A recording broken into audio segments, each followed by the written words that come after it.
Chapter 15. Even in the long life of Asda Sakern, his first impression of the boy was a particularly funny and ridiculous one. Under the dim candlelight, the black-haired boy looked rather battered. Blood dripped from his forehead, his small face was bruised, and there were red marks on his neck as if he had been strangled. His slightly trembling body was covered in tattered sackcloth, and a dagger was tied to his leg. After learning of his own identity, he appeared to be at a loss. He was slightly nervous as he pressed his hand against his chest. He seemed to vaguely understand the meaning of the word mystic. The pressure in his body changed rapidly, and even the air he exhaled became much more turbid. But his eyes were really special. Yes, those strange eyes were not filled with fear or unfamiliarity, nor were they filled with panic or vigilance.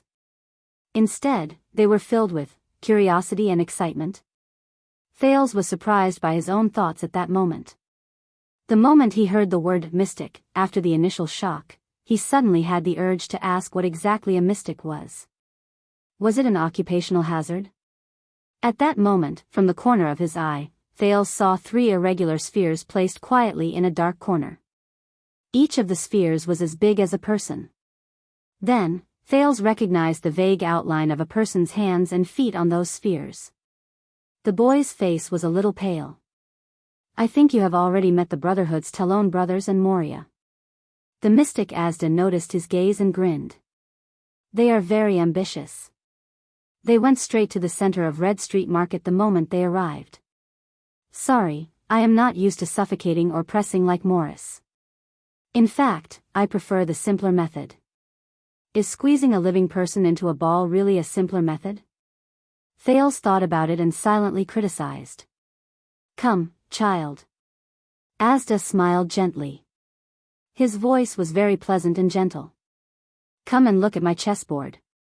Thales gulped and turned his head. He chased the few human flesh spheres out of his mind and quickly thought about his situation. Then, when he saw the blue energy ball on Asda's left hand that looked like a 3D effect, but he knew it was definitely not, he decisively removed the thought of pulling out the dagger and putting it on his neck from his mind. Thales followed the method he used when he defended his thesis in his previous life. He took 3 slow but rhythmic breaths before he slowly walked up. If it was a blessing, it wasn't a curse. If it was a curse, it couldn't be avoided. Asda looked at the boy's grown-up behavior with a faint smile.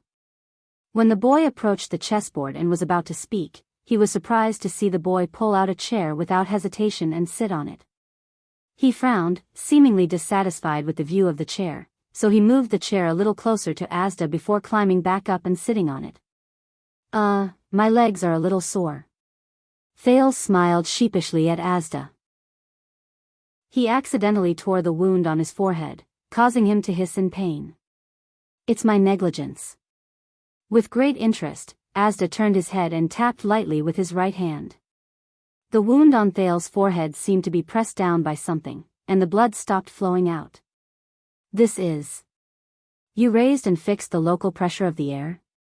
Thales touched his forehead in surprise and found that there was an invisible layer that isolated his hand from the wound.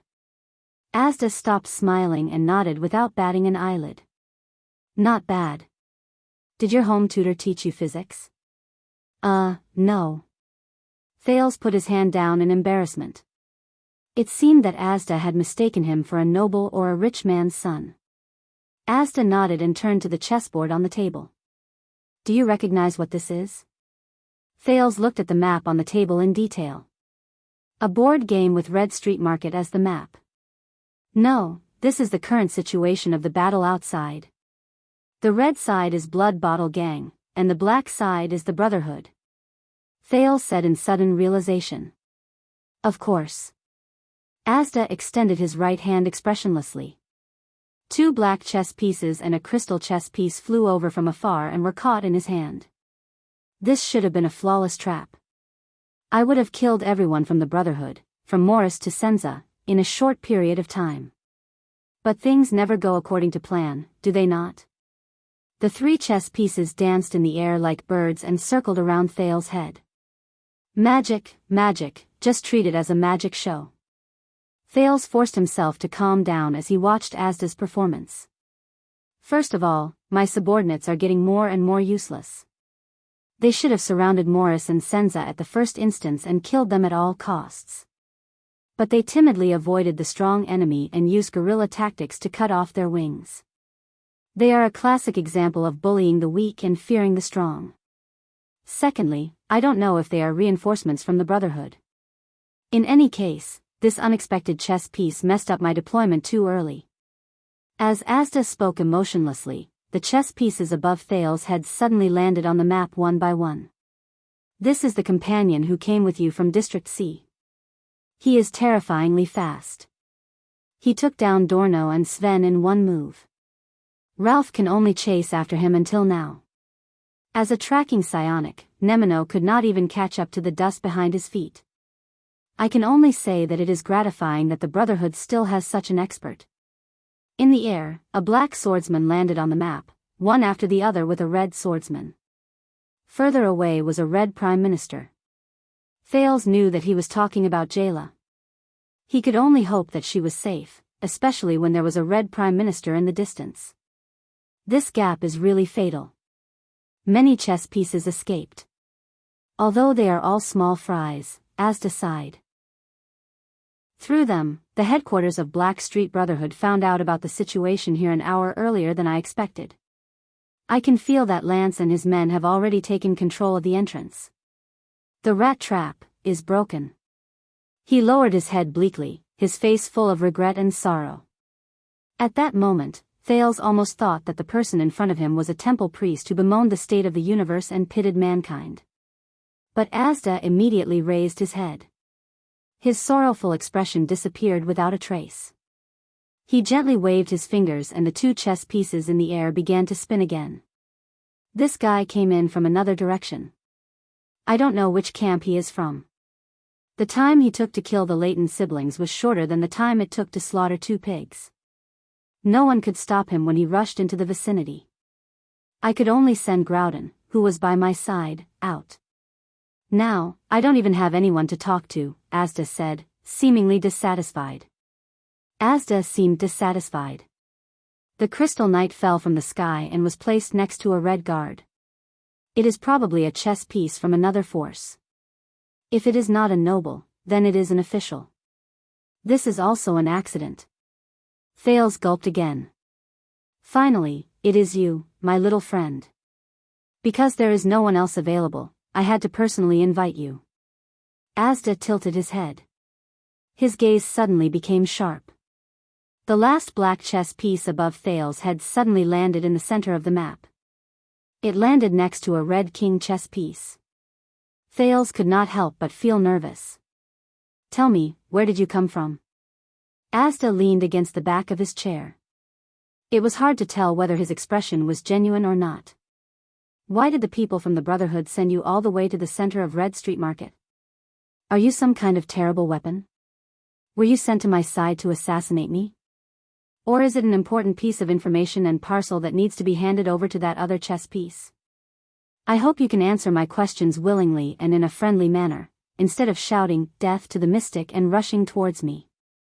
To be honest, that is pure suicide. Asda looked at him quietly. His eyes were full of sincerity. Unlike the sincerity in Rick's eyes, which obviously had ulterior motives, Asda's sincerity was emotionless. It was as if he did not care about the answer to this question. Calm down, Thales. Calm down. The prince reminded himself. In his mind, he kept thinking about the presentation sessions and seminars. How to use a language familiar to the audience and lead them into unfamiliar territory. I am very good at this, am I not? Thales took a deep breath. Mr. Asda Sakern, are you saying that you can know everything that happens in Red Street Market just by sitting here? He first had to gather all the information. Not exactly, Asda replied nonchalantly. I can know even the slightest air condition in the entire street, from the change in air pressure in various parts of the body to the flow of air outside the body. In other words, all the lives that breathe in Red Street Market are under my surveillance. This is his ability. So, he is indeed the air mystic. Thales thought to himself. No wonder the Brotherhood was beaten up so badly. Then you will naturally understand. Thales began to organize his words and logic, looking for a chance to survive the verbal confrontation. Along the way, my companions and I carefully avoided any confrontation. We only attacked when we had no other choice, whether it was the Brotherhood or Blood Bottle Gang. I think this proves that we are not from the Brotherhood. At least, we are not here for the Brotherhood tonight, and we have no intention of getting involved in the battlefield. So, we have no intention of becoming enemies with you. That makes sense. Asda nodded. He still looked as if he was indifferent, but his tone did not soften. But you still took my pawns. I do not care about the lives of those small fries, but I do care that my plans and goals were interrupted. Whether it was intentional or not, even the most depraved judge would not turn a blind eye to manslaughter, right? And you did not answer my question. Who are you? Why is it so important? Thales quickly adjusted his words. I am the Brotherhood's enemy. Only this sentence made Asda raise his head slightly. Thales understood the cause of the matter and decided to tell part of the truth. I am just an ordinary child beggar. I offended the higher-ups of the Brotherhood and fled. The Brotherhood's eyes and ears are everywhere in the upper district. The Red Street Market, which is adjacent to Blood Bottle Gang, is my only chance. But my companions and I did not think about the gang war that happened tonight. So, unintentionally, I apologize for our recklessness. I can also, make amends when I have the ability. I believe in my future value. It is definitely worth it for you to spare my life today. I am already destined to be enemies with the Brotherhood. No matter how weak I am, the enemy of my enemy is my friend. Blood Bottle Gang does not need to eliminate potential enemies for the Brotherhood, does it? Asda's eyes narrowed. What an eloquent child. That's it? That's it. Asda was silent for a long time. There was a faint smile on his face. The air pressure in your body does not fluctuate much. Although your breathing is tense, it is very stable. Although you did not tell the whole truth, you did not lie. The mystic smiled bitterly and shook his head. He said sincerely, so, your appearance and the disruption of the chess game seems to be a coincidence. Actually, I do not care about those chess pieces that were eaten by you. After all, they are just small chess pieces. The so-called strongest 13 generals, psionic warriors and 6 powerhouses, other than Senza, are just ordinary class and supraclass. Even the Blood Bottle Gang is just a relatively large chess piece. I don't even care that you messed up my plan and broke through my trap. Asda smiled bitterly and looked at Thales. It's just that I didn't expect that my plan would be destroyed by a coincidence. This makes me very depressed. Coincidence. I am beginning to understand where Empress Helen's power lies. What a strange and peculiar person, Thales added in his heart as he nervously observed the air mystic. The world is really strange. Asda suddenly laughed involuntarily. Child, do you know? The birth of mystic energy is also purely a coincidence. Thales' heart began to beat faster. He felt an inexplicable sense of danger from the mystic who had a strange expression. A long time ago, there was only magic in the world. There was no mystic energy. Asda's expression was yearning and complicated. Wizards searched for the truth of the world. They used all kinds of ingenious methods and wisdom to use the world's resources and energy to serve a better world. Until one day, a wizard apprentice with low aptitude accidentally discovered that his magic was not very stable. It was as if magic had a life of its own. It began to lose control and began to rebel against its master. Thales was shocked to find that he was actually floating in the air. In a panic, he wanted to grab onto the edge of the table, but he found that he was floating higher and higher. His arms could no longer reach the table. He quickly looked at Asda, but to his horror, he found that the mystic's expression was filled with pain and madness. Yes, this is how it all started. A wizard apprentice accidentally made a mistake. Asda muttered to himself in a neurotic manner. At the same time, he gently picked up the black pawn that had just fallen from the map. Thales watched as the pawn was taken away. His heart sank. He knew what the mystic was going to do next. From instability, to complete loss of control, to being dominated. The world you are familiar with began to collapse. Fear and panic struck. No one could save you except yourself. Thales painfully discovered that the flow of air around his body began to accelerate, and the air pressure began to change. No one knew what happened to him. It was only when he returned to the world that people realized that he was no longer a wizard. He was not even human anymore. He was no longer immortal. As the air pressure increased, so did the temperature. Terrified, Thales only felt that the air around him was getting hotter and hotter. He began to sweat profusely. It was also an accidental mistake. He accidentally killed 2 deities. It's like I accidentally stepped on 2 ants. Asda's words were extremely cold. He slowly turned his head and curled his lips. This lunatic. Thales loosened his clenched teeth. He wanted to speak, but found that his voice could not pass through his throat. This was the first mystic, and also the most powerful mystic in history. The wizards were horrified to find that compared to him, their spells were like child's tricks and deceptions. The gods panicked to find that the divine power and divinity, which were once high and mighty, could not withstand a single blow. How laughable! The colorful but childish era of wizards came to an end. The new mystic stood above the sky, surpassed the gods, and looked down on all living beings. In the high heat, Thales began to feel the pressure coming from all directions. His limbs were squeezed close to his body. His entire body shrank into a ball and floated in the air. It was a horrifying sight. It was as if he was stuffed into a washing machine from his previous life. Fear. Of course, humans would be afraid. Power that was not taboo and could not be restrained could only be enjoyed by a few. How could they not be afraid? In the air, Thales felt his entire body begin to lose strength. He could not help but notice that Asda's tone had already placed himself beyond the scope of humans. And so the war began. Asda stood up gently. The energy ball in his left hand was still spinning. However, it was probably a coincidence. We lost. Asda lowered his head in desolation. He raised his right hand, and without looking at Thales in the air, he clenched it hard. Asterisk boom. Asterisk all the joints in Thales' body began to crackle. His eardrums felt like they were being crushed by something, and all the blood in his body surged. Is this what it means to talk and kill? Am I going to be squeezed to death? Thales thought hopelessly. His mind was no longer clear at that moment. Just like crushing an ant? The wound on his forehead, which was sealed by Asda, suddenly burst into blood again. Is this a mystic? It feels no different from a psionic ability. Before Thales died, he saw Asda's left hand from the corner of his eye. There was a blue ball of light spinning continuously there.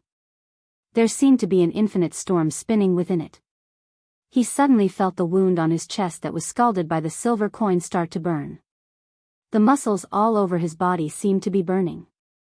Getting hotter. Hotter and hotter. So, we mystics and mystic energy have become taboo. When Asda said the last sentence, he frowned imperceptibly. His last sentence should have been accompanied by the death of his target. Has my control deteriorated? The mystic did not think much about it. He just closed his right hand again expressionlessly. But at that moment, Thales felt a hint of pleasure in the illusion of burning. The pain of being squeezed by the air seemed to have lessened a little. He found himself able to speak again. Thales opened his mouth with difficulty and looked at the energy ball in Asda's hand. I hate it the most. Holding a ball to act cool. That guy. Screw you, mystic energy.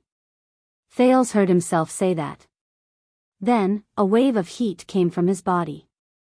Asda's eyes were filled with surprise. The dark chess room was suddenly filled with red light from an unknown place. Asda looked around in shock, but then he found the source of the red light. He looked down at his left hand. There, in the blue energy ball, a hint of red light appeared. It began to corrode the blue storm inside. A hint. A little. A line. A side. The red light spread. Until it corroded the entire energy ball. No.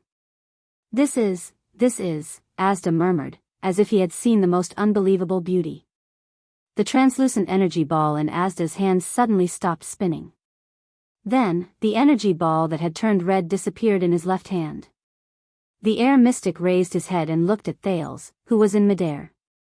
There, in front of Thales' right hand, the red energy ball floated quietly.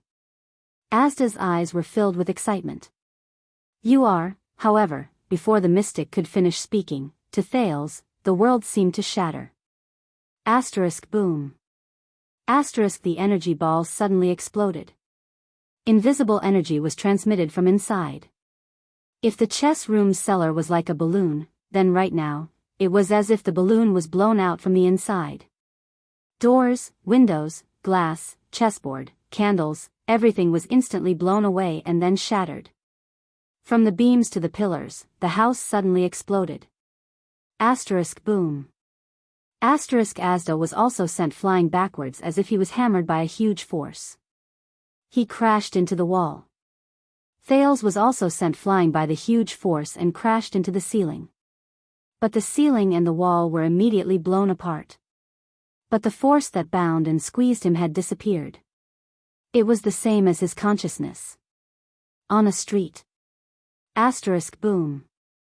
Asterisk Morris put down 2 Blood Bottle Gang members who were suffocated to death by his psionic power. He listened to the explosion in surprise. The degree of the explosion, it was at least a battle between supreme-class fighters. Could it be Senza? Did Senza meet the air mystic? The elites around him were also bewildered. Boss. The assassin, Leork, was covered in blood. He rushed over from afar. His expression was mixed with joy and worry. He said breathlessly, "Air wall." Chapter 16. With extreme speed, Jayla and Groudon charged at Cohen at the same time. If Cohen was a point, then the direction in which Jayla and Groudon were charging from was exactly centered around Cohen. Groudon was on the left, and Jayla was on the right. Groudon growled. His veins bulged, and his crimson sword stabbed at Cohen. He would not stop until he saw the blood of his enemy. Cohen was stunned for a moment, but Jayla, who was charging forward, only lightly tapped his left shoulder, then his right shoulder. Cohen, who was about to attack Groudon, saw the look in Jayla's eyes behind the goggles. The police officer immediately understood Jayla's intention. Cohen felt his heavy injury, but did not think too much about it. He knew that he could not block Groudon's sword. Then he might as well not defend. Girl, Cohen thought. Don't disappoint me. Cohen's eyes were clear. He ignored the approaching green sword and decisively switched the silver saber to his left hand. He held it in a reverse grip, gave up on defense, and focused on waiting for the female bartender's arrival. Sure enough, the next moment, Jayla threw the wolf-limb blade in her right hand at the aggressive Groudon. The flying wolf-limb blade shot towards the red-black swordsman's abdomen from the left.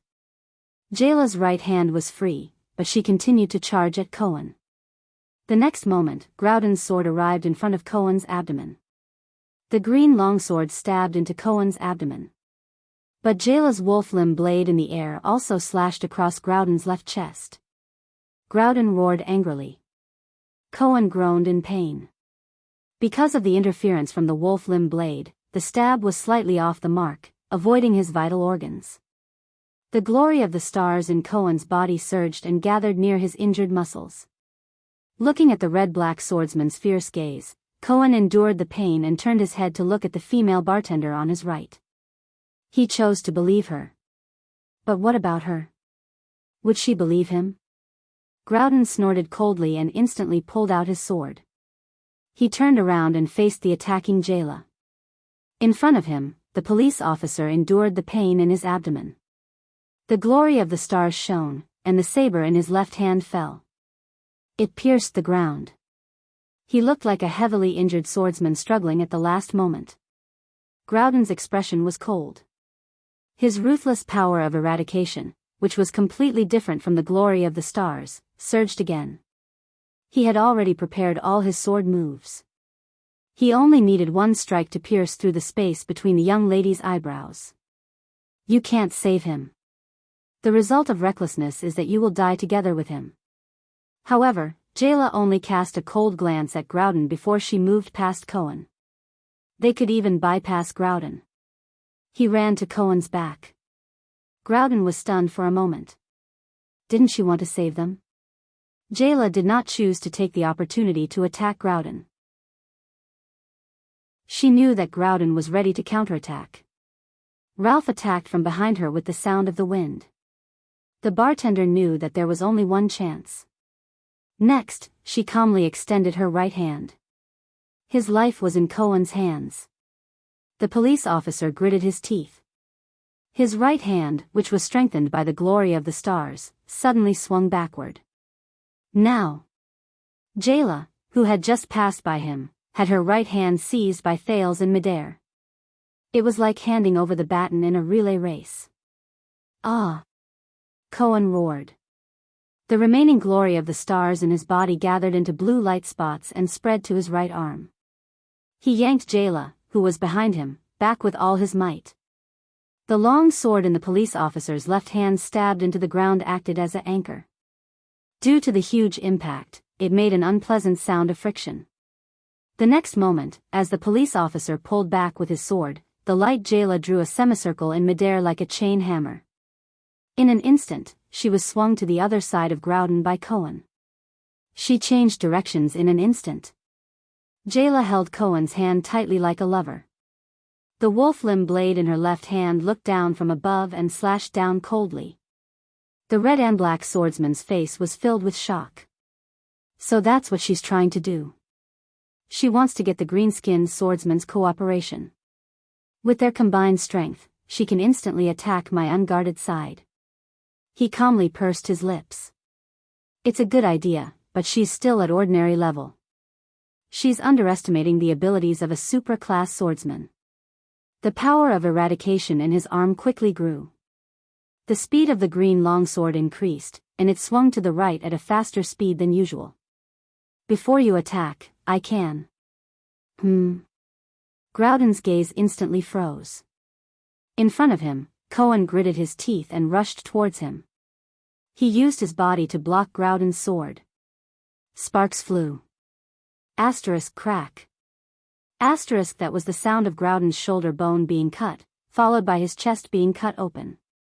The wolf limb blade went down from Groudon's right shoulder and tore open his right chest. Asterisk crack. Asterisk that was the sound of Koan's right arm being dislocated and his right rib being cut. A large amount of blood gushed into the air from Groudon's right shoulder. It sprayed all over Jayla's face. At that moment, the sound of Ralph's wind finally reached Koan's side. Groudon opened his mouth and spat out a mouthful of blood in disbelief. Then, he smiled as if he had been freed and instantly collapsed. Good blade. Good cooperation. Groudon gently closed his eyes. In the blink of an eye, the terrifying red and black swordsman was killed by Koan and Jayla's strange yet tacit cooperation. The phantom wind follower saw Groudon's fate. He could not believe that the terrifying supra-class swordsman by the air mystic side, who had the upper hand just a moment ago, was easily killed in the next moment. But he did not have time to be shocked. Because Koan roared and stomped on the ground. He pulled out his saber with his left hand and, ignoring his dislocated right arm, turned around and rushed towards him. The sword flashed. Ralph chuckled. How can I stop the phantom wind follower at this speed? Even in a high-speed collision, I can change direction at any time. What? Ralph was surprised to see Jayla, who was beside Koan, kneel down on one knee and slam into Koan's chest. The police officer managed to turn around while groaning in pain. However, the speed at which he charged towards Ralph immediately increased by more than one-fold. Damn it. At this speed, I can't possibly. Ralph roared and activated his psionic ability with all his might. Amidst the howling wind, Ralph pulled out his hidden blades and blocked the police's fatal strike. However, the police's longsword seemed to have a life of its own. With a twist and a thrust, it suppressed Ralph. Sword lock. One of the swordsmen of Eradication's signature sword techniques. It was used to lock the enemy's weapon. In despair, Ralph saw Jayla, who was in Cohen's arms, pop her head out with a cold expression. No, at the moment when he could not break free from Cohen's longsword, the female bartender stretched out her right hand. Crushed his throat with ease and pleasure. 2 people and a corpse fell to the ground at the same time. Fortunately, this psionic has never been on the battlefield, the police thought. If he didn't retreat at the first instance, but attacked, then we're done for. Cohen spat out blood in a pathetic manner. The pain in his chest and abdomen, as well as the dislocation of his right arm, made him unable to get up. Who are you? The police asked the girl in his arms weakly. Jayla, who was at the end of her tether, had exhausted all her strength. She lay in the police's broad embrace, turning her face to wipe the blood off her face on the police officer's uniform. The female bartender trembled slightly, but she still showed a relieved smile. None of your business. The young female bartender replied with a smile, but her eyes were a little sore. Brat, you should be able to escape. Asterisk kaboom. Asterisk at that moment, a dull explosion came from afar. Chiron, you need passion to do research. You can't be lazy. Academics are a lifetime of interest and dedication. In the end, when you reach my age, you will realize that you will not fit in with the crowd. You will become eccentric, indifferent, and difficult to be moved. You will realize that what truly supports you to the end is not vanity, not results, not satisfaction, but the purest persistence from a long time ago. So you have to understand Professor Chen's stubbornness and madness. That is probably the only persistence he has left in his life. Thales shook his head and recalled another piece of memory. He pulled himself out of the ruins. When the prince crawled out of the ruins, covered in blood, he raised his head and saw Asda looking down at him with a complicated expression on his face. The air mystic's clothes and long hair were still as bright as new, as if he had never been through the explosion. Lunatic, paranoid. Thales criticized in his heart. He was extremely exhausted and had no strength to resist anymore. He simply turned over and lay down in the ruins. He was a little tired of this lawless world where power was the most important thing. You, mystic, do whatever you want. The transmigrator gasped for air. A lunatic who would kill at the slightest disagreement. No wonder the mystics lost the war. Asda quietly looked at Thales on the ground with a strange gaze. After a while, he suddenly laughed strangely. Ha ha ha, is this also a coincidence? The strange mystic gently waved his right hand, and Thales was lifted up by the air. But Asda did not kill him again. He waved his hand again, and the air around Thales began to flow at the same time. It instantly stopped all the prince's bleeding. Thales was lifted up by the mystic and landed on his feet. But the prince still looked at the blue-robed mystic with an unfriendly expression. He no longer held any hope of communicating rationally with Asda. Child, you just used some kind of power to break my mystic barrier. Those things you call air walls, Asda said softly. There was some excitement in his tone. Only a supreme class elite can do this, but you. Also, the power in your body can interfere and affect my mystic energy. Do you know what this means? I don't even know what supreme class is, Thales replied weakly. Even if I knew, I wouldn't want to tell a lunatic who was just about to kill me. Asda stopped smiling and looked at him with a profound gaze. It seems like you don't know your own nature, child. But it's okay. Everyone has their first time losing control. We all start from ignorance. Who will take this lunatic? Huh? Thales calmed himself down and thought about the meaning behind Asda's words. Then, he raised his head in surprise and looked at the mystic who wanted to kill him just now. First time losing control? We? Asda looked at the child, his eyes radiating fanaticism. Yes, we, the mystics. Looking at the fervor in the mystic's eyes, Thales suddenly felt an inexplicable fear. He subconsciously took a step back and shook his head in fear. But the mystic took a step forward. His voice was filled with a spine-chilling fervor and madness. Yes, child. You were right.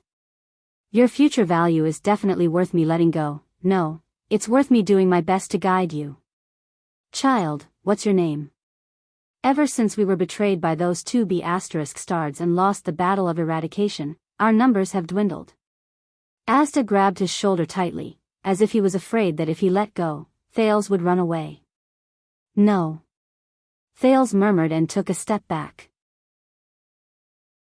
But Asda's hand still held him tightly and refused to let go. This kind of mentally unstable lunatic who kills without blinking an eye. This kind of taboo existence that everyone in the world hates. What a joke. Someone take this lunatic away. The world of Errol seemed to hear his prayer. You can say no, but you can't refuse. This is only the first time you lost control, and ugh. Asda, who was still talking endlessly, suddenly froze. A smooth blade suddenly poked out of Asda's chest. Asda lowered his head in disbelief. He looked at the blade on his chest and let go of Thales. Thales was also shocked. He took a few steps back, tripped over a wooden plank, and fell to the ground. But Thales did not see fear, panic, or any other emotion in the mystic's eyes. It was as if he was not stabbed in the back, but bitten by a mosquito. He was bewildered. Why is there a mosquito? It was as if he couldn't even feel the pain. My heart was obviously pierced, Thales thought in horror. Asda stared at the blade on his chest with a strange expression. Impossible. Asda frowned and raised his head to think carefully. He said to the person behind him, "That's impossible." He said to the person behind him, "Even if you are a supreme class elite, it is impossible not to breathe. It is impossible not to move the air when you move.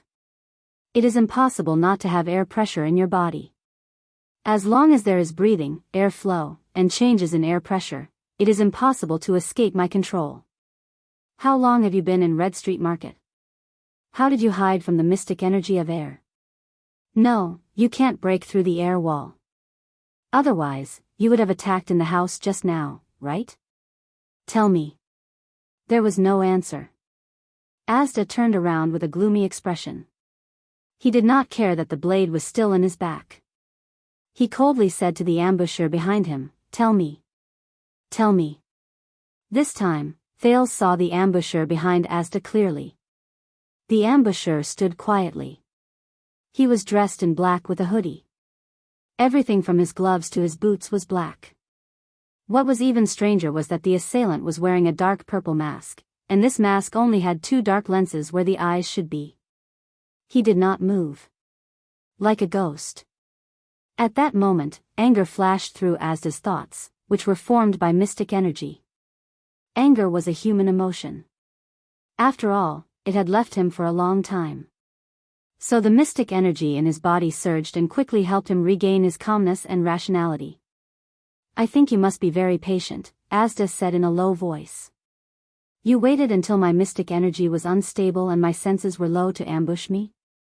Very good. You did it. You ambushed a mystic." Asda did not care about the blade in his chest. He stared at the ambusher wearing the strange mask. "So, who are you?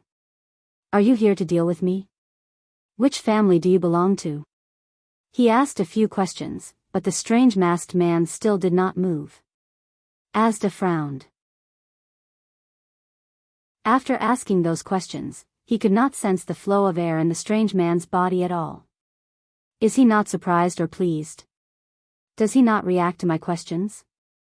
My ability to sense air, which has always worked like a mind reader, actually failed? He could only use force.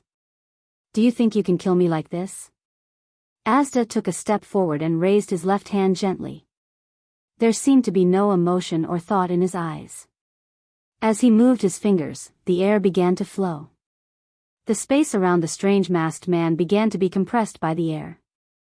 I can't let it spread beyond Red Street Market, Asda thought. Otherwise, the kingdom's wrath and black sword would notice and rush over. Today's operation would be meaningless. I'll use a small amount of mystic energy first. I just need to get rid of the mask in front of me. This time, the strange masked man spoke. No, a mystic cannot be killed. His voice penetrated the mask and traveled faintly. So, you are not mute or deaf. Asda looked at the two lenses on the mask, but he could not see anything other than the complicated mechanical gears behind the lenses. Thales almost cried out in surprise. Because the strange man's voice was hoarse and difficult to distinguish. It was the voice that made him lower his head during the battle between Jayla and Ralph. The strange masked man took a light step forward and walked past Asda. It was as if the terrifying air pressure around him could not stop him at all. Under the air mystic's bewildered gaze, the strange masked man extended his hand and swung it. The short sword disappeared from Asda's back and appeared in his hand. It was a short sword with a crossed hilt, and it was dark in color. Asda frowned, but surprisingly, he did not resist. He only stared coldly at the uninvited guest and considered the situation at hand. What is he relying on? According to the updated information yesterday, the Judgment Spear is at the western front line, the motionless bow is in the suburbs, the Staff of Constellation is in the palace, and as for the Supreme Sword and Shield, half of it is still in cooldown, while the other half is in Broken Dragon Fortress. The ordinary anti-mystic equipment in Eternal Star City is not enough to seal a mystic above Supreme Class. Why is this mask so calm? Thales watched in disbelief as the masked man removed the short sword from Asda's back. The wound on Asda's chest, which was supposed to be bleeding, emitted a faint blue light. Then the blue light turned into his clothes. They were as bright as new, as if he had never been pierced by a short sword in his chest. Mystic. Thales began to believe Asda's crazy words. What kind of monster is a mystic? But before Thales could figure this out, he was shrouded by a figure. The strange masked man walked in front of Thales, and before he could react, he held the skinny boy in his arms. Thales was about to struggle, but the strange masked man gently pressed the back of his neck. The boy felt his strength slowly disappear, and he fell limp in his arms. In a daze, Thales saw Asda raise his hands from the corner of his eyes. Hey, be careful of him, the boy wanted to speak, but the strange masked man covered his mouth. But Asda was still behind him, and he was no longer prepared to observe. This boy was too important. Since you know that a mystic cannot be killed, why did you still attack? Asda's mystic energy surged, stirring up the air within a 50-meter radius. You can't possibly be at the true world level, but you should at least be at the peak of the Supreme Class. You even have a way to hide from mystic energy? Asda waved his hands with an unfriendly gaze. Thales immediately felt that the air pressure around him had changed. The air mystic was about to attack. But no matter who you are, however, Asda's words were interrupted by his own horrified discovery. This. What is this? What was interrupted was the air pressure around him. Thales raised his head, looked over the masked man's shoulder, and saw that Asda's eyes were filled with terror. The mystic trembled and took a step back, looking at his chest. There, the hole made by the masked man was now flashing with purple light. That was the first time Thales saw terror in a mystic's eyes. The masked man lowered his head and approached Thales, his hoarse voice echoing in his ears. A mystic cannot be killed, but a mystic is not invincible. For some reason, Thales suddenly felt at ease. He subconsciously felt that this strange man in front of him was much safer than the lunatic behind him. Asda was now clutching his chest in panic. It was as if the purple light was about to explode from his chest. He raised his head abruptly and looked at the masked man, his voice filled with fear and hatred. This is the Imperial Kingdom's legendary anti-mystic equipment. The masked man covered Thales' eyes with his hands. Those two bastards. Thales did not hear the rest of Asda's words. Because the moment Asda gritted his teeth indignantly and turned into hundreds of beams of light that burst forth with infinite energy, Thales felt as if he had entered another dimension. All sound and light disappeared from his senses. Thales knew that he was already far away from Red Street Market. The night was finally coming to an end. When Jayla woke up again, she found herself being carried on a sturdy shoulder. The streets on both sides were slowly retreating. When she realized the situation she was in, she hastily slapped the familiar man. "Hey! Edmund! Put me down.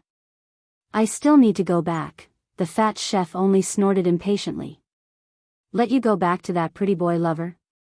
And a cop at that? If Big Sis finds out, hee, Jayla blushed. "That cop is not my lover. I clearly saw you lying in his arms, that face full of happiness. Did you not pay attention to our surroundings?" "Hey! I did." The night was dark and windy. In the dead of night, amidst the flowers and under the moonlight, no one knew. A rendezvous. You're getting the point wrong, fatty.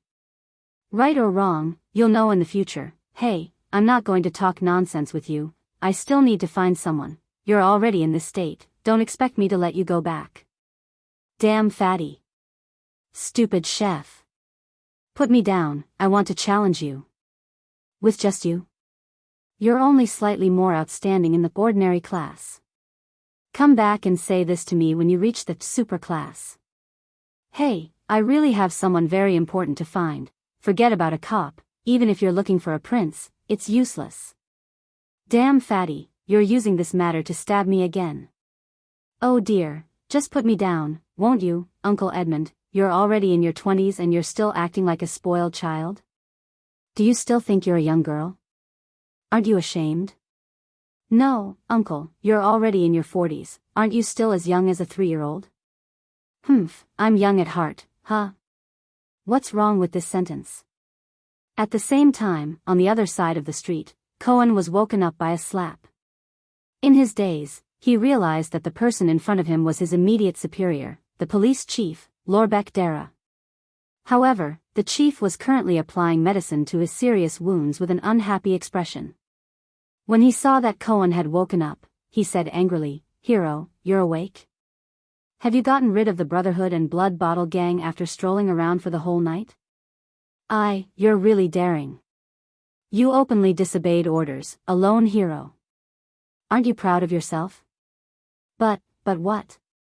If it weren't for your father, I would have killed you long ago. Would I have come to look for you after seeing the sword glare? But what? I'm really unlucky to have a subordinate like you. Do you think that you're the male lead of a play in the Dark Knight Temple, and that the one just now was the female lead? Don't mention that girl.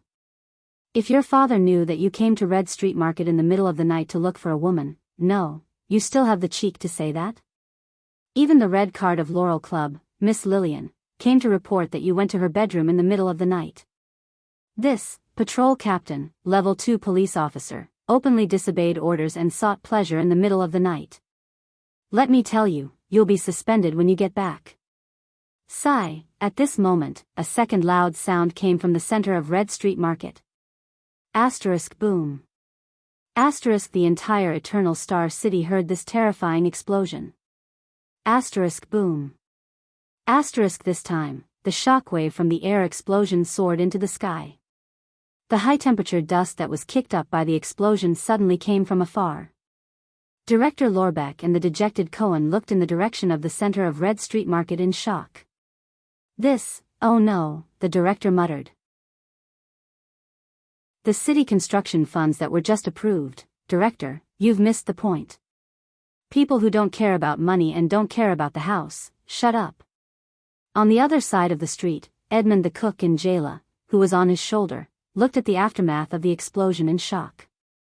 Little Jayla, Edmund muttered, fortunately, we ran fast and were far away. Is that the point? Didn't Big Sis say that safety comes first? You are really my 3-year-old uncle. Hey, how can you say that? When Thale's legs landed on the ground again, he could not help but lie on the ground and cough. The wounds all over his body seemed to have started to hurt. The strange masked man stood quietly at the side, as if nothing had happened. Asda, is that mystic dead? No, the hoarse voice answered, but he won't appear again for at least a decade. Thail's heart tightened at first, but he immediately relaxed. The mystic's madness, abnormality, and strangeness had left a deep impression on him. 10 years was enough for him to come up with a countermeasure. Thail suddenly raised his head, as if remembering something. I still have a companion. When she protected me, she's fine. The hoarse voice seemed to know what he was thinking and immediately answered, she's on her way back to District XC. Thales breathed a sigh of relief and his whole body went limp. But he immediately remembered an extremely important point. You, Mr. With his previous bad record of coming into contact with the mystic, Thales asked cautiously, who are you? Thales did not expect a person who wore a mask and hid his identity to answer him in a friendly manner. But the next scene almost made his jaw drop to the ground. The masked man, who was murderous just a moment ago, suddenly took a step back. He placed his right hand on his left chest and his left arm behind his waist. He knelt down on one knee and bowed his head. He replied respectfully and solemnly. Chapter 17. When the second, even louder explosion came from the center of Red Street Market, Morris, Leork, and the others had already killed their way out of the Blood Bottle Gang members who were unable to unite due to the chaos in their commands. They saw Senza dealing with Max the Clown from afar. Senza was nearly 2 meters tall, but he did not look thin. Instead, he looked strong and steady. His dark skin, straight yellow hair, and cold face made him look rather stern. However, the elders in the Brotherhood knew that the crownless fist, Senza Myron, was the leader of the 6 powerhouses. Other than the 3 great assassins, he was the most reliable person in the Brotherhood. No, most of the time, he was more reliable than the 3 great assassins. You call this psionic power? Senza said in disdain as he looked coldly at the knife-throwing clown, Max, who was flying around on the roof and continuously throwing knives from his bottomless dimensional pocket. Morris, Adrianza, Leork. 1 supra-class, 2 ordinary class experts. I wonder how many more people there are. One of the 8 psionic warriors of the Blood Bottle Gang, the knife-throwing clown, Alex, squatted on the roof. He had a grave expression on his face as he watched more and more Brotherhood's experts gather. The elites of the Blood Bottle Gang under him had already been slaughtered. There was also Senza, who was close to Supreme Class. The reinforcements from the Blood Bottle Gang were nowhere to be seen. There was still no news from the 2 supra classes, Song and Ruby, and Ralph. They had lost contact with Solo 10 minutes ago. That coward, Tinker, was hiding in the dark and was most likely observing. As for Nemino, he was the one in charge of Senza. Since Senza was unharmed, he should have already met the ferryman by Hell's River. What was worse was that the air wall had disappeared after the explosion, but the air mystic's orders had yet to be heard. Max's consideration did not last long. Behind Senza, one of the 13 generals of the Brotherhood, the Northlander, Steel Alt Adrianza, gritted his teeth and casually threw the head of Song, a supra-class psionic warrior from the Eastern Continent, a puppeteer from the Main Yi Kingdom, who was nicknamed Chaotic Divine Soldier, to the ground. Clown pondered for a moment, took out 2 throwing knives from his Arcana dimension, and put an oxygen tube, to guard against Morris Arcana, in his mouth. At the same time, he made up his mind to leave immediately. Under such circumstances, even the air mystic could not criticize his choice. The next moment, Dante was shocked to see Senza's fist flying towards his face. Since when did Senza's speed become so fast? But then he saw a fat figure behind Senza. It was Morris, who was gritting his teeth and activating his special ability. He did not empty the air around me, the clown thought in dismay and despair, but empty the air around Senza? When the air wall disappeared after the first explosion, Morris knew that something unexpected had happened tonight. When the second explosion sounded in the distance, Morris realized that it was time to fight back. Without a word, he decisively emptied the path between Senza and Cax. Senza sensed the changes in his surroundings. The boxer who had worked with him for many years instantly held his breath and punched out at a speed several times faster than usual while ignoring air resistance. The battle did not last long. When Senza effortlessly pinched Cax's two throwing knives and used his terrifying iron fists to shatter the arcana dimension that Morris relied on for survival, the clown relied on this arcana dimension to block long-range attacks and stored oxygen and throwing knives in preparation, so that Morris could not do anything to him. Leorc had already landed behind him silently. Morris, who had used his arcana, bent over and panted with his hands on his knees. His fat flesh trembled on his face. He did not look at the clown, who was already certain to become a dead man. Instead, he turned to Senza and said, The second explosion came from the depths of Red Street Market. There must be an accident that we don't know about. But no matter what, the air wall has failed. The air mystic is definitely in trouble. And we have already retreated far enough, and our manpower has also almost gathered. Morris calmed himself down and made the judgment wisely. Both Song and Kess were killed here. If this is the bait to lure us, the taste of the bait should be enough for us to try our best. Leorc ignored Cax's pleas for mercy and coldly slit his neck, which was covered in oil paint. He nodded. After the road was cleared, there was a report from the front line that they found the corpse of the Phantom Wind follower, Ralph. Behind us, Lady Lance sent us the news of Sven and Dorno's deaths. Including Cax, the enemy has lost more than half of their combat power in Eternal Star City. In response, Senza put down his smoking fist. His reply was very short. Then let's fight back. And so, the dawn of Red Street Market was greeted with blood. When Nail Rick, who was appointed by Lance as the logistics commander, saw the scene of Morris and Senza's blood-soaked return at the junction of High Sea Area and Red Street Market, the sky was already bright. Morris patted his shoulder and exhaled. He smiled and said, although there were some ups and downs during the process, but Red Street Market is ours. As expected, Rick replied with a smile. In his mind, he was thinking about how to report the escape of the child beggars from the abandoned houses and Quide's death. At least that ghost will not come again. Rick thought. His gaze passed through the crowd and landed on a figure in a mysterious cloak in the distance. Also, with Lady Lance's promise, I will not be demoted too badly. The silent killer, Leorc, did not even look at Rick. He walked past him, ignoring the blood stains on his face, and hugged the philanderer, Felicia, who was behind Rick.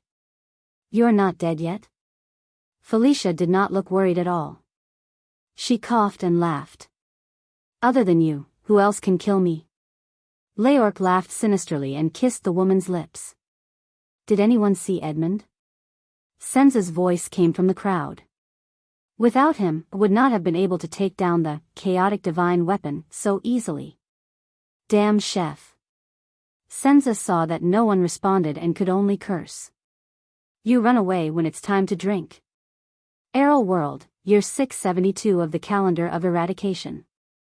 In the early morning of the 16th of November, the second largest kingdom in the Western Peninsula, Constellation, had a bloody and cruel, one-night war in Red Street Market. This was an asymmetrical battle. From the beginning, the Brotherhood of Black Street had stepped into the Blood Bottle Gang's ambush and trap. However, the result of the bloody battle shocked many people. In this battle, the Brotherhood of Black Street had lost 214 people and 367 were injured. Among the 13 generals, 9 of them participated in the battle and 7 of them were injured. Morris and Senza, the two giants, fought until the end and survived. As for the aristocratic gang, Blood Bottle Gang, they suffered the greatest defeat in their history. They lost 445 people and 290 were injured. Of the 12 strongest who participated in the battle, 8 died in battle. Of the 8 psionic warriors, 5 died in battle. There were even rumors that the air mystic, who commanded the operation and appeared in public for the first time in more than 10 years, had disappeared. That night, the explosion in the center of Red Street Market woke up almost every citizen of the capital in Eternal Star City. Of the innocent civilians in Red Street Market, 1,229 were affected. Of them, 275 died in the explosion, 438 were injured, and 516 were homeless. Red Street Market, especially the central area, was also severely damaged. This matter was even mentioned by the chief garrison officer of the capital at the imperial conference the next day. The agenda was only second to the discussion of the tax exemption for the development of the border counties and the matter of how to receive the ex-dead envoy. In the end, the imperial conference ordered the Western City Police Station to act quickly to quell civil conflict and stop private fights. From then on, Red Street Market had changed hands. This meant that the Brotherhood's forces had completely invaded Western District. The balance of power in Constellation's underground world had begun to tilt towards the Brotherhood. However, what many people did not know was that at the same time that night, another major event that would change Constellation's future fate happened. Thales was awkwardly carried by Yodel, the strange masked man, the strange masked man, the strange masked man, the strange masked man, the strange masked man, the strange masked man. Thales kept repeating this phrase in his heart 3 times. Thales felt that he could no longer remain silent. Say it again. Why are you looking for me? The prince asked in pain as he looked at the distant sky that was gradually brightening. To reunite you with your father, Yodel said respectfully. He crouched down and tapped on the surface of a river, creating a circle of ripples as he passed through an opening under a bridge. Thales rolled his eyes. So, who are you? Your father's secret protector, Yodel said respectfully as he passed through a tall sentry tower. The guard in the sentry tower did not even blink when he saw such a big man carrying a child. Thales sighed. Are you mistaken? I am just a child beggar who ran away. Absolutely not. This is God's will, Yodel said respectfully as he stepped on a gold shop signboard. Yodel said respectfully. He stepped on a gold shop signboard. The signboard that was hung by a chain did not even sway. Thales felt that he was going crazy. Who is my father? A lord that I respect very much, Yodel said respectfully. He flashed past a white eagle that was hunting for a swallow. His speed shocked both the swallow and the white eagle. Thales was in complete despair.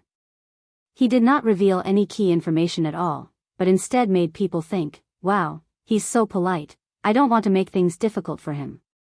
What was he trying to do? Thales gave up. When they realized that they had made a mistake, Thales thought to himself, they won't kill me to silence me, right? The prince tilted his head and waited for the sunrise. At the same time, he asked in a bored manner, Yodel. Yes. Don't tell me you came from a diplomatic background. No. That's a pity. The way you speak is quite suitable. Thank you for your recognition. Yodel did not seem to hear Thales' sarcasm and continued to speak respectfully. He flipped over a high wall and landed silently like a spider in front of a street with exquisite flower beds on both sides. Then, out of Thales' expectations, Yodel stopped. In front of them, there was a simple but heavy carriage. In front of the carriage, a middle-aged man with grayish-white hair walked slowly towards them with a lamp in his hand. Yodel put Thales down gently.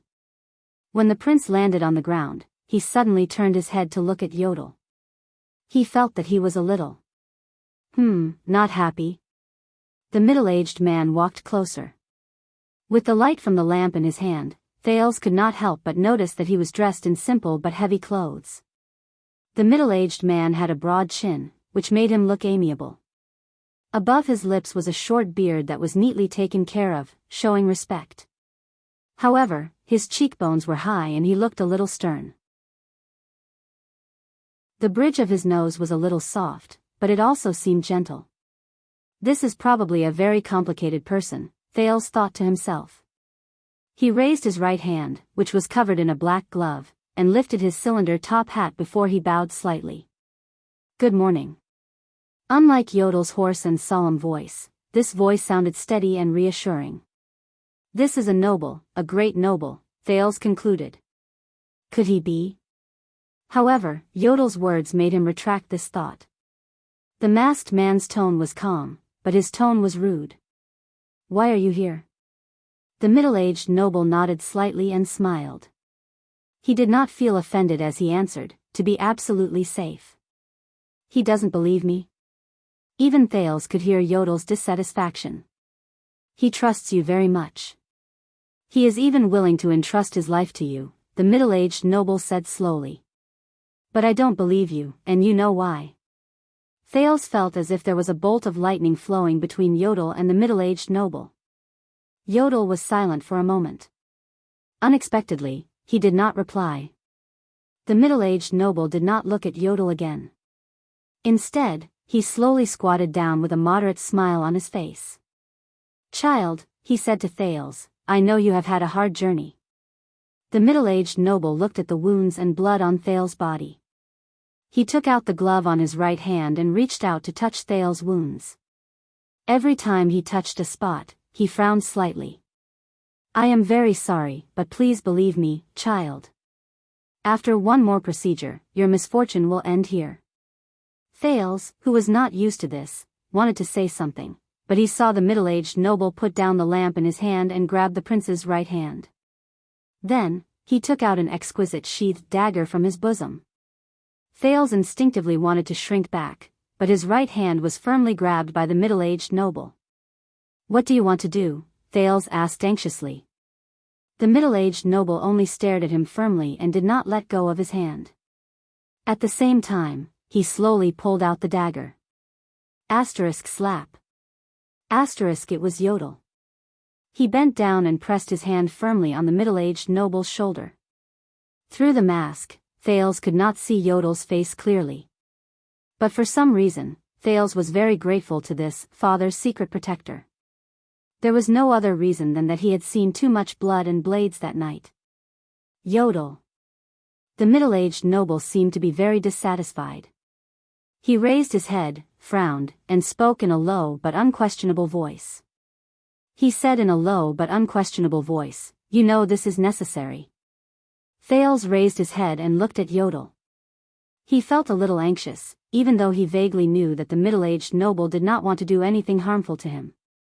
Then use his own dagger. Yodel said coldly. The middle-aged noble stared at Yodel. At that moment, his eyes seemed to be filled with frost. After a long while, the middle-aged noble compromised. He nodded and stuffed the dagger back into his bosom. Only then did Yodel let go of the middle-aged noble's shoulder. Don't panic, child. The middle-aged noble shifted his gaze back to Thales. His tone became gentle again. I'm just taking a blood sample. Thales looked at him. The middle-aged noble's gaze was very gentle, but also very determined. So, the prince nodded. Waiting for his own fate. The middle-aged noble reached out and removed the sheathless JC dagger wrapped in cloth from Thales' thigh. He pulled it out and burned it on the lamp. Then, Thales did not feel much pain. The middle-aged noble used JC to pick out a drop of blood from his right middle finger. What is he doing? With the level of technology in this world, can they still do DNA tests? What if they find out that I'm the real me? Under Thales' curious and anxious gaze, the middle-aged noble gently dripped that drop of blood on the ground. The next moment, Thales felt a familiar burning sensation. It surged from his heart, from his blood vessels, from his muscles, and from his entire body. Ah, he could not help but cry out. But the middle-aged noble's gaze was not on him. Thales turned his head and followed the middle-aged noble's excited gaze to the lamp he had put down.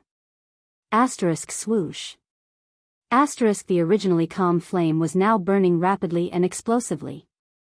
The flame grew bigger and bigger, and the center of the flame turned from orange to bloody red. The flame slanted in his direction. Thales suddenly understood something. The blood that dripped on the ground. The red and enlarged flame of the lamp. A sudden wave of fear surged in Thales' heart. He turned his head to look at Yodel as if asking for help. The masked man reached into his bosom and took out a glass bottle. Inside was a small flame. It was a tinder. At this moment, the flame in the glass bottle was as red as blood, and its center was slightly slanted. Thales turned his head to look at the lamp on the ground, then at the tinder in Yodel's hand, and then at the blood on the ground. His face turned pale. The flame took a long time to return to normal. Impossible. He muttered. I was only sure it was you when we reached Red Street Market, Yodel said hoarsely. The middle-aged noble seemed very excited. He carefully put away the JC dagger in his hand and said respectfully, now, but the prince interrupted him with his action. Thales clenched his teeth. His left hand suddenly clenched his right middle finger, squeezing a few more drops of blood out of the small wound and onto the ground. Asterisk puff. Asterisk the flame on the ground grew bigger again and became crimson red.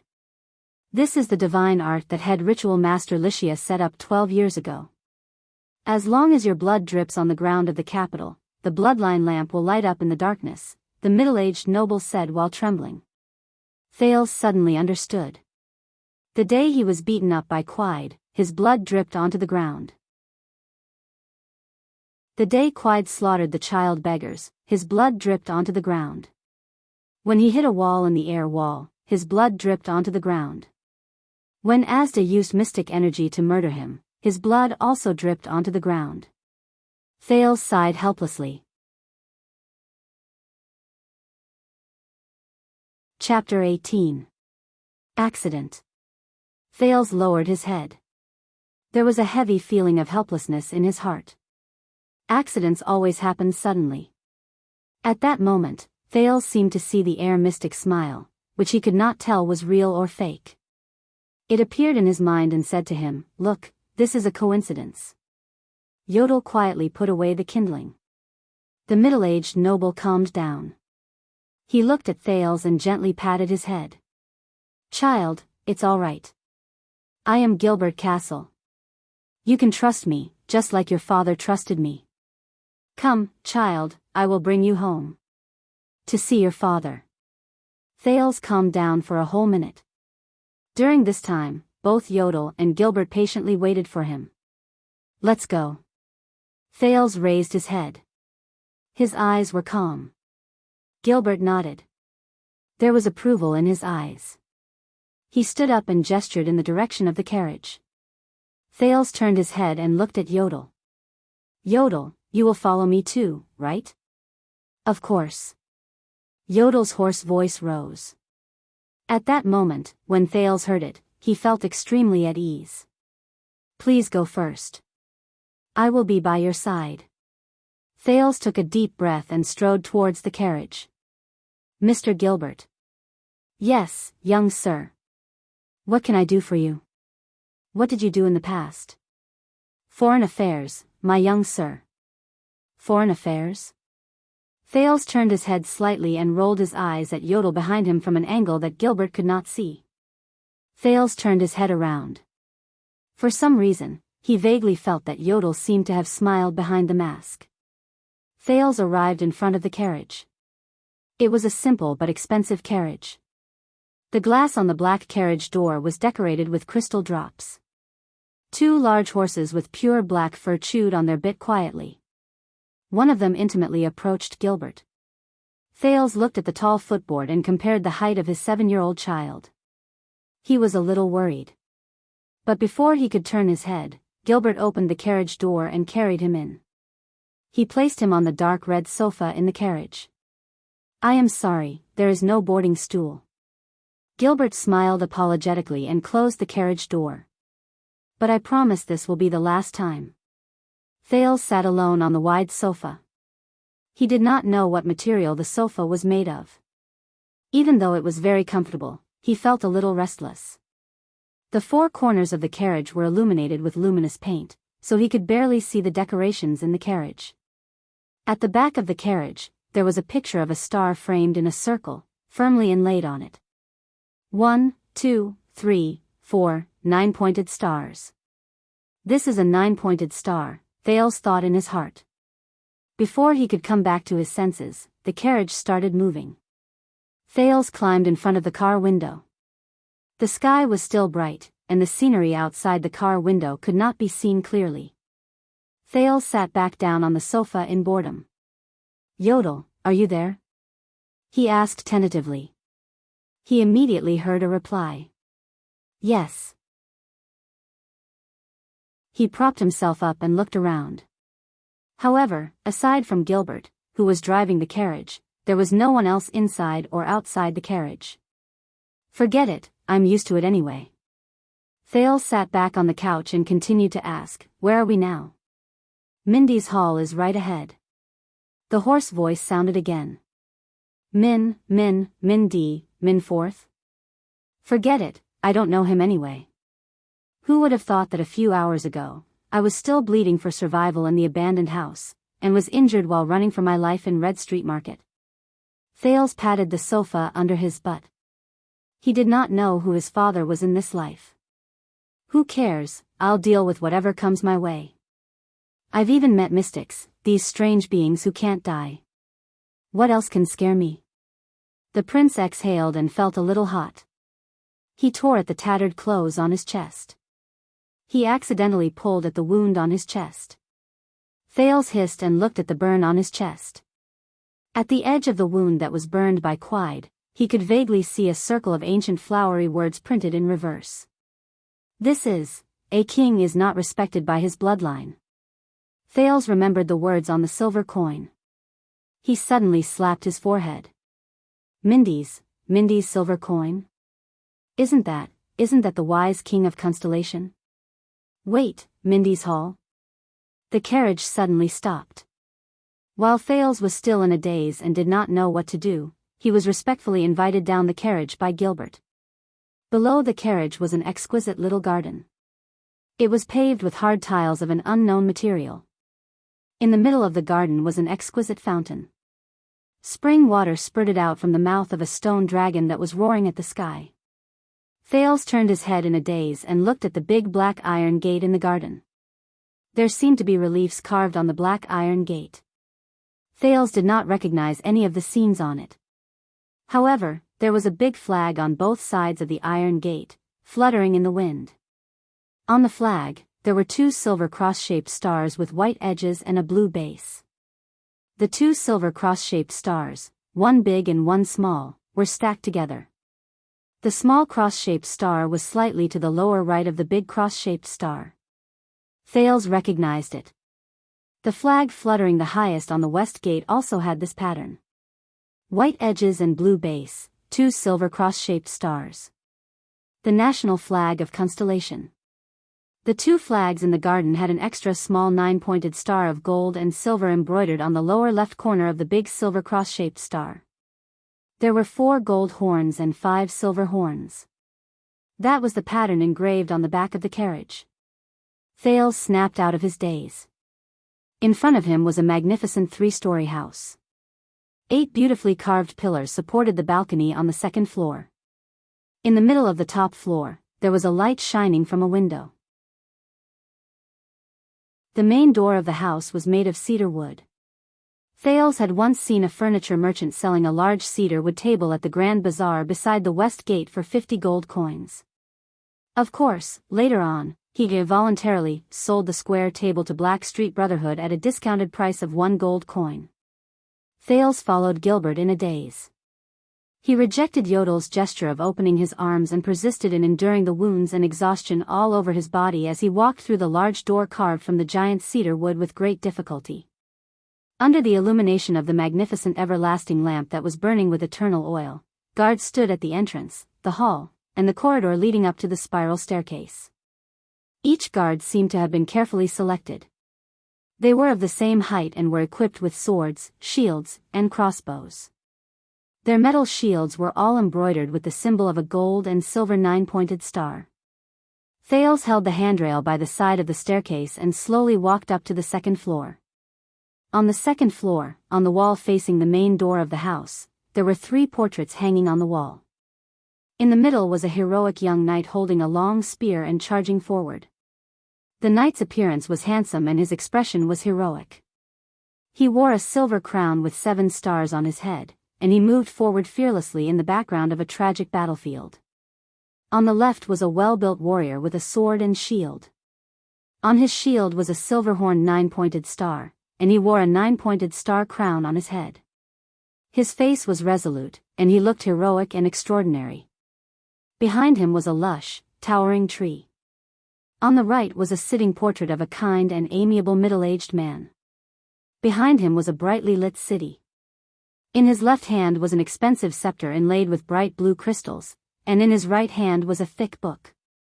On the book were 5 different pictures of the sun, stars, and the moon. The temperaments of the 3 nobles were all different, but the painter seemed to have captured the charm of each of them very well. Thales stared at the portraits in a daze, as if the real person was there. It seemed like they were really great nobles with a long legacy. Unfortunately, Thales did not recognize any of them. Wait a minute, why does that handsome middle-aged man look so familiar? Just as Thales was about to lift his clothes and look at the head that had been branded on his chest, he heard the sound of steady footsteps.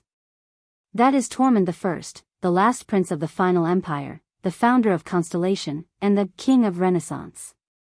His bravery in the Battle of Eradication is still being praised to this day. On the left is Midir IV, the comrade of the hero Chara and the prophet Kaplan, the protector of the sacred tree, and the oath keeper.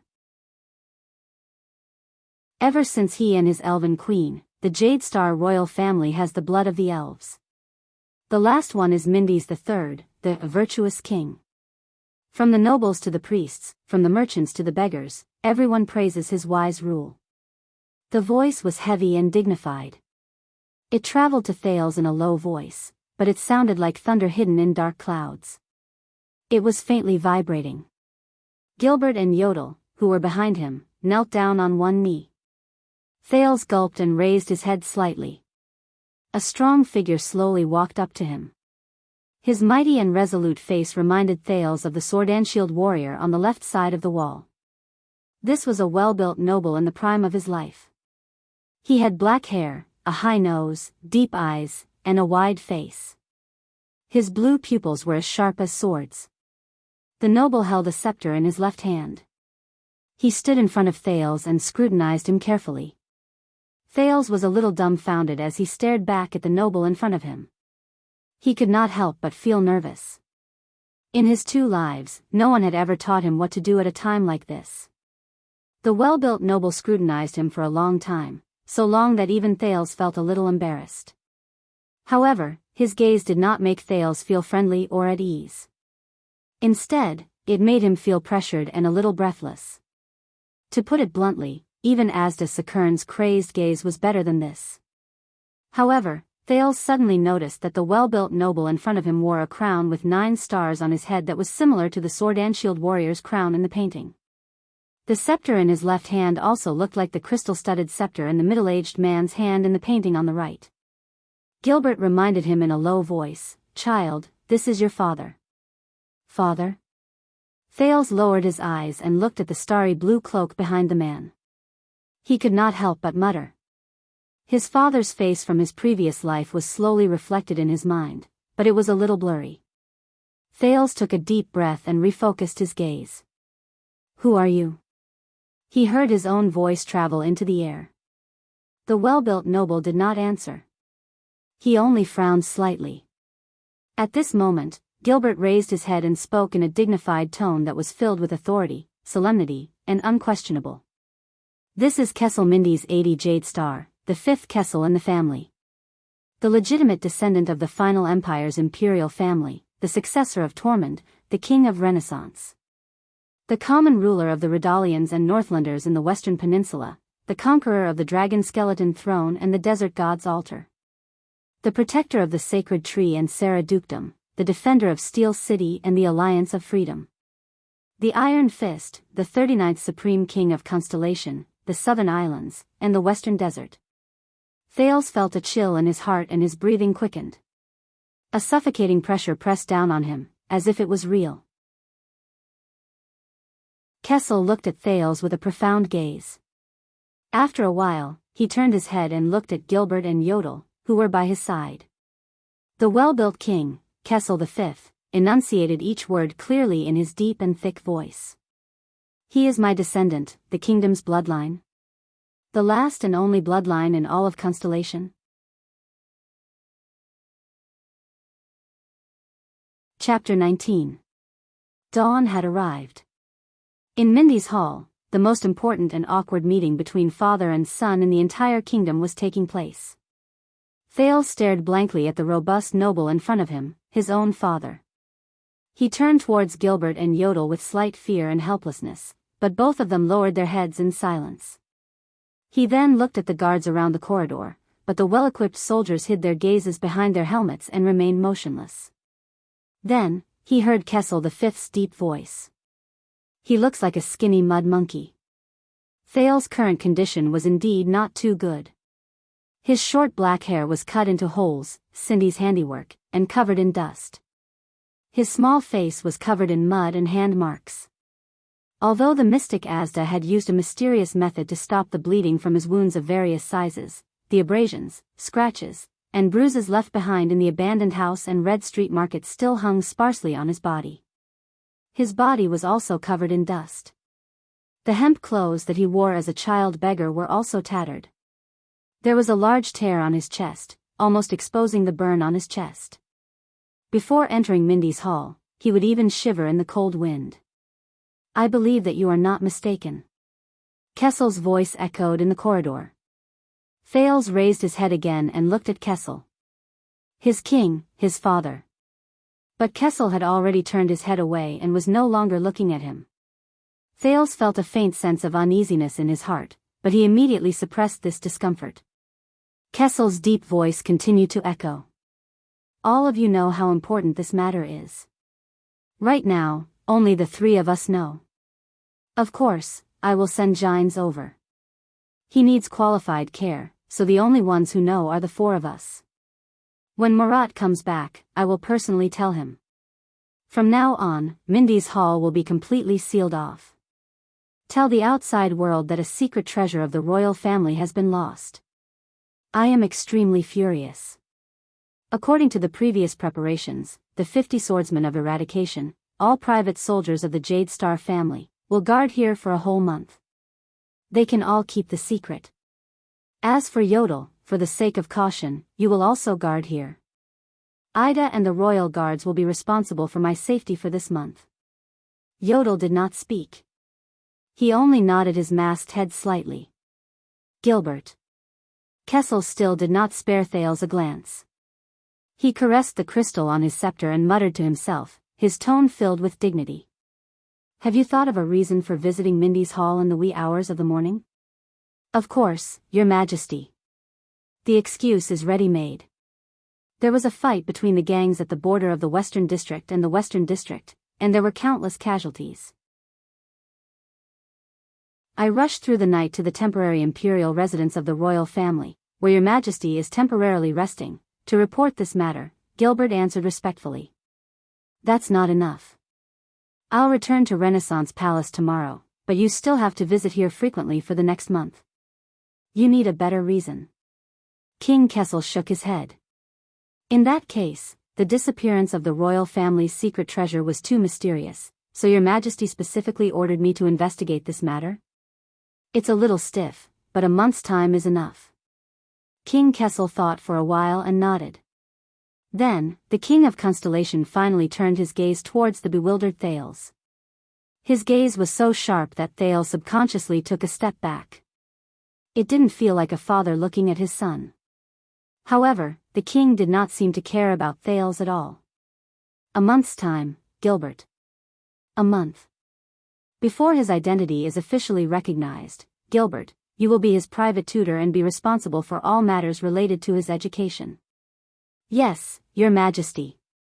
"As you wish, I will do my best," Gilbert replied respectfully. Thales' heart sank. King Kessel tapped his scepter in relief and muttered to himself for a while. "You must prepare him well. He cannot appear in front of the entire kingdom, the 6 great clans, and the envoys from other countries like this. From etiquette to temperament, from knowledge to appearance, he must have a passable appearance. What we need is a respectable heir to the kingdom, not a destitute beggar on the streets." "Beggar on the streets?" After hearing this, Thales clenched his fists slightly. "Based on the welcoming banquet of the Extet diplomat group, I hope that he can appear at that time. It won't be easy, but I believe that you can do it well." Thales' heart trembled slightly, but he still listened to King Kessel's unquestionable orders in silence, planning his future step by step. However, Thales' future did not seem to have a place for his own will. How could this be? He had just escaped from the place of suffering that he had once gritted his teeth and persevered. He still had many questions and doubts in his mind. However, the King Kessel before him did not seem to care about his thoughts at all. He only issued his own orders and stated his wishes. No one needs to know what his past is like, but there must be an explanation. Gilbert, make up a story about his origins. As long as his bloodline can be confirmed, I will discuss this with Licia. It is not impossible to trade with the gods. We will not be afraid of gossip. Choose his peers from the list of nobles, as well as the successors, instructors and attendants. After he is recognized, these will be the focus of attention. You must make a record in advance. I want to see the list before next week. To be on the safe side, Gilbert, you must reconfirm the provisions of the royal inheritance in the Sacred Constellation Covenant, as well as the precedents like him in the Jade Star family. If there is any dispute, it is not too late for us to remedy it now. Thales furrowed his brows as he listened to them continue to plan his future and his life. It was like manipulating a marionette. As for his marriage contract, I have an idea. We will discuss it later. Extet, at this moment, Gilbert interrupted the king with a respectful expression. Your Majesty, there is still time. The gray-haired middle-aged noble seemed to have sensed that something was wrong, but he still tried his best to express his opinion. If you need to be alone with this child, we can, but Kessel waved his hand abruptly and stopped Gilbert's words. At that moment, Thales saw the king's deep eyes tremble. He sensed a strange emotion emerging from Kessel's expression. Thales wanted to say something, but when the words were at the tip of his tongue, he swallowed them back. What should I say? What can I say? What should a 7-year-old child who is meeting his father for the first time say? Hey, father whom I'm meeting for the first time, can I say something? Perhaps you should listen to my thoughts instead of talking to yourself? This is too strange. Kessel seemed to want to turn his head towards Thales, but he suddenly turned his head back halfway. He rested his hands on his scepter and stared at the portraits of the 3 former kings on the wall. He did not speak for a long time. It seemed like it was only at this moment that he seemed more like a person. After a while, Kessel turned around. He did not look at anyone, but the majestic voice that belonged only to the King of Constellation, Kessel V, rang out once more. In short, the task on your shoulders is very heavy. Constellation has not had an heir for 12 years. And just last week, Koester mentioned Extet's king selection system in his letter, intentionally or otherwise. You know how the 6 great clans will react. His appearance is a variable, but it is also an unexpected bargaining chip and advantage for us. It is time to modify the plan and ensure that we are one step ahead of our opponents. Ensure that he can be used to the fullest extent. Thales was stunned. This is, his father? Variable. Bargaining chip. Advantage. Be used to the fullest extent. Is this what a father should say in front of a son whom he has never met? Thales sighed in his heart and lowered his head. I see, this feeling of being out of place, this is not like a reunion between father and son at all. It is more like a chess player moving a chess piece as if nothing has happened. Thales was obviously not the only one who felt this strange feeling. Gilbert's expression changed, as if he wanted to say something. But in the end, he only lowered his head and sighed softly in the king's field of vision. But there was still someone who disregarded the atmosphere and interrupted the king. Your Majesty. Thales turned around in surprise. It was the silent Yodel who spoke. This secret protector's expression behind the mask was unknown, but his hoarse voice was extremely firm. First and foremost, he is your bloodline, your son. Last but not least, your successor. And you cannot turn a blind eye to this. Thales raised his head and saw Kessel V let out a long sigh. Then, he closed his eyes. Yes, he is my son. The king closed his eyes and held his scepter tightly. He said in a dull voice, that is why I am here today. I hand him over to you. Remember, 1 month. Kessel V did not say much in the end. The lenses on Yodel's mask paused for a moment. In the end, he still lowered his head and did not speak. A faint sense of doubt and surprise crept into Thales's heart. The king nodded and looked at Gilbert and Yodel, who were kneeling on one knee. He then glanced at the dazed Thales with an indescribable and complicated gaze. Without hesitation, he turned around and left. Gilbert and Yodel stood up slowly. The robust figure slowly walked down the stairs. His footsteps were heavy, but they were dignified. The majesty of a king. What? It's over? Thales was shocked. He stared in disbelief at his departing father. This is not right. This so-called father. He is the father of this body, isn't he? But why? Why does he seem so emotionless? Also, this is related to my future, it's decided just like that. I don't even have the chance to speak, wait a minute. Thales finally could not hold it in anymore and shouted. He had enough of being a powerless chess piece. The robust figure paused for a moment and turned around. Gilbert looked at Thales in surprise. Yodel's expression was still hidden behind the mask. As he watched the king gradually turn around and endured his sharp gaze, Thales actually felt the back of his teeth become a little heavy. But he still spoke with great difficulty. Although we have never met. Thales stuttered. He stretched out his hands and waved them in front of him helplessly. He deliberated over his words, but since you are mine. Since we are. The king held on to the railing of the stairs and looked at Thales with an indescribably complicated gaze. Thales shut his eyes tightly before he opened them again and exhaled. I think. He gritted his words laboriously. His usual eloquence disappeared without a trace. Damn it, what kind of attitude and words should I use to face this person who is both my father and the king? Admiration? Indifference? Stupefaction? Surprise? None of them are right. Beside him, Gilbert extended his hand towards Thales as if he wanted to say something, but in the end, he chose to remain silent. Thales' breathing quickened. He frowned and said, I actually have some doubts. Perhaps you can help me answer them. After all, we are blood relatives. And you said so much about the heir, the kingdom, and the engagement, but I do not know anything. This may not be important to you, and you do not really care. Kessel V held his scepter tightly, but he did not reply. He only slowly furrowed his eyebrows. Thales bit his lip. He felt the burn on his chest start to ache again. Damn it. Even the most failed thesis was not as awkward as this. He waved his hands gently and organized his words. But this is my future. If you have already decided, you should at least let me understand a little. Besides, you said that no one needs to know about my past, but at least I want to know. At least I need to know about my past. I really want to know what's going on. And the path I will take. Kessel's gaze on Thales changed.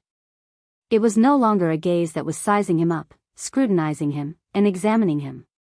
It was as if he had realized for the first time that Thales was a person. And he was his son. Thales sighed. Forget it. He opened his eyes and looked straight at his father. Yes, I want to know everything about me. I want to know my origins, such as, who my mother is, where I was born, and how I became like this. And my identity, my future, the choices I can have, an answer like this, instead of being an outsider, a chess piece, an item, if I am really your son. Thales gritted his teeth and said that word. Although your behavior is really not like a normal father. Even if you are the king. Thales felt a little dizzy. The exhaustion tonight was already a little too much for this 7-year-old body to handle. The king finally looked straight at him. The sky-blue pupils in his deep eye sockets shone brilliantly. At that moment, Kessel V's gaze was rather complicated and indecipherable. Thales could not read any more. Child, what is your name? The supreme ruler of Constellation asked in his deep voice. Thales stared at Kessel. Thales, he heard himself say, my name is Thales. You only remembered to ask for your son's name now? My God. Thales shook his head slightly in his heart. Thales, listen carefully. Kessel narrowed his eyes and said in a cold tone. There are many things you do not need to know. And you do not need to care. Your path has already been decided. Just follow it. What? At that moment, Thales felt a chill in his heart. If you still have doubts, go ask Gilbert. Then, Kessel V, the 39th Supreme King of Constellation, the Southern Islands, and the Western Desert. Just like that, he left Mindy's hall without turning his head back. His cloak disappeared from the boy's sight. Damn it. Thales lowered his head and stared at the expensive black floor tiles. He frowned deeply. Is this the father of this body? Is he really not an enemy? Behind him, Gilbert could not help but pat his shoulder quietly. Child, Thales. Do not worry and do not think too much. His Majesty has too many matters to attend to. In fact, before Gilbert could finish speaking, Yodel suddenly walked forward and crouched down in front of Thales. He gently shoved Thales' JC dagger into Thales' hand. Gilbert's expression changed. He touched his waist and furrowed his eyebrows, which had fallen into Thales' hand at some point in time. Thales snapped out of his daze and was slightly shocked. The dark purple mask nodded slightly, and a hoarse voice slowly traveled into his ears. Relax. You are his son. You are connected by blood, and your fates are connected. No one and nothing can change this. Thales took a deep breath. They probably misunderstood. Do they think that I am disappointed because of my father's neglect? He put away the dagger, clenched his fists, and forced a smile. Do not worry. He suppressed the dissatisfaction in his heart and said faintly, thank you. Looking at Yodel who interrupted him, Gilbert exhaled discontentedly. He also squatted down in front of Thales and said gently, Thales, my young sir, you have experienced enough tonight. Thales, my young sir, you have been through enough tonight. Thales, my young sir, you have experienced enough tonight. Thales, please come with me. Yodel, I will come to you later. We need to talk. Thales nodded and followed Gilbert obediently. Only Yodel raised his head and looked at a vase in the distant corridor. With his sharp and terrifying gaze, he observed that there were fine cracks that could not be seen on the vase. Behind the mask, Yodel furrowed his brows slightly. He knew that before Thales roared in anger, the vase was still in perfect condition.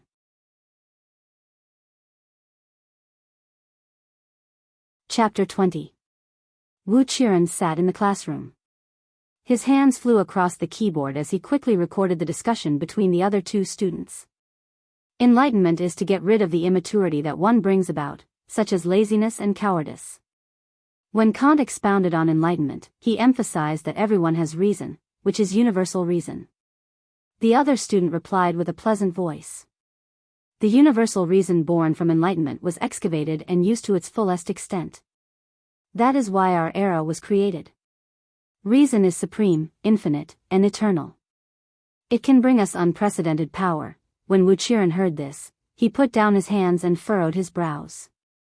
He, who was usually gentle and polite, interrupted the other student.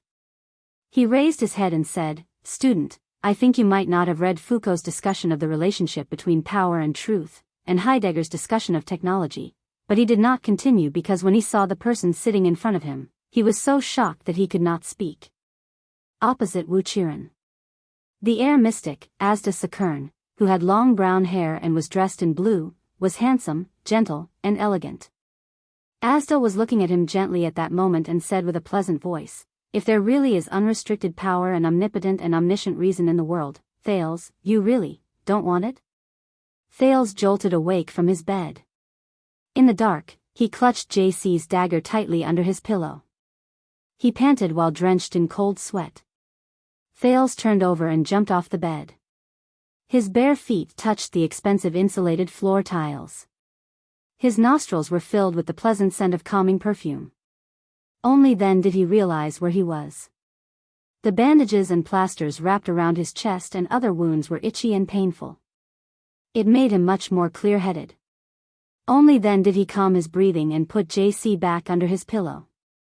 Still in shock, he fell back and lay on the bed that was big enough for 20 Thales to sleep on. His silk pajamas rubbed against his body, and Thales was not used to it. The bed, which had many springs as its core, was soft and smooth. It obediently sank into the contours of his body. The silk-covered Northland goose down quilt wrapped around him tightly. The smooth silk pillow imported from the southern coast pressed against his head and shoulders from below. At that moment, Thales felt as if he was being squeezed from head to toe by something. It was as if the air mystic had wrapped him in air and was slowly compressing him. When he thought of this, Thales felt a wave of annoyance. He lifted the light, smooth, and comfortable blanket and landed on the ground again. He groped his way to a corner of the wall, curled up, and lay down.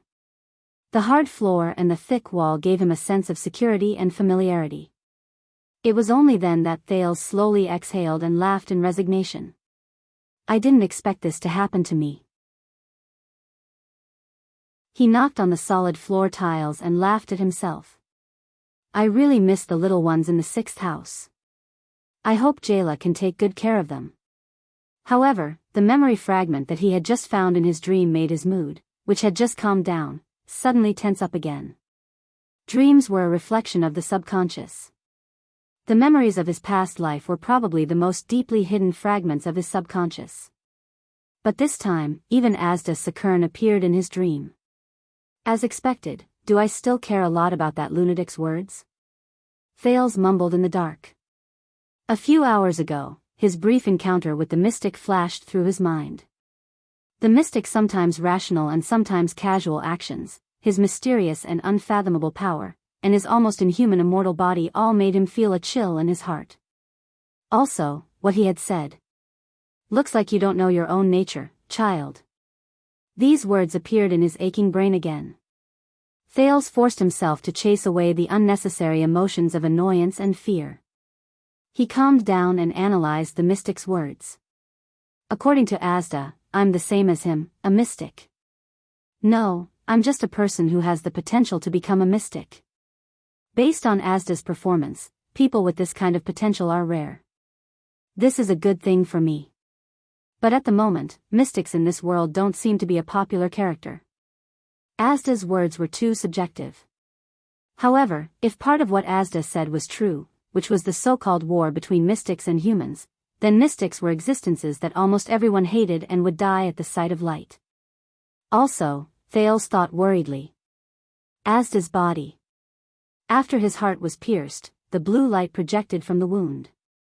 As expected, is he no longer human? Also, Yodel Kato. According to him, he should have reached the abandoned house a long time ago. Did he also hear what Asda said? Thales clenched his fist. Did he also know that I lost control in front of the mystic? If Yodel knew about it, would Gilbert and King Kessel also know about it? What would they think of me? There were still too many questions. For example, that neurotic, abnormally cold, and extremely suspicious father of the king. For example, he was 7 years old, but the bloodline lamp that was strengthened by divine arts was actually from 12 years ago. For example, his origin, surname, and significance to the kingdom. For example, why did the news of his return have to be kept a secret? Yodel and Gilbert practically stole him back like thieves. For example, what was going on in this world? Medieval ecology? A high magic world? Steampunk? Thales slapped his head. No, I can't figure anything out. My basic understanding of this world is still too little. I need a comprehensive child's enlightenment starting from basic knowledge. Thales exhaled helplessly. However, his gaze immediately turned solemn. Enlightenment, learning, these things can be done slowly. But there's one thing I need to solve. It's related to my life and body. He began to recall the mystic's words again. It seems that you do not know your own nature, child. But it's okay. Everyone has their first time losing control. We all start from ignorance. Thales clasped his hands in the dark and recalled the so-called loss of control. Asda used mystic energy to compress himself in the air and prepared to knead himself into a ball. His whole body was boiling as if it was burning. I saw the energy ball in his hand. It should be the so-called air wall. The energy ball turned red and suddenly appeared in front of me. Then, wait. Thales seemed to have grasped the key. Blood and the burning sensation. Thales slowly sat up. Quiet. The name flashed in his mind. He had experienced the feeling of his blood boiling before. It happened during the 2 times Quide beat him up and abused him. The similarity between those 2 times and his encounter with Asda was that he was bleeding. Thales previously thought that the burning sensation in his body was caused by the divine art that Gilbert mentioned. It was caused by his blood falling to the ground. Now, it seemed that Asda's so-called loss of control coincided with the appearance of the burning sensation. Thales suddenly realized that it was not the first time he lost control in front of Asda. The first time he truly lost control was because of Quide. When Quide tried to kill Korea, that bastard should have been holding JC's dagger in his hand. How did that dagger suddenly appear in my hand? It's as strange as the energy ball that suddenly appeared in front of me. Quide. Bleeding. Burning sensation. Dagger. Asda. Energy ball. Yodel and Gilbert. Bloodline lamp. Thales closed his eyes. He realized that he could not make sense of these chaotic elements. Too messy. Too messy. However, he was not discouraged. Instead, a long-lost excitement rose from the bottom of his heart. Categorizing the chaotic and complicated phenomenon, setting up a hypothesis and theoretical framework, eliminating irrelevant variables, inducing causal logic, and finally verifying the completeness of the theory. There was also the uncertainty that could never be verified, that endogeneity that could never be eliminated, and the quasi-experimental method and counterfactual analysis that could never be perfected. Aren't these the alluring puzzles of social science that can never be perfectly solved? They were also my favorite games in the past. Moreover, this time, I'm not facing a multi-causal social phenomenon that I can't start from or verify. Instead, I'm facing a single problem that I can verify repeatedly. When Thales opened his eyes again, his pupils in the dark were already filled with the desire to challenge. He tried to calm down and clarify the phenomenon he was facing. There are too few samples, too many variables, and the mechanism is simple. The overly complicated qualitative comparative analysis, QCA, method is not advisable. I'll just use the most basic Mill induction method.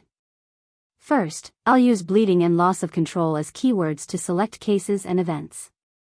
He slowly closed his eyes, and a familiar feeling surged into Thales' brain.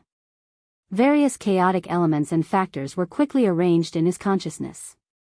According to the research objective and chronological order, for each sample, different conditions, not causes, and whether or not the results would appear were determined. One by one, the events flashed past his eyes. He eliminated the event samples that had too many missing values, combined the conditions and results of each event, and then differentiated them in terms of level and type. A clear and organized table appeared in his mind. For observable and comparable event samples were arranged in it. Sample 1, Condition 1. 1. Quide beat himself up for the first time. Condition 1. 2. Bleeding. Result 1. No abnormalities. Sample 2, Condition 2. 1. Quide beat himself up for the second time and prepared to kill Korea. Condition 2. 2. Bleeding. Result 2. Loss of control, and the dagger appeared in his hand out of thin air. Sample 3, Condition 3. 1. Asda prepared to kill himself. Condition 3. 2. Bleeding. Result 3. Loss of control, and his energy ball appeared in front of me. Sample 4, Condition 4. 1. Test his bloodline in front of Yodel, Gilbert, and that lamp. Condition 4. 2. Bleeding. Result 4, no abnormalities. After listing, he began to compare. Seek common ground, seek differences, and summarize. The table was slowly simplified, normalized, and combined to form a paragraph of text. Thales opened his eyes gently. Conclusion: encountering a murder event while bleeding has a probability of being accompanied by the so-called loss of control. The surrounding objects or energy will shift to varying degrees. No, this conclusion is still too preliminary. First of all, the sample size is too small. Second, some interfering variables cannot be eliminated. Then, the murder event seems too far away. It might be a false mechanism. Could it be that the murder event triggered something, and that thing is the real cause of the loss of control? Also, I have to think of a way to include the lamp in my consideration. In the end, I can only prove that the degree of correlation between a few events is still insufficient in terms of causal inference. No matter what. Thales turned over and lay down. At least I have a preliminary conclusion regarding loss of control. Then, the next step of research, Thales exhaled. He suddenly felt a wave of fatigue in his brain. As expected, he rubbed his temples fiercely. Is thinking about these things too much for a 7-year-old's brain? But he was surprised to realize that something was wrong. The logical conclusion and deduction just now should have been written down on a piece of draft paper with a pen. But the actual process of executing it in his brain. Was it only for an instant? After a while, Thales slapped the floor and felt the pain in his brain.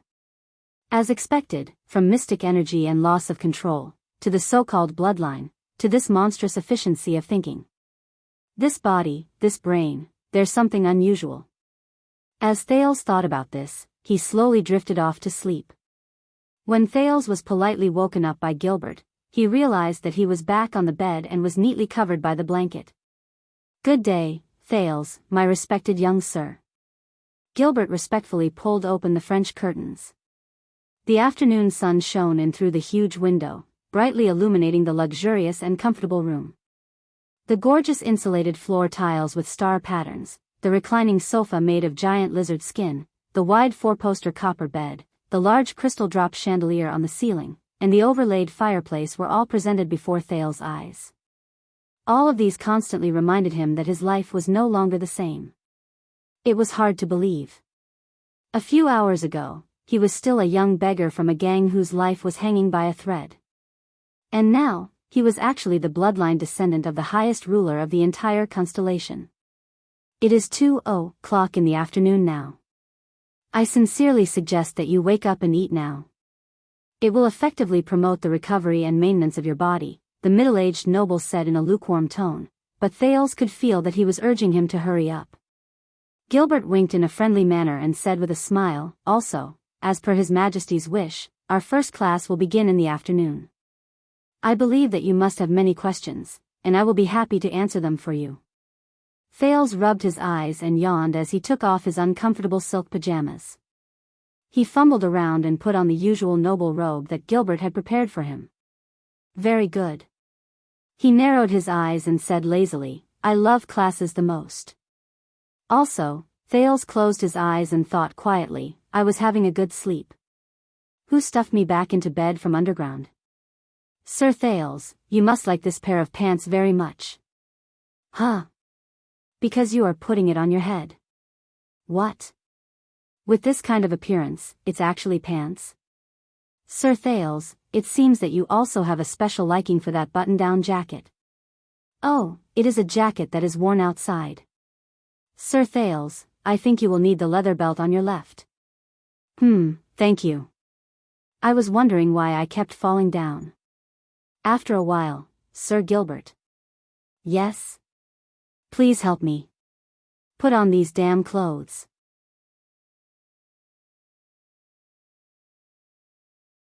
Chapter 21. Conspiracies and tricks, crimes and ugliness, many of them were born in secret rooms in the dark. But conspiracies could also be created in broad daylight. Such as now. Winter was approaching. On the afternoon of the 16th of November, in a spacious stud farm, a fat old noble wearing a thick mink shawl frowned with his head lowered under a parasol. He watched the training of a few horse trainers in the field while he listened to the words of another noble on his left. After a while, he let out a long sigh and looked at a disobedient horse in the distance. The corners of his mouth curled up. What kind of royal treasure is missing that is worthy of our respected king to seal Mindy's Hall indefinitely? What a pity. I was planning to go to Mindy's Hall next week to take a look at Master Calvin's work. The noble beside him was younger and slender. He looked at ease. He naturally and easily grabbed the agarwood pipe in his hand and took a deep puff. Also, Gilbert rushed to Mindy's Hall overnight to report to His Majesty about the situation of the gang war in the outer city district, he said cheerfully as he puffed out smoke rings. Really? Respected King Iron Hand, when did you ever care about the lives of the peasants in the outer city district? If His Majesty treated his people with half of the kindness of the late King 80, the fat old noble touched his thigh with a pained expression. The unruly horse fell. Then why do we need to meet at the stud farm? The king's party must be plotting something. I can guarantee that it is not a small matter. Maybe it is a move that can turn the tables in one fell swoop. The young noble's eyes lit up as he smoked his pipe. Mindy's Hall is really a good place. The royal treasure is missing. I hope it is not Master Calvin's painting. The place must be on high alert, the old noble suddenly said out of the blue. However, the young noble nodded in understanding. Furthermore, I have news that Gilbert has been ordered to investigate the truth of the theft case. Recently, he will frequently investigate Mindy's Hall. With that man around, even the White Eagle will not be able to do anything. We can test them, but we cannot go overboard. We have to use other methods to disrupt their plans. The young noble inhaled another mouthful of top-grade Fisora tobacco, which was only produced 600 pounds a year. He felt intoxicated for a moment, and then blew out a perfect smoke ring. The Extet diplomat group will arrive in the kingdom next month. At this moment, the old noble's face showed sincere worry. Sigh, the peace between Constellation and Extet did not come easily after all. That's right. Unlike his senior, the young nobleman could not keep his composure. His sharpness and spirit were evident on his body. If something happens to the diplomatic mission within the borders of the kingdom, I'm sure His Majesty will be very passive in the face of domestic and foreign pressure. If Your Majesty does not handle this properly. The old noble looked at the horse in the distance and breathed a sigh of relief. He took a sip of tea and said helplessly, "Sigh, a country like ours that has a hereditary throne is indeed backward." Both of them were silent for a while. The old noble shifted his body and asked casually, "What's going on in the Western District?" "Don't ask me, old sir. You know I hate mystics the most." Then let's talk about the Blackstreet Brotherhood." Those people still refuse to budge. The young noble's face suddenly became displeased. It's only been about 10 years, and they're already so arrogant. I'm sure they're more confident in their backer than they are in our new star. Don't look down on the young. The old man grinned helplessly. His eyes were shrewd and sharp. When children scare people, that's what you call scary. Compared to the hasty glance he got last night at dawn, the Mindy's Hall that Thales saw in the afternoon was much bigger, more magnificent, and of course, more spacious. The first floor was the living room for the meeting, a large banquet hall, and an open-air garden. It was equipped with a sizable kitchen, basement storage, and even armament storage. Apart from the open-air balcony that had a panoramic view of the outdoor garden, out of consideration for your safety, I do not recommend that you appear on the balcony or outdoors within a month. Gilbert, the large second floor had 3 large rooms with different functions, the banquet hall for the nobles, the meeting hall, the game room, and other rooms of various sizes. The corridors and entrances from the first floor to the second floor were filled with dignified armored guards. Their faces were hidden behind their helmets, and every one of them was as frightening as a sculpture. Even though they are the swordsmen of eradication owned by the Jade Star family, I still do not recommend that you stab their abdomens, young sir. Gilbert. But from afar, Mindy's Hall was still frighteningly cold and spacious. However, Thale's living room and bedroom, including the dining room and study where he attended classes, were on the third floor. There was only a narrow staircase from the second floor to the third floor. 8 fully armed swordsmen of eradication guarded the place with full attention 24 hours a day. They were on duty every 6 hours. As for the windows and the ceiling, it was said that there were also open-air guards, with Yodel around. Please do not worry about the threat from outside the window. Gilbert. Every dish, from the broccoli, bread, beef, and water, was taken from the well-guarded back kitchen and the underground storage that had been prepared beforehand. Please forgive me, I cannot guarantee their freshness. Gilbert. From the time they were cooked to the time they were delivered, they had gone through strict procedures of disinfecting, testing, and testing for poison. This is really an unimaginable security measure. Looks like I am much more important than I thought. Should I say that they are indeed the ruling class that holds power? I wonder if Jayla can sneak in with her skills. What if she is a mystic? Speaking of this, no, I cannot. Forgive me for refusing, young sir. Thales raised his head and looked at Gilbert with a puzzled expression. Up until now, everything about you is top secret. Gilbert shook his head firmly. Forgive me for being straightforward. We have sealed off Mindy's Hall, and our contact with the outside world is limited to a few trustworthy people. Under such circumstances, if the royal family sends people to search for 3 child beggars who are hiding in outer district, whether it is to investigate or to help, it will be extremely disadvantageous to both of you. Do not underestimate the abilities of those with ulterior motives, he said in a low voice, at least wait for the right time. Thales sighed and furrowed his eyebrows. He bit the last bit of the sweet and greasy buttered bread into his mouth and quickly picked up the cup to drink a mouthful of black tea. At least the food is much better.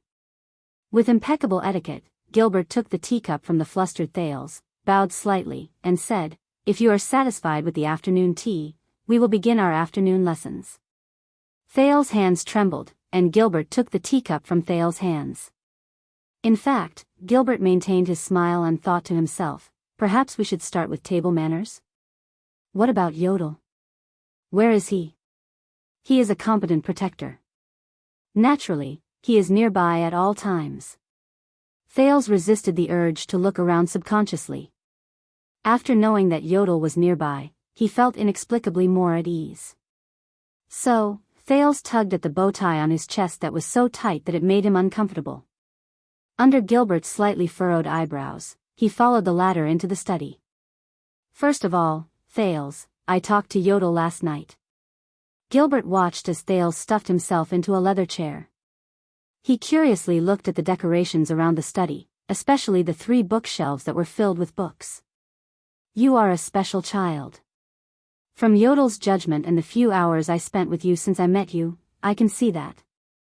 Here it comes. Thales still looked curious, but he was on guard in his heart. But this is only natural. The air of constellation is naturally special. Gilbert placed his hands behind his back and slowly walked towards the study table that was carved with the symbol of the 9-pointed star. His grayish-white sideburns appeared solemn at that moment. I believe that since fate sent you back to Constellation, she must have made some arrangements. Thales looked at the middle-aged noble and did not say a word. I roughly understand your past. Your days on the streets must have been difficult. Gilbert picked up a book that he had prepared a long time ago from the study table that was made of black agarwood. He turned around and said with a serious expression, you will have a new identity, a new life, and even a new name. But what is truly important is the future that you will face and bear. You will have a new identity, a new life, and even a new name. But what is truly important is the future that you will face and bear. Gilbert's bright and piercing gaze was directed at Thales' gray pupils. Thales muttered silently. He looked at Gilbert's sharp eyes and nodded with a solemn expression. He looked into Gilbert's sharp eyes and nodded with a solemn expression. Thales thought in his heart. I understand. Thales pondered over his words. So. Thales deliberated over his words and said slowly, what do I need to know about myself and my past now? What do I need to know about myself and my past now? Gilbert's expression did not change, but he nodded slightly in his heart. Panic, fear, and helplessness. These emotions that a 7-year-old should have at this moment are not present in this child. There is only calmness and prudence. There is not even much excitement. As expected, he is not ordinary. Is it because of the training in the Brotherhood? Yodel did not want to go into detail, but the assassin admired the child's performance. But did he really have such an experience in the gangs in Lower Manhattan District? Or is it because the Constellation royal bloodline, which has been passed down from the ancient empire for nearly 3,000 years, is really extraordinary? Or is it because of his other half? When he thought of this, Gilbert furrowed his eyebrows in a barely noticeable manner. But this competent noble still bowed slightly. Thales, respected young sir, please allow me to address you as such for now. You are 7 years old this year. On the night of the 25th of July, year 665, you were born in Mon Manor in the outskirts of Constellation's capital, Eternal Star City, Gilbert said at a moderate pace. Your birth mother was a noble lady whom I shall not reveal her name. She passed away due to massive bleeding during childbirth. Before she passed away, she named you Thales after the celebrity. Thales' eyebrows arched slightly. You grew up in Mon Manor under the secret care of the Jade Star family. Another female official and I would visit you from time to time. During this period of time, you grew up as a child adopted by Lord Mon when he was out hunting. You did not know your own identity. Last December, Lord Mon died in battle at the border of the Western Desert. As he had no heir, his property and territory were taken back by the royal family. At the same time, I brought you back to Mindy's Hall in Twilight District. Thales was silent as he listened to this part of the narration. And next month, as the illegitimate son of King Kessel V, the legitimate heir of the Constellation royal family and the only remaining bloodline descendant of the Jade Star family, you will claim that you were born with the right. You will be recognized by the royal family, Sunset Temple, and Constellation Higher Parliament as, the expression in Gilbert's eyes was solemn and solemn. There was also a hint of worry and sorrow. The heir of the Supreme King of Constellation. After a long while, Thales exhaled softly. It seemed to be much more complicated than he had imagined. I understand. There are still some parts that I am not clear about, but I will remember them well. I used to be Thales of Mon Manor, and I am also Lord Mon's adopted son. Thales' eyes flickered and he put his hands together. His thoughts were quickly arranging and combining the information he already had. From Gilbert's narration, he combined elements and turned them into effective information. Gilbert nodded and sat down on a leather chair opposite Thales. As for the remaining parts, I will summarize the details so that you can memorize them and familiarize yourself with them. Currently, this is your mission. You only need to know this.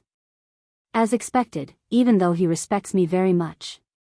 Deep down, I still feel that there is no need to say too much to a 7-year-old child. Thales' eyes flickered.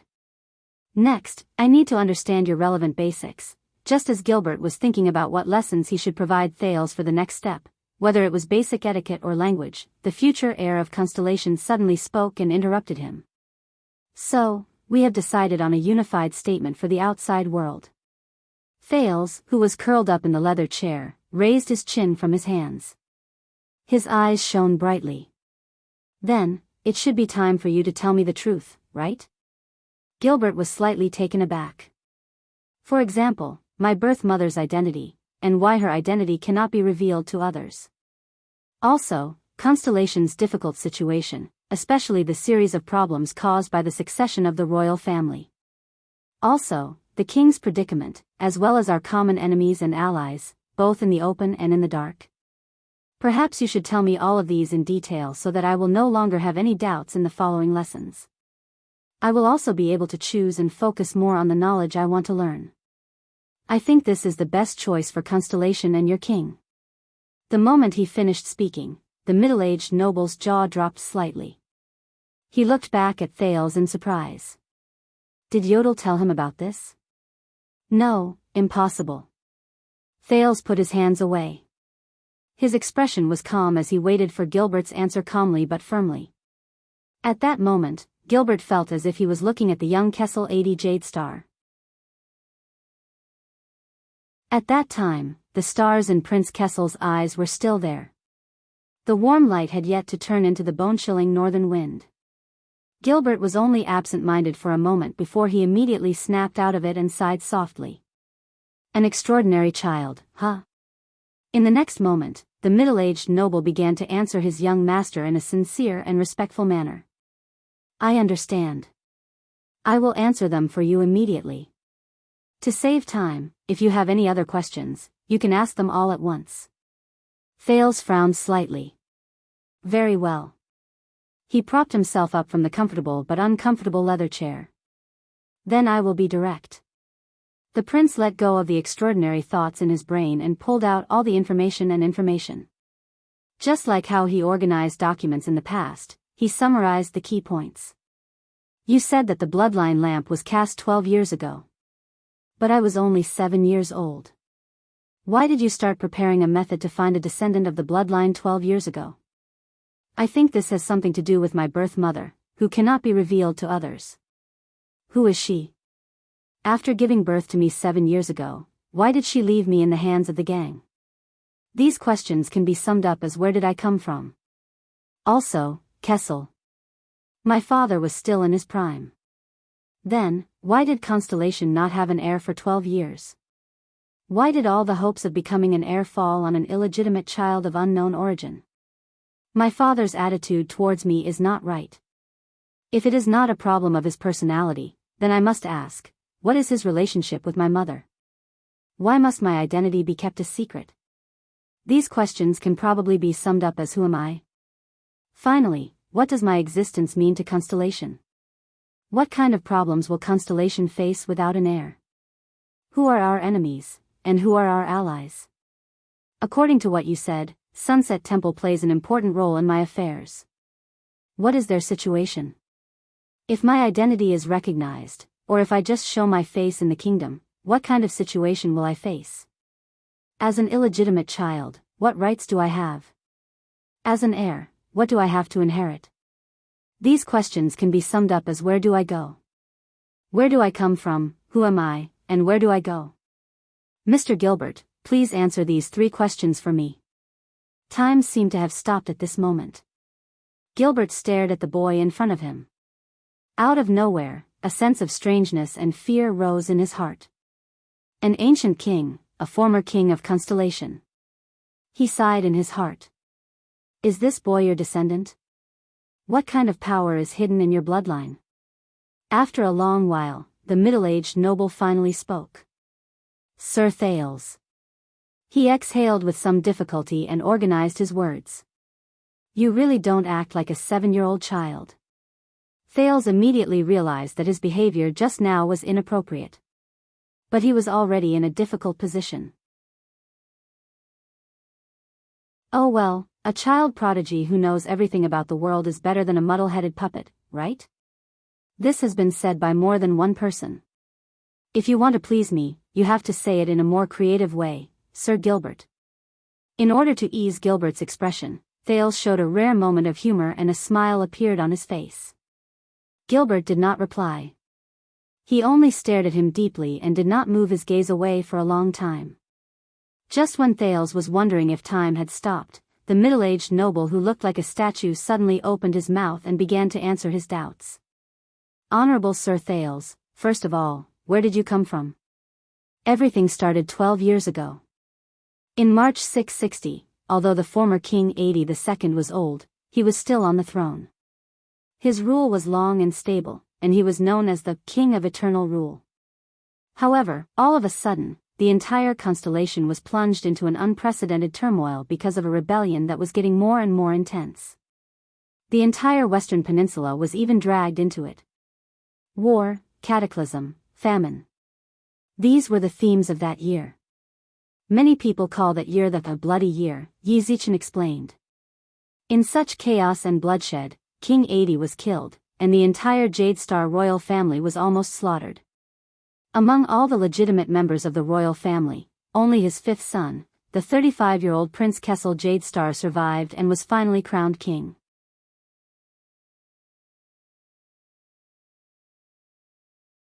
Chapter 22. Taurus, help me. There is nothing I can do. I know you can do it. You are the most powerful among us. Besides, I am still conscious. This means that this seal is not complete. Why? Because you must help me. I must return to my physical form immediately and return to constellation. Forgive me for not being able to comply. Taurus, you are not the will of the world, nor are you one of those stupid gods. Why must you be as stubborn as them? Ignorance. Please, Taurus. I met a child. He might be the only newborn mystic in 1,000 years. What does it have to do with me? Why can't you understand? He, me, you, the 14 of us, with him, that makes 15, mystics. We are all one. Are one? Taurus, believe me. We coexist and support each other, even if our paths are different. Bloodthorn Black Orchid, do you remember? That's different. Those two, they betrayed us. Everyone has a choice. That's all. We are not humans.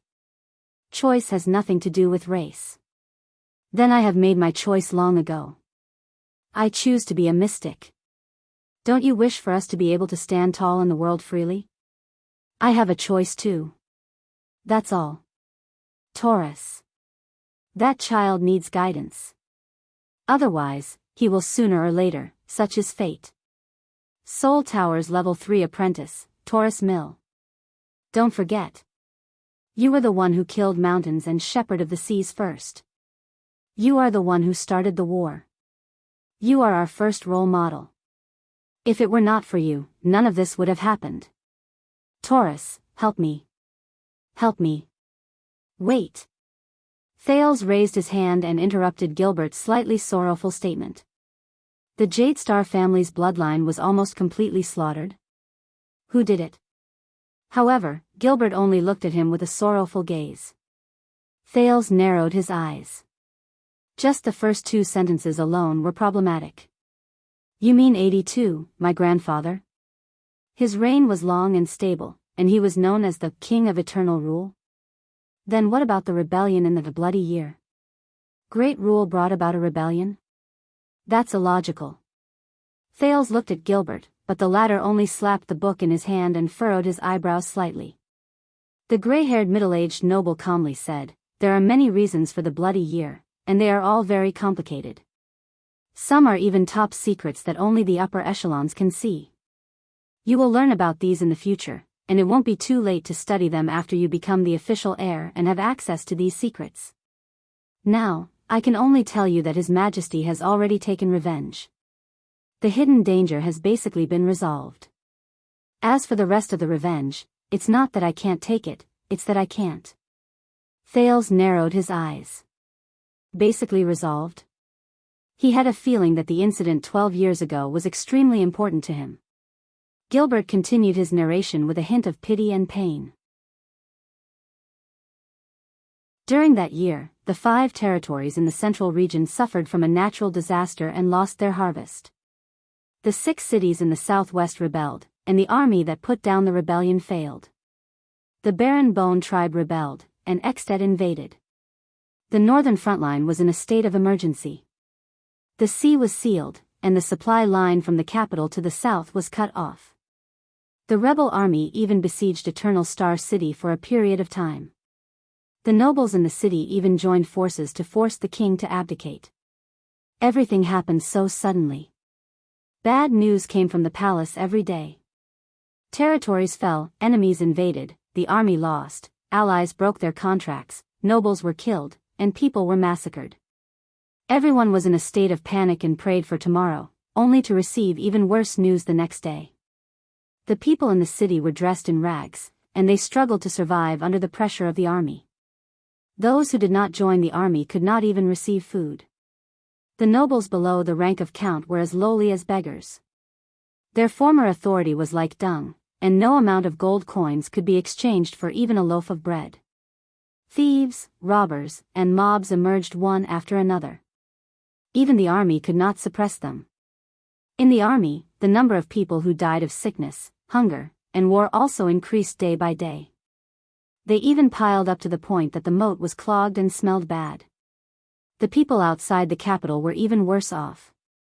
Many of them became refugees or mobs. They drifted with the wind and had no one to rely on. Bandits appeared in the wild, and criminals ran amok. Many suzerains were hanged to death in their territories. Some officials were even skinned in the government office. The people could not live without weapons. I heard from a knight who left the city to report that there were piles of corpses every few steps in the wild. Horses could not even gallop freely for less than a quarter of an hour. If there were less than 5 knights on a journey, refugees and mobs would dare to swarm them. That year was like Hell's River. Gilbert looked out of the window. His tone was calm, but Thales could hear the desolation and resentment in his voice. The Jade Star royal family's misfortune was the biggest footnote. The prince did not speak. Gilbert sighed and continued to speak, yes. Day after day, the king touched his white hair and sat in distress. The lamp oil in the imperial conference never stopped burning. Every brother and prince of the Jade Star family was given a task. They were either supervising the logistics of the war, roping in the nobles, or even sent to the front lines to lead the army. Until they were mercilessly slaughtered.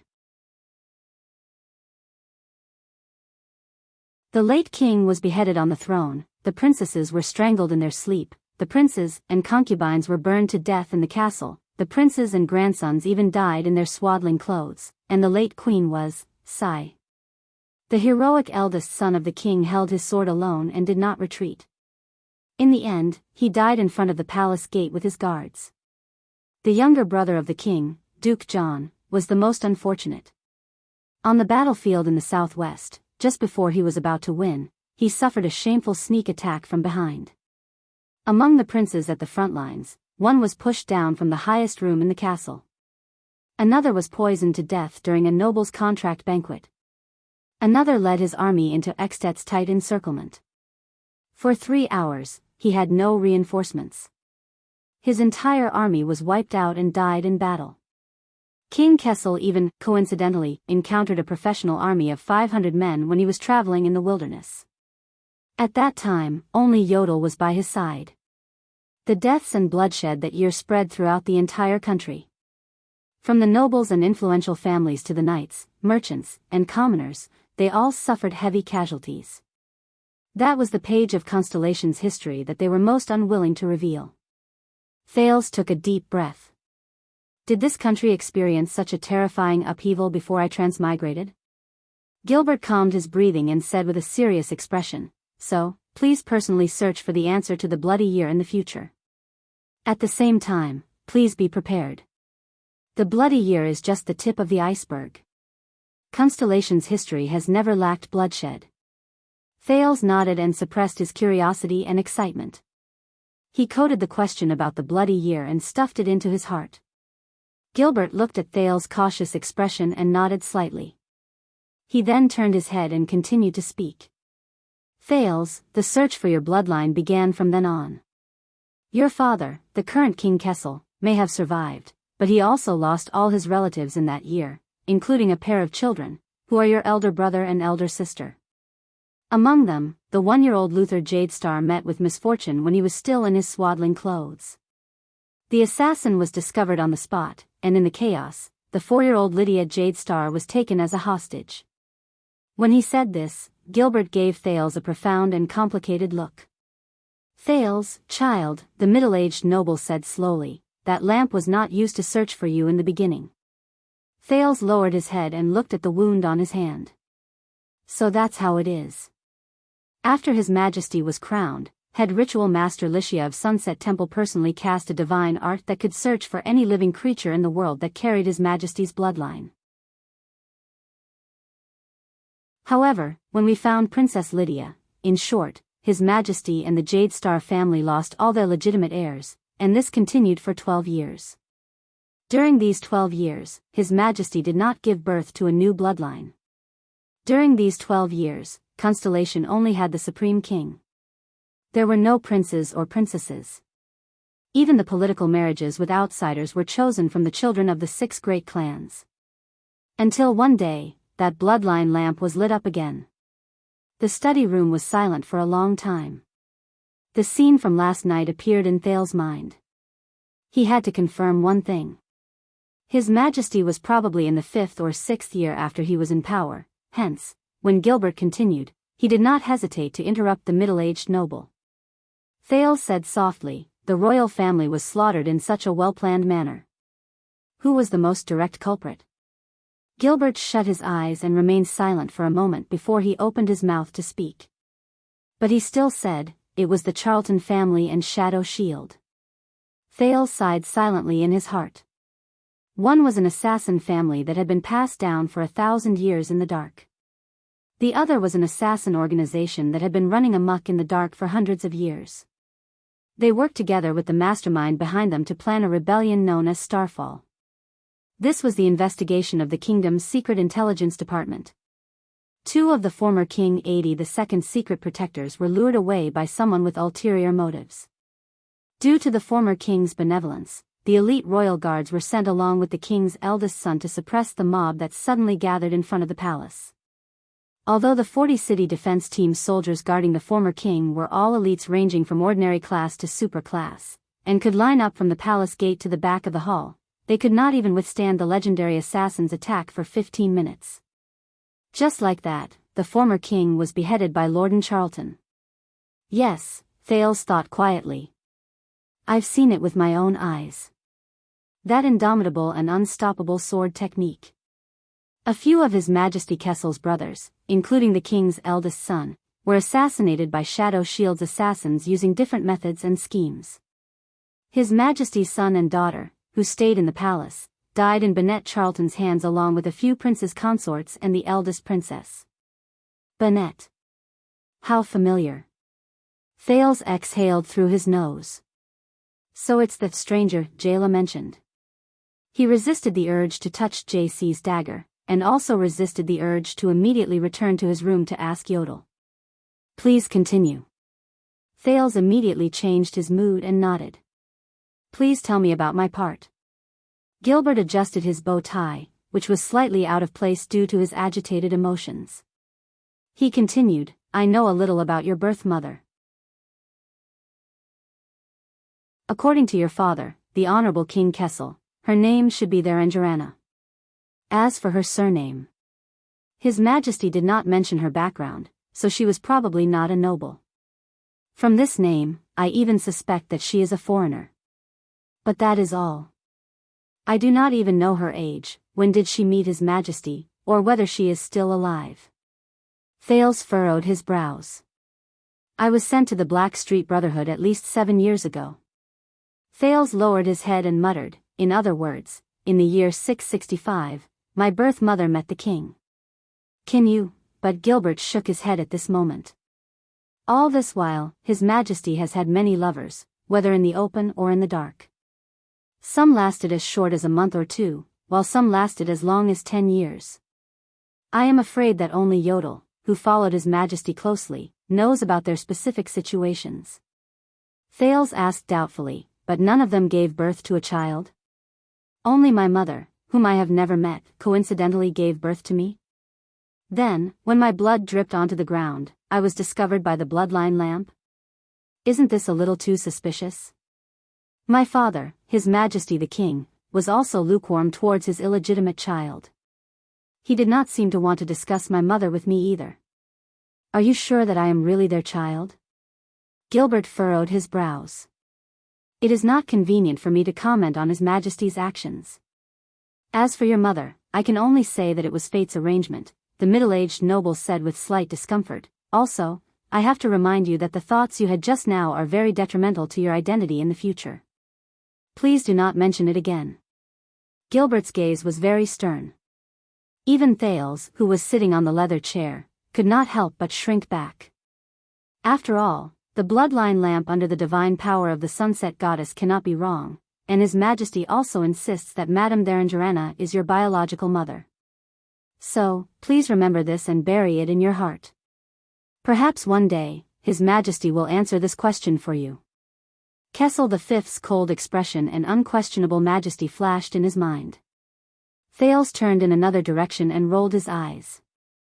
The above is the answer to the question of where you came from and who you are, Gilbert said with a serious expression. Then, regarding where you are going, at this moment, a person suddenly appeared in the study room. He landed in front of them without a sound. Gilbert's expression changed. He quickly stood up in an instant and kicked a cane from beside his feet. When he grabbed the cane in his hand, the middle-aged noble was already standing in front of Thales, blocking his way.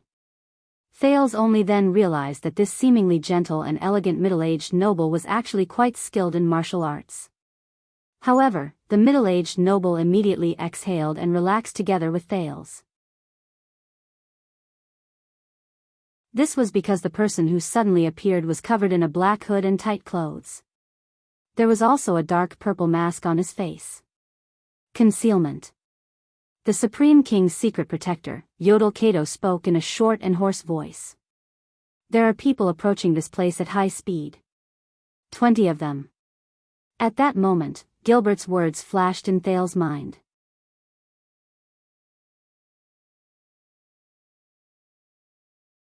Chapter 23. It wasn't easy for him to get a good night's sleep. Was he going to be unlucky again so soon? This thought instantly flashed past the prince's mind.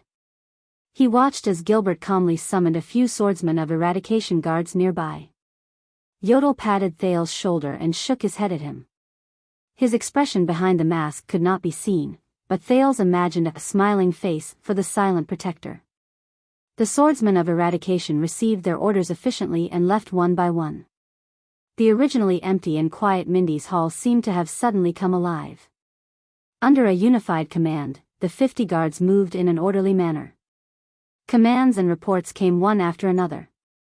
The third team is heading to the main entrances and exits on the second and third floors. The defense on both sides of the hall is complete. Reinforcements at the top of the hall are in position. In the end, Gilbert calmly left a few words for a swordsman of eradication who looked like the leader of the guards. Then, he turned around and returned to the study room. He conveniently dragged Thales, who was peeking out from the study room's door, into the study room. Yodel had long since vanished into thin air, just like before. The middle-aged nobleman skillfully pried open the baffle behind a bookshelf with his cane and pulled one side of the bookshelf open, revealing the secret room inside. Who are they? When Thales was carried into the secret chamber by Gilbert, he struggled to ask. Is he a friend or foe? Gilbert lit up the everlasting lamp in the secret room and closed the secret door at the same time. He then asked meaningfully, I guess you want to ask who would choose to break into the heavily guarded property of the royal family at 5:00 in the afternoon without warning?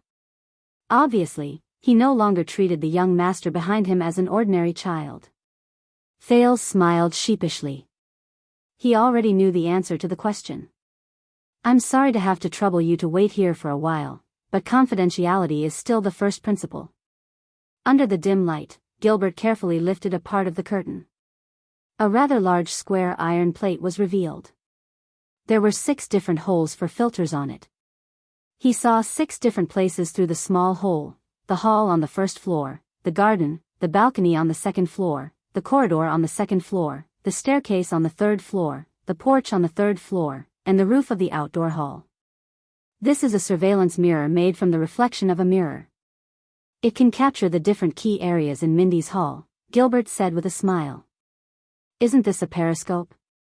Thales rolled his eyes internally. They're here.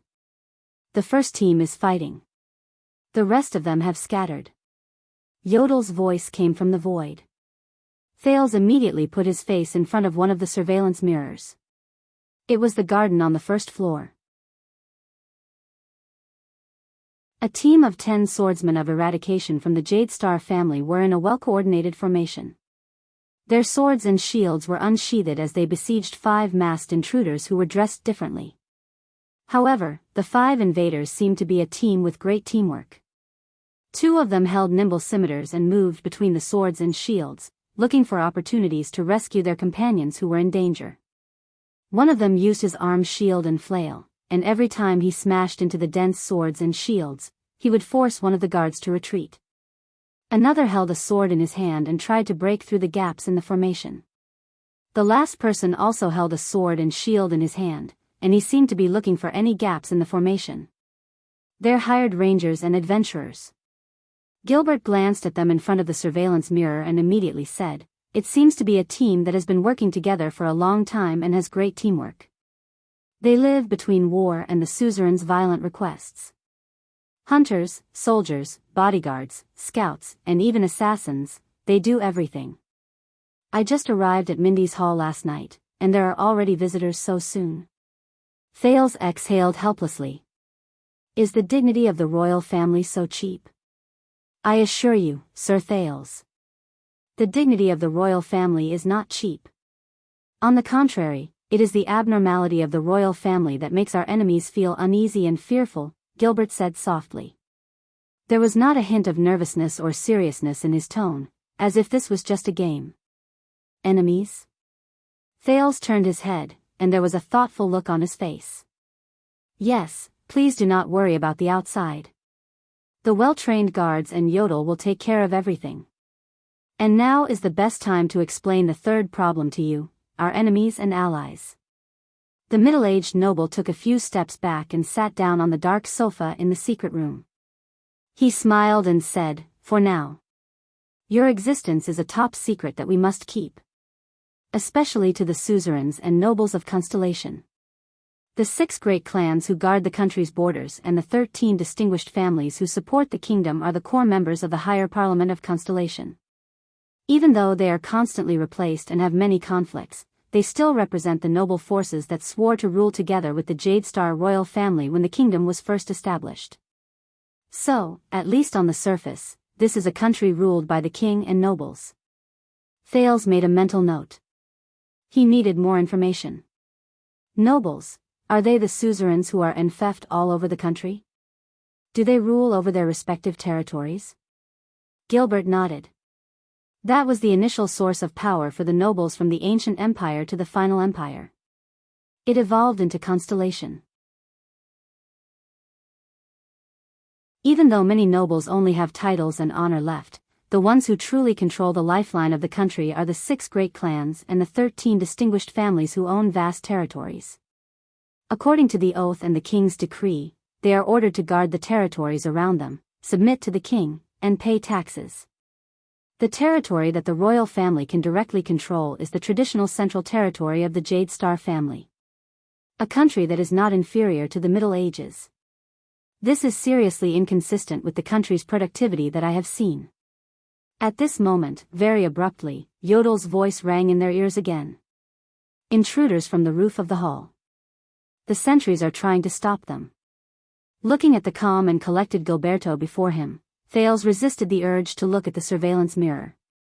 Even though these suzerains have their own legal private army, most of the time, they will choose to hire outsiders to clean up some of the chores, especially those that need to be cleared of any involvement. This is especially true for the suzerains who are more powerful and have higher statuses, such as our guests outside. The corners of Gilbert's lips curled up. Then, what is the purpose of the higher parliament formed by this group of suzerains and nobles, and what is the power they possess? Thales asked sensitively. The higher parliament is a product of the virtuous king, Mindes III's rule. During the costly Third Peninsular War, the virtuous king commanded the powerful suzerains, nobles, officials, priests, merchants, and scholars in the country to form the higher parliament and the national conference. The former was the exclusive meeting place for the nobles of the territories, while the latter faced all the famous and influential people in Constellation. Mindes III used his superb mediating skills to eliminate the layers of conflicts and obstacles. He distributed taxes, allocated resources, and borrowed money to repay loans. This allowed Constellation to retain its precious vitality in the war that severely damaged the countries on both sides of the strait. A platform where the public power of the country appeared to deal with the conflicts between the upper and lower levels, reach a compromise, and condense a consensus among the social classes. Thales made another note in his heart. Let's not talk about the national conference for now. The higher parliament of Constellation's nobles has been preserved after the virtuous king. Constellation's major national affairs, such as the king's orders and laws that involve the entire territory, will be promulgated after the Supreme King and the nobles have reached a consensus. This has become a tradition. In fact, after the higher parliament was formed, the discord between the upper and lower levels of the kingdom, the fighting among the nobles, and the phenomenon of overtly complying but covertly opposing has become much better, Gilbert said calmly.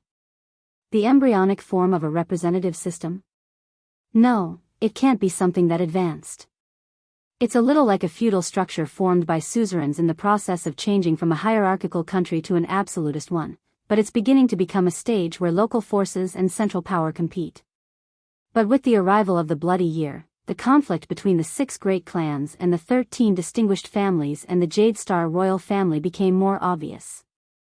In the 13 days after the late King 82 was killed, even though there were endless conflicts between the nobles, the capital of Constellation under the rule of the higher parliament actually decided to lock the city gates and withdraw its troops.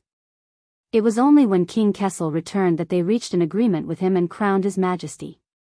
A feudal parliament that operates independently, an organization where the feudal suzerains unite and speak out against the monarch.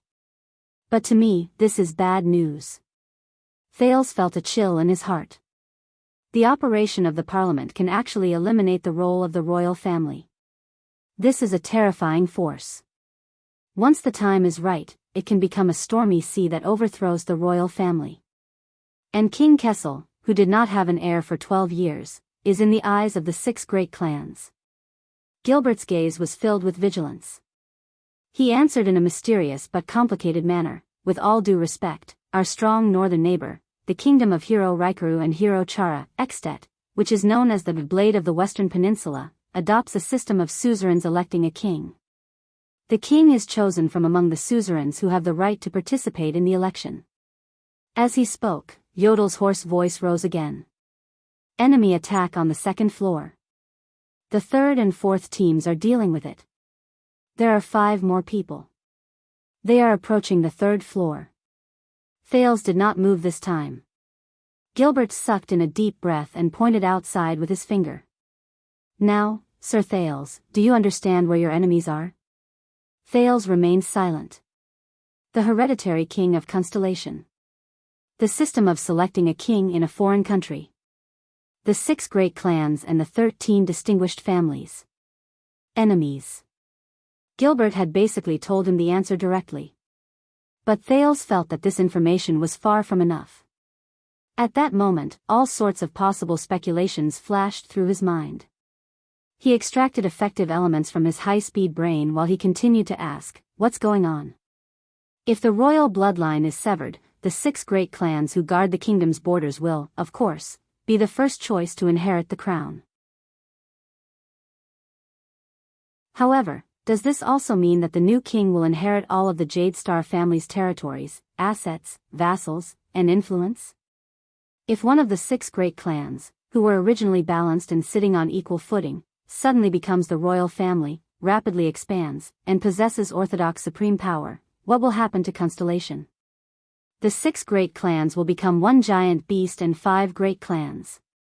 Will they live together happily and move towards a better tomorrow, just like when the Jade Star royal family was still in power? Gilbert was used to his young master interrupting him at any time. But this time, the middle-aged noble did not say a word. He only stared at Thales solemnly. Thales also stared back at him. His heart grew heavier. In order to work together to fight for the crown, they, the 6 great clans and the 13 distinguished families, must have gone through complicated and headache-inducing bargaining and division of interests. At the very least, they must have discussed who should wear the crown. Thales' eyes shone brightly.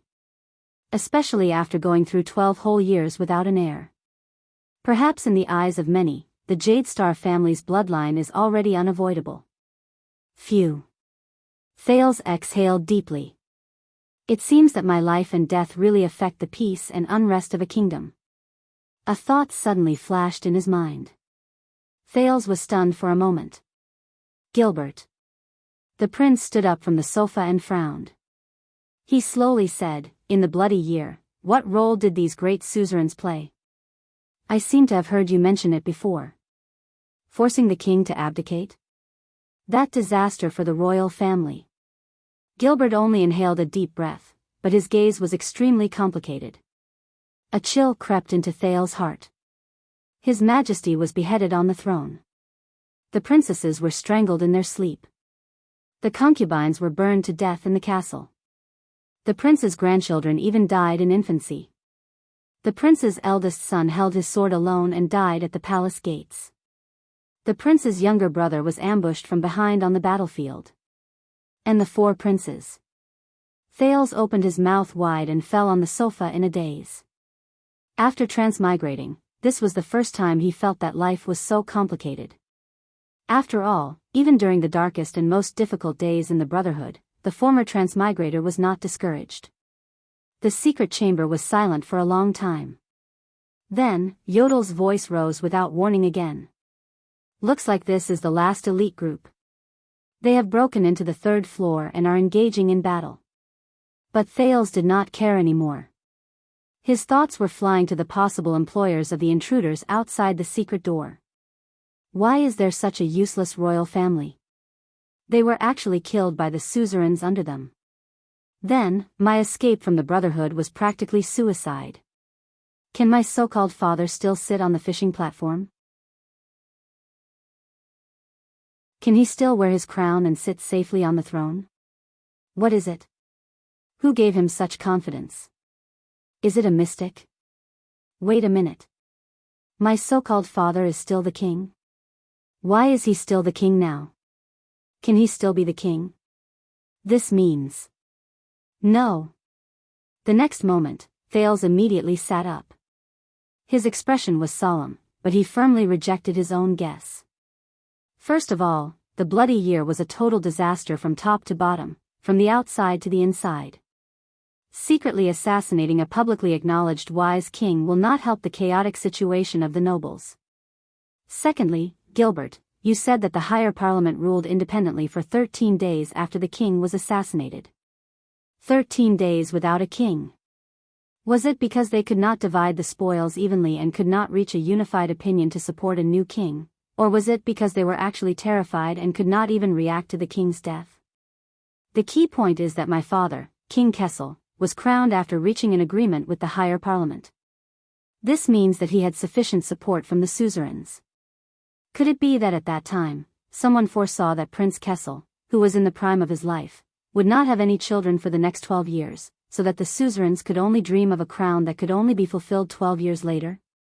What kind of psionic ability could make such a guarantee?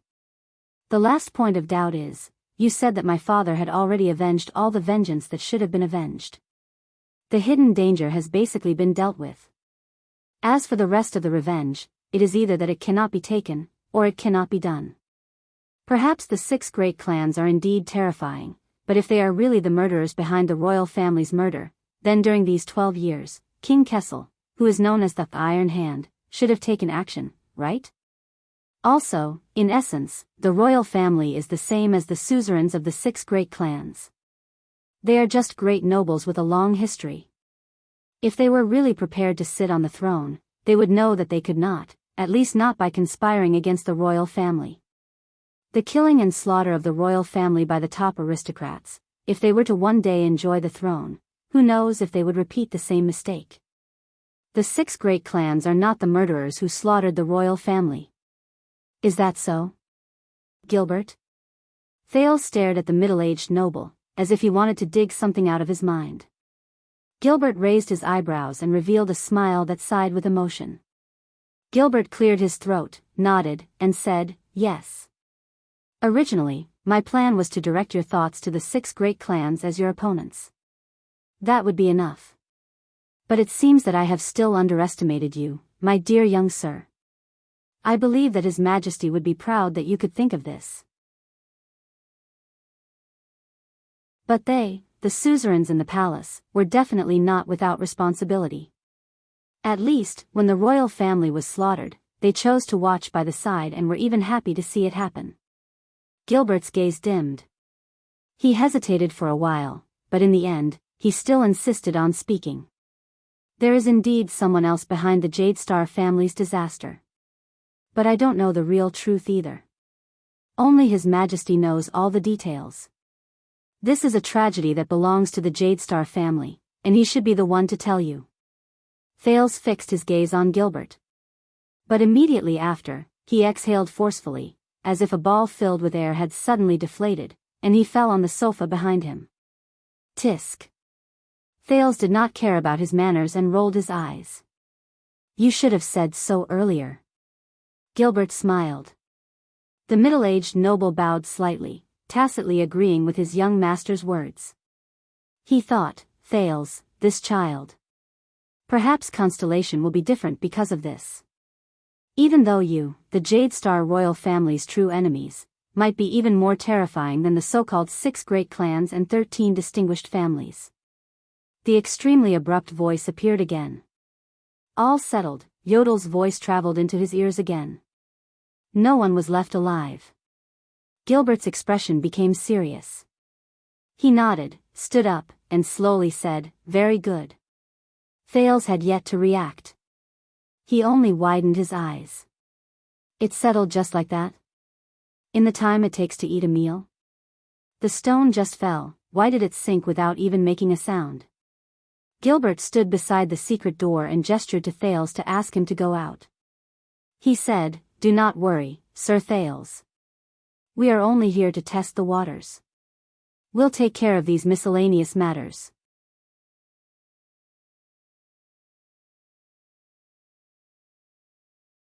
Chapter 24. On the afternoon of the 16th of November, in the center of Red Street Market. What was supposed to be a bustling and lively street was now filled with patrol soldiers in light armor and star blue uniforms, as well as police officers in black and blue uniforms. They carried stretchers, supplies, and notebooks to and fro on the destroyed houses and roads. There's another one here. A soldier of the patrol team waved his hand and dragged out a deformed human body from a collapsed beam together with his colleagues who had rushed over after hearing the news. This one's still breathing. Another urgent call came from afar. The doctors and healers hired by the city hall, as well as some priests who volunteered from the Divine Temple, hurriedly came forward. Lorbek Dara, the first-level director of the Western City Police Station, was standing on a small hill of collapsed houses. His feet were stepping on a blood-stained building material. He had just sent away a few City Hall government officials with a smile. They were dressed as brightly as the backstage. He politely listened and humbly accepted their stupid complaints such as, look, this is supposed to be your responsibility. How did you end up like this? Do you know that we, the City Hall, also need to work to serve the people? We don't have the time to waste manpower here. Behind Lorbek was an open space covered by a large umbrella. This was a temporary morgue. At the moment, there were close to 100 corpses, some of which belonged to innocent citizens, and some of which belonged to gangsters. Many officials were wearing masks, holding pens and paper as they walked around the corpses. The corpses were occasionally recognized by family members who rushed over after hearing the news. Naturally, there was a heart-wrenching. Some family members recognized the uniforms of the officials. They were so agitated that they even rushed forward. However, they were pulled away by the well-prepared soldiers and police officers. Lorbek lowered his head and sighed deeply. Fortunately, it was winter and the flies had not gathered yet. Lorbek stepped on a signboard that was cracked into 5 or 6 pieces. It seemed to be a chess and card entertainment room. He walked down with a stiff expression. An exquisite swordsman chess piece fell out of the blood-stained ruins. Lorbek stopped in his tracks. He slowly bent down, picked up the chess piece, and patted off the dust on it. However, the blood on the chess piece had already coagulated and could not be wiped away. This bunch of bastards. Lorbek looked at the chess piece in his hand with an ashen face. This swordsman chess piece was missing the hand that was holding the sword. It seemed to have been broken by a sudden force. The director turned his head and looked at the side of the ruins. There, a man in a dark red leather coat was also looking at everything. The man in the red coat turned around and looked at the director's dissatisfied expression. I won't agree. Lorbek said resolutely. Are you sure? The man in the red coat revealed his face. His thin face was covered with stubble, but his tone was full of hostility. "This is a request from the Blood Bottle Gang and that lord. Nikolai. This is not what we originally agreed on. Even His Excellency will not allow you to blow up Red Street Market into ruins and take away almost 200 lives." The police chief gritted his teeth, as if he was suppressing his anger, and spat out the words one by one. "And now you still want their bodies?" Lorbeck felt that his dissatisfaction was about to break through the sky. But the man he called Nikolai, although his face was full of ice, he didn't care at all. "That is not accurate. Only a dozen houses in the center of the street were destroyed, right? And I really didn't know that the West City police chief who stood by the side the whole night also had a sense of justice and compassion. Speaking of which, we also lost a lot of people last night. Scum, do you expect me to help you when you gang fight?" Lorbeck thought angrily. This is the Blood Bottle Gang's loss, His Excellency's loss, and His Excellency's loss. Of course, it is also your loss. Nikolai continued. This scum, why did the Western Front Line expel him? They should have just chopped his head off. Lorbeck cursed in his heart. Nikolai said in an unfriendly tone, "So, for His Excellency's benefit, you can still make the decision on some bodies, right?" But Lorbeck did not give in as he expected. The director took heavy steps in front of Nikolai, almost touching his nose. His eyes were full of anger as he said, with eyes full of anger, he said, "I don't care how many of you Blood Bottle Gang scum have died. I am following His Excellency's orders, but he did not say that you scum would cause such a disaster. This morning, everyone in the King's City knew that you guys had nothing better to do in Red Street District. Even the Imperial Conference was discussing the gang fight in XC District." Nikolai's eyes changed.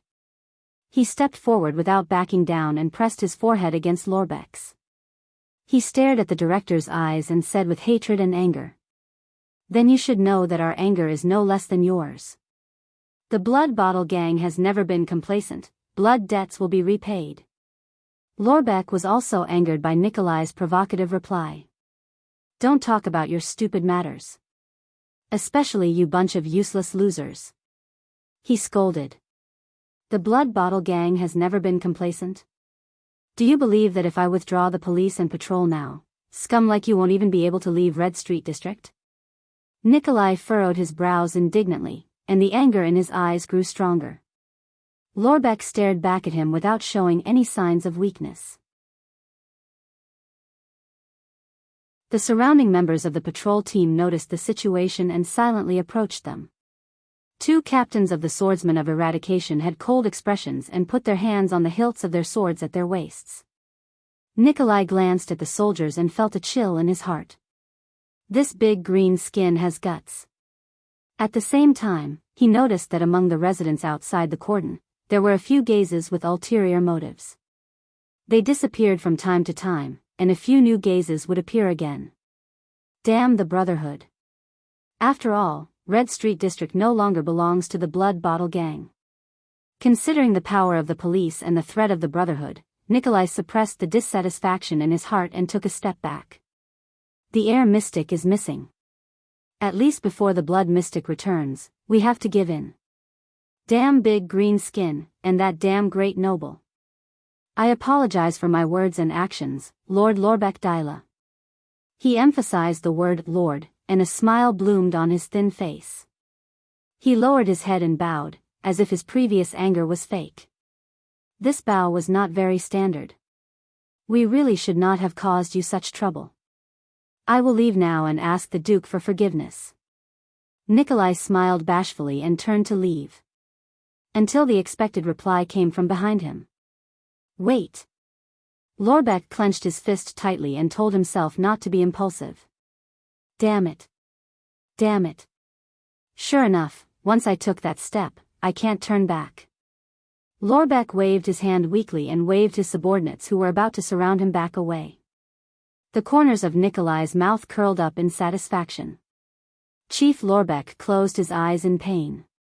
After a while, he whispered with a trembling voice, "Damn it. Damn it. Fine, you can take the corpses, but not more than 20. And they must be unclaimed. The smile on Nikolai's face finally became sincere. Yes, your lordship. He once again enthusiastically called Lorbeck by his title. Unclaimed corpses? Nikolai laughed contemptuously in his heart. Since the blood bottle gang wants the corpses, then they are naturally unclaimed. Isn't that so? What a pleasant cooperation between the police and the people. Nikolai made another non-standard bow and turned to leave. Lorbeck looked at his back, shook his head, and asked weakly, "What's the matter?" He asked weakly, "What do you want the corpses for?" To entertain a few old friends on behalf of the big shots, Nikolai did not turn his head, but his tone was frightening. To prepare a banquet. Nikolai disappeared from sight, and at the same time, a few watchful gazes from the crowd also disappeared. Lorbeck lowered his head and saw his reflection in a pool of blood at his feet. It was a helpless middle-aged man with grizzled hair and wrinkles. Lorbeck felt a wave of disgust. He took a deep breath and looked at the chess piece in his hand. He saw the one-armed swordsman smiling at him. The police chief released his hand with a sorrowful expression and turned to leave. The swordsman without a sword fell into the pool of blood and replaced Lorbeck's reflection. 6:00 in the evening, Mindy's Hall. 4 groups of 5. Clear division of labor, tacit cooperation, supra-class leaders, leading ordinary class experts. Although they have extraordinary skills and rich experience, judging from their equipment and identities, they are indeed hired. Gilbert stood up from beside a corpse and waved his hand for the guards to carry it away. Mercenaries and adventurers who dare to attack the royal family's property. If the employer did not promise them a generous reward, then they must have the confidence to avoid the risk. The middle-aged noble stood in the hall on the first floor with his hands behind his back. He suppressed his disgust for his collaborators and spoke to an empty corner. As a former adventurer, what do you think?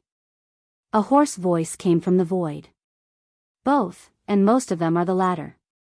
The employer did not tell them the truth, such as you will not encounter any supra-class experts or, there will not be more than 20 guards. Perhaps their employer did not expect that our guards are far more powerful than an ordinary property, and you are here as well, the middle-aged noble replied. Corpses were carried down the stairs, the roof of the hall, and the corridor.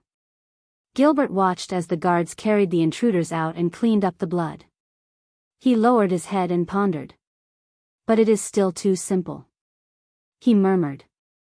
Even though we have doubled the number of guards in Mindy's Hall, even though we have 50 well-trained ordinary class and supra-class swordsmen of eradication, even though they were only hired to test us, we still handled it too easily, too simply. The guards who carried the corpses past them did not pay attention to Gilbert, who was talking to himself. It was as if the middle-aged noble was talking to the air until Yodel's figure appeared beside him out of thin air. They did not have the awareness to fight to the death, and did not intend to cause harm to the guards, the masked secret protector said in a low voice. If I had taken action a little later, they would have retreated. Gilbert frowned deeply. This is not right. Even if they were just testing us, their attitude and methods were too rash. It was as if Yodel answered at the right time, as if they came to our doorstep to die. The gray-haired middle-aged noble nodded and said, if their employer is really the one we expected, then they must know that if we really have an important secret, then this kind of preparation is of no use. Then why did they do it? Cover for the others? Yodel shook his head. I did not sense anyone else. If there is no one else. At this moment, Gilbert and Yodel raised their heads at the same time and looked outside the door. Under the setting sun, an ordinary carriage was on the road leading to Mindy's Hall. After Gilbert finished listening to a guard's report, he nodded and said, Gines has arrived. Gilbert frowned. That woman originally hated to sit in narrow carriages like carriages. It seems that she also restrained her likes and dislikes in order to hide from others. After hearing this, Yodel raised his head abruptly. At first, Gilbert was still wondering why this secret protector, whose expression could not be seen, had such a big reaction. But immediately after, his expression changed drastically and he looked back at Yodel in shock. Hide from others, it can't be. Didn't you say that you did not sense anyone else? Gilbert asked with a pale face. Yodel turned his head to look upstairs and his figure flashed. I left 8 swordsmen of eradication upstairs. But before Gilbert could finish speaking, Yodel disappeared before his eyes. Wait, if I did not sense anyone else, Gilbert slapped his head hard. Everyone. Gather at the 3rd floor at full speed. Protect the target. Thales was drenched in cold sweat and looked nervously at the man in front of him. Just now, this fair-faced adult man, who was wearing a gorgeous pleated shirt and expensive leather boots, suddenly appeared between him and the 8 swordsmen of eradication. There was no wind, no sound, no breath, no trace. Then, blood spurted out from the necks of the 8 swordsmen of eradication beside Thales one after another. It was not that transmigrators had never encountered powerful enemies before. For example, Asda the mystic was one of them. But he really had never encountered an enemy who appeared so suddenly. It was so sudden that Thales' visual nerves could not even react. He did not see how the other party moved at all. Thales subconsciously wanted to shout, but a right hand suddenly appeared in front of him. This man, who had good taste in clothes, suddenly covered his mouth. Thales still could not see his movements clearly. Even an expert like Phantom Wind follower Ralph would at least have tracks and afterimages even though his movements were swift and fierce. But this man in front of him did not move his right hand at all. It was like a frame-skipping animation. Thales, who struggled to no avail, gave up on wasting his energy. He calmed down and tried to calm the beating of his heart. He looked at the man in front of him. This man was slightly taller than Yodel. His neat blonde hair was spread behind his forehead, and his green pupils were clear. Even though his face was sickly pale, he was really, Thales could only describe it this way, very handsome. Compared to Asda's feminine handsomeness, this man could be said to be the sunny and dashing type. Coupled with his simple but elegant taste in clothes, he would definitely charm a lot of girls when he went out. Unfortunately, Thales could not feel any warmth from him at all.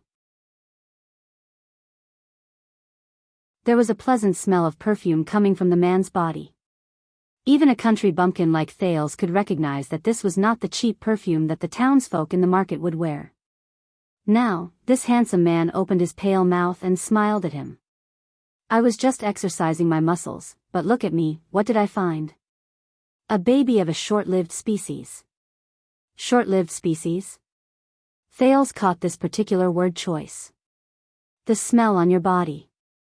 TSK, it's really delicious. As expected, good food is always in unexpected places. But in the next moment, the relaxed blonde man's expression suddenly changed.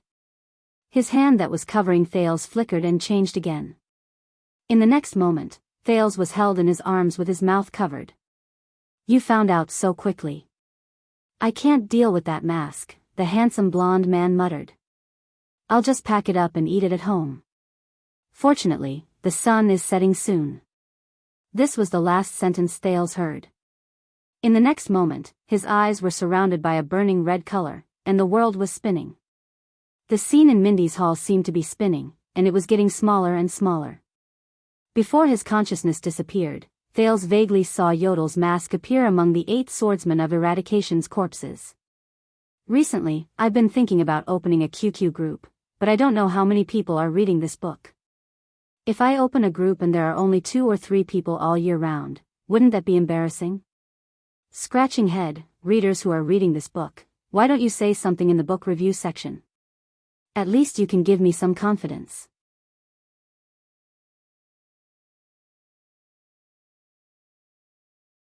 Chapter 25. Lorbeck cautiously sat down on a quaint guest chair. His expression was restrained, and he did not have the bearing and dignity of a first-class police chief. From the corner of his eyes, he saw the tricolor iris flower symbol at the side of the study, as well as a portrait of an amiable old man. Lorbeck knew very well that even if he was a suzerain with a city, a territory, and real power, he would not be able to sit here and talk to the imposing yet elegant young noble in front of him. What more a mere police chief? Thank you for taking the time to meet me despite your busy schedule, Lorbeck respectfully lowered his head and said softly. Please don't say that. With your qualifications and status, you are more than qualified to be my teacher. These are my late father's words. The young man with iron-colored curly hair, a round face, and thick lips smiled amicably and jokingly said, although in terms of taste in wine, he and I are irreconcilable, but in terms of respect for you, Lord Dyra, we are of the same mind. A warm feeling welled up in his heart, and Lorbeck quickly nodded. The old Duke is a highly respected, generous, and benevolent lord. You are not inferior to him in this aspect. The young man was stunned when he heard this, and looked at the portrait in the study. The old Duke's smile was as kind and amiable as ever. After a few seconds, the young man recovered from his deep thoughts. I'm very sorry, it's been 2 years, I hope I didn't embarrass him. The young man smiled bitterly and shook his head. He stood up, and a slightly sad smile flashed across his face. He looked into the distance and sighed. Sometimes I think, if only father was still here, I would rather hear him scold me a little more. Lorbeck was a little embarrassed. On one hand, he missed the kind old Duke, and on the other hand, he felt that the young Duke's true feelings were very personal, and he should not interrupt. Fortunately, the young Duke turned around in time, and put away his reminiscence. He used a joke to dispel the old Duke's embarrassment. As long as he doesn't mention the wine. Hearing this, Lorbeck and the young man laughed in unison. Everyone knew that the old Duke liked to drink Extet strong rye wine, while the young Duke liked to sip the fine grape wine from Sarah Dukedom. Because of this, the two of them had been flushed with anger in front of the tricolor iris family emblem more than once, to the point where they almost drew their swords and fought each other. The old Countess and the lovely Miss Hilary were the only ones who could stop them at the table with their murderous and coquettish glances. With just 2 sentences from the young man, the restraint and awkwardness in the room disappeared. Amidst the laughter, the young man put down the expensive agarwood tobacco pipe in his hand, walked to the wine counter at the side, and picked up a bottle of unlabeled wine. I'm sorry, I'm not a smoker, but I just went to the stud farm to discuss some matters with some seniors. The young man explained with a bitter smile. So, I hope that holding a pipe can make me look more mature. They would rather pay attention to a horse that has lost its footing than listen to a young boy selling his plan to suppress bandits. The sharp-eyed Lorbeck noticed that there was a bottle of rye alcohol among the various grape wines on the table. Although it had never been opened, it was meticulously preserved to the point of being spotless. Thinking of the late Duke, Lorbeck could not help but feel touched. This was the first time he met the new Duke in private in the 2 years after the death of the old Duke Covendier. But in just a few minutes, the amiable and well-mannered young Duke had left a deep impression on the police chief. As expected of one of the 6 great clans that had been passed down for 1,000 years. As expected of the tricolor iris flower that would rather die for friends than foes. As expected of the late Duke's son, it seemed like the Covendier family had a successor. The police chief bowed slightly, and then replied with certainty, only those who lack talent will speak of their qualifications. I believe that your excellency, your character and talent are enough to make up for this. Thank you very much. The young Duke smiled bitterly as he picked up 2 glasses of red wine and handed one to Lorbeck. Hearing these words from the youngest police chief, it really makes me feel relieved. Do you know how Duke Cullen encouraged me? Lorbeck happily accepted the red wine. His restraint had disappeared without a trace. He did not know whether to laugh or cry as he watched the young Duke imitate the pot-bellied East Coast Duke's tone and posture. Don't worry, young Zayn. You know, your father and I grew up being spanked by the late king. The young Duke's expression was twisted as he imitated Duke Cullen.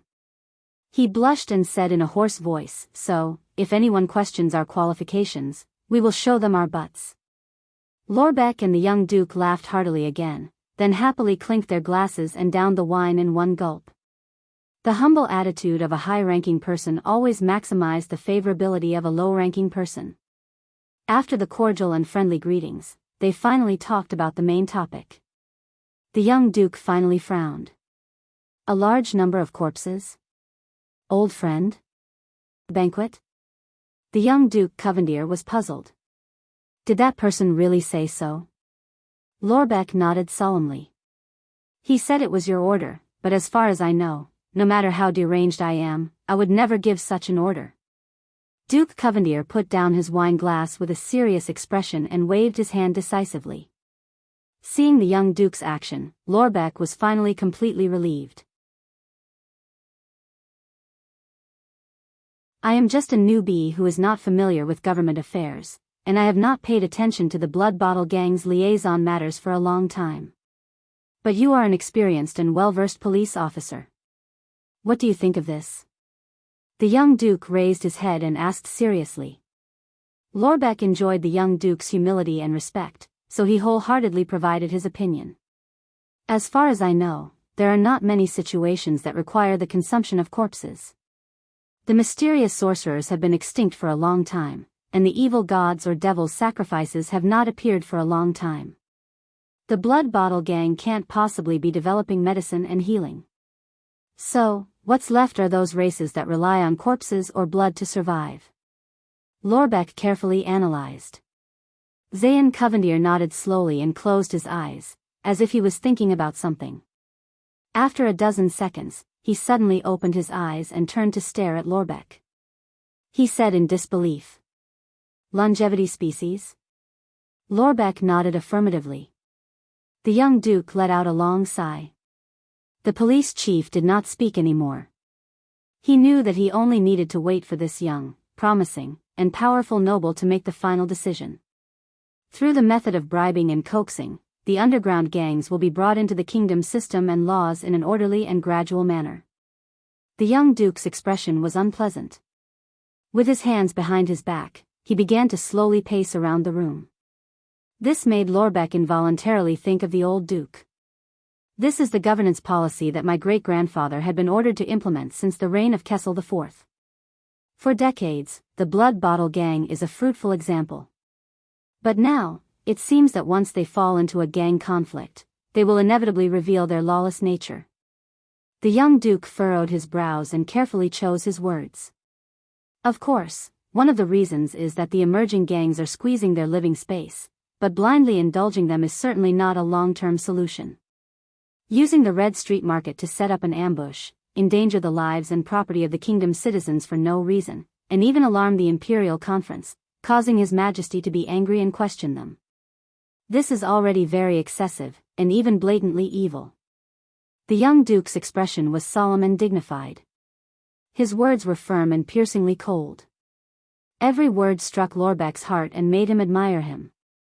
After the internal strife failed, instead of restraining their temper and licking their wounds, they actually wanted to do desperate things. They used external and foreign powers to turn the tables, and even used my name to threaten the kingdom's police and demand the corpses of our citizens. This is simply absurd. Lorbeck lowered his head and waited for the tricolor iris flower's final verdict. Ashford, the young Duke shouted sternly. A white-haired old butler in formal attire answered his call. Lorbeck recognized that this was the old Duke's most trusted butler, Ashford. He quickly nodded in respect. The old butler meticulously returned the greeting, then listened to the young master's orders. Who is the one who contacted the Blood Bottle Gang recently? Forget it, no matter who it is, ask him to come to my study room to explain. Send a group of people with the tricolor iris flower and ask the person who has a say in the Blood Bottle Gang. They threatened my father's beloved general, the kingdom's police officer. They must give me an explanation for this. Also, send a small team with a supreme-class Knight of Eradication to find their new guests, those wild wolves and vampires who desecrate corpses and blood. If they are found to have violated the convention between the human kingdoms and the long-lived species, there is no need to question them. Just bring their heads to me. Forget it, it's too dirty. Feed them to the dogs. Prepare the carriage and clothes. My journey has been brought forward. I will go to Renaissance Palace next week. Sigh, after all, this is a matter between the gang and the commoners. I do not know if His Majesty is willing to listen to me. Inform the kingdom's secret intelligence department that Lord Morat should pay attention to Grand Banquet Hill and Wild Vast Mountain. The long-lived species are enjoying corpses in the capital? Humph.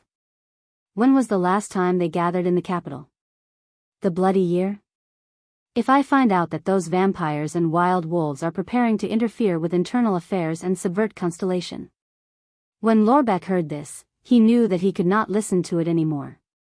He quickly bowed and left the study under the Duke's friendly and encouraging gaze. Behind him, the young Duke was still giving instructions to his butler in dissatisfaction. The head of the police station walked out of the Covendier family's manor and heaved a sigh of relief. Tonight, he had clearly asked the Duke's intentions. He would not suffer because of the discord between him and the Blood Bottle gang. Most importantly, he had met Duke Zayn Covendier himself. He sincerely felt that there was still hope for this rotten old kingdom. After confirming that Lorbeck had left the manor, the butler, Ashford, quietly closed the study room's door. Duke Zayn closed his eyes and exhaled deeply. He then sat down on the chair. I really admire him. A man in his 40s is still so hot-blooded. Zayn rubbed the bridge of his nose. His movements were elegant as he relieved his fatigue. His face was tired. It's as if he can really change anything. It's a pity that taking care of the self-esteem of a subject is a compulsory lesson for a superior. The old sir thinks highly of his talents. Moreover, perhaps he is more worried that the discord between him and the Blood Bottle gang will affect your impression of him, my lord. Ashford poured a glass of fine wine for his master without batting an eyelid. He then walked back to the wine counter and began to wipe many bottles of wine, especially the bottle of rye wine. Speaking of the Blood Bottle gang. Zayn picked up the wine glass and took a sip. He savored the sweetness. But then he shook his head and said with a helpless expression, I don't know whether to laugh or cry when they openly went to the police station to get the corpse. Mystics are all magic apprentices. I thought they would have the corresponding wisdom. Their leader, the air mystic, went missing in the battle last night. Ashford reminded his master silently. Moreover, the Blood Bottle gang's crushing defeat has caused them to be short on manpower. They probably don't even have enough food to serve the Corleone family. That's why they came up with this plan. Ashford did not even look at Zayn. He only focused on wiping the bottle of strong wine that the old Duke could not bear to drink when he was alive. The price to pay for losing a sure-win battle like this is indeed very high, Zayn muttered and gently swirled the goblet in his hand. However, one has to make up for one's own mistakes. The Ekstedt diplomat group will enter the country next month. I'm afraid the manpower that was scheduled to be transferred from the Blood Bottle gang will not be available.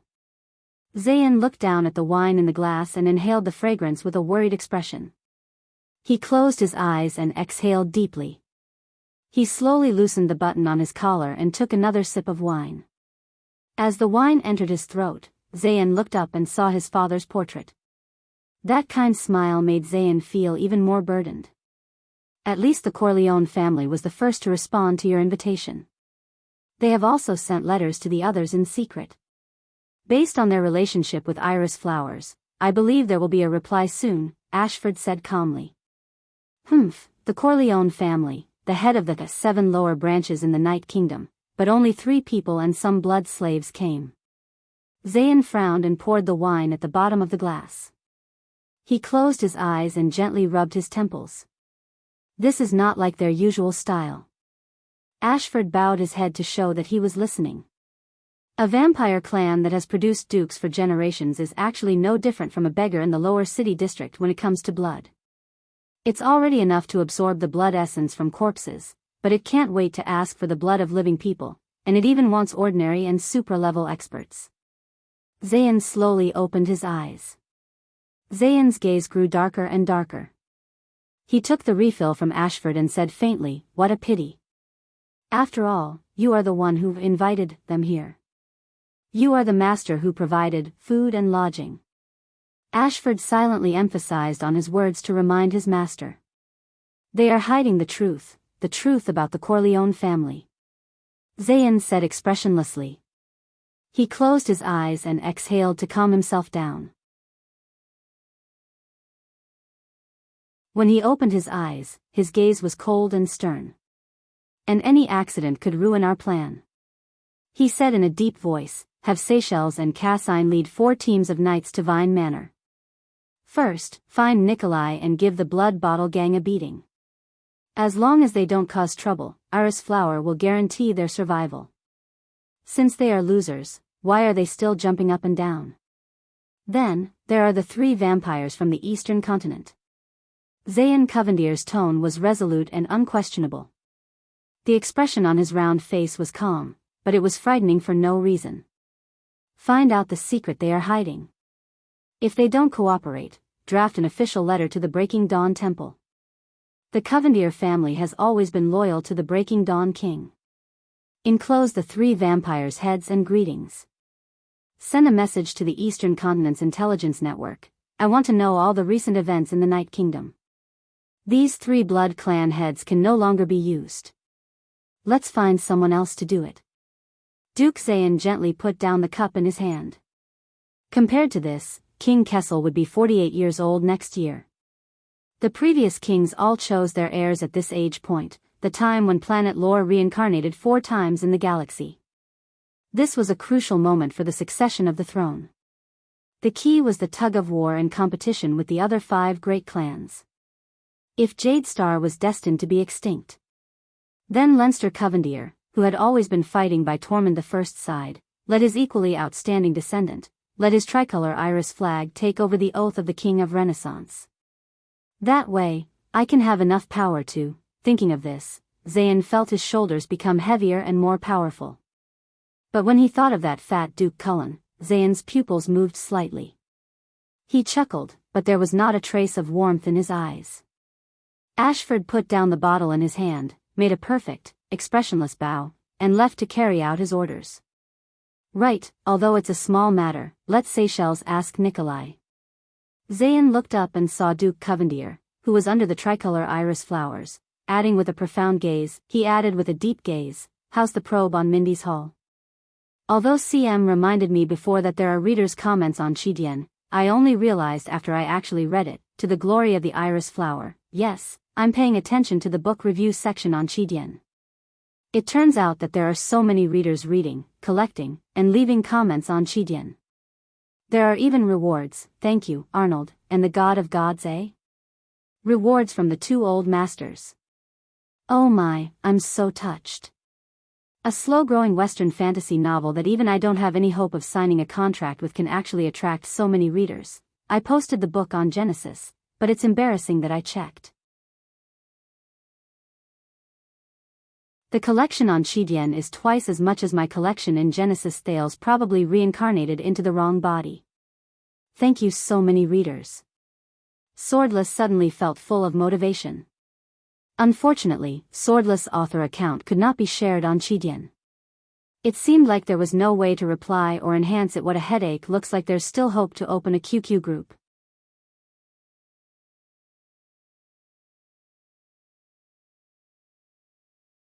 Chapter 26. Red. The color of blood. He shook his head and felt dizzy. Where am I?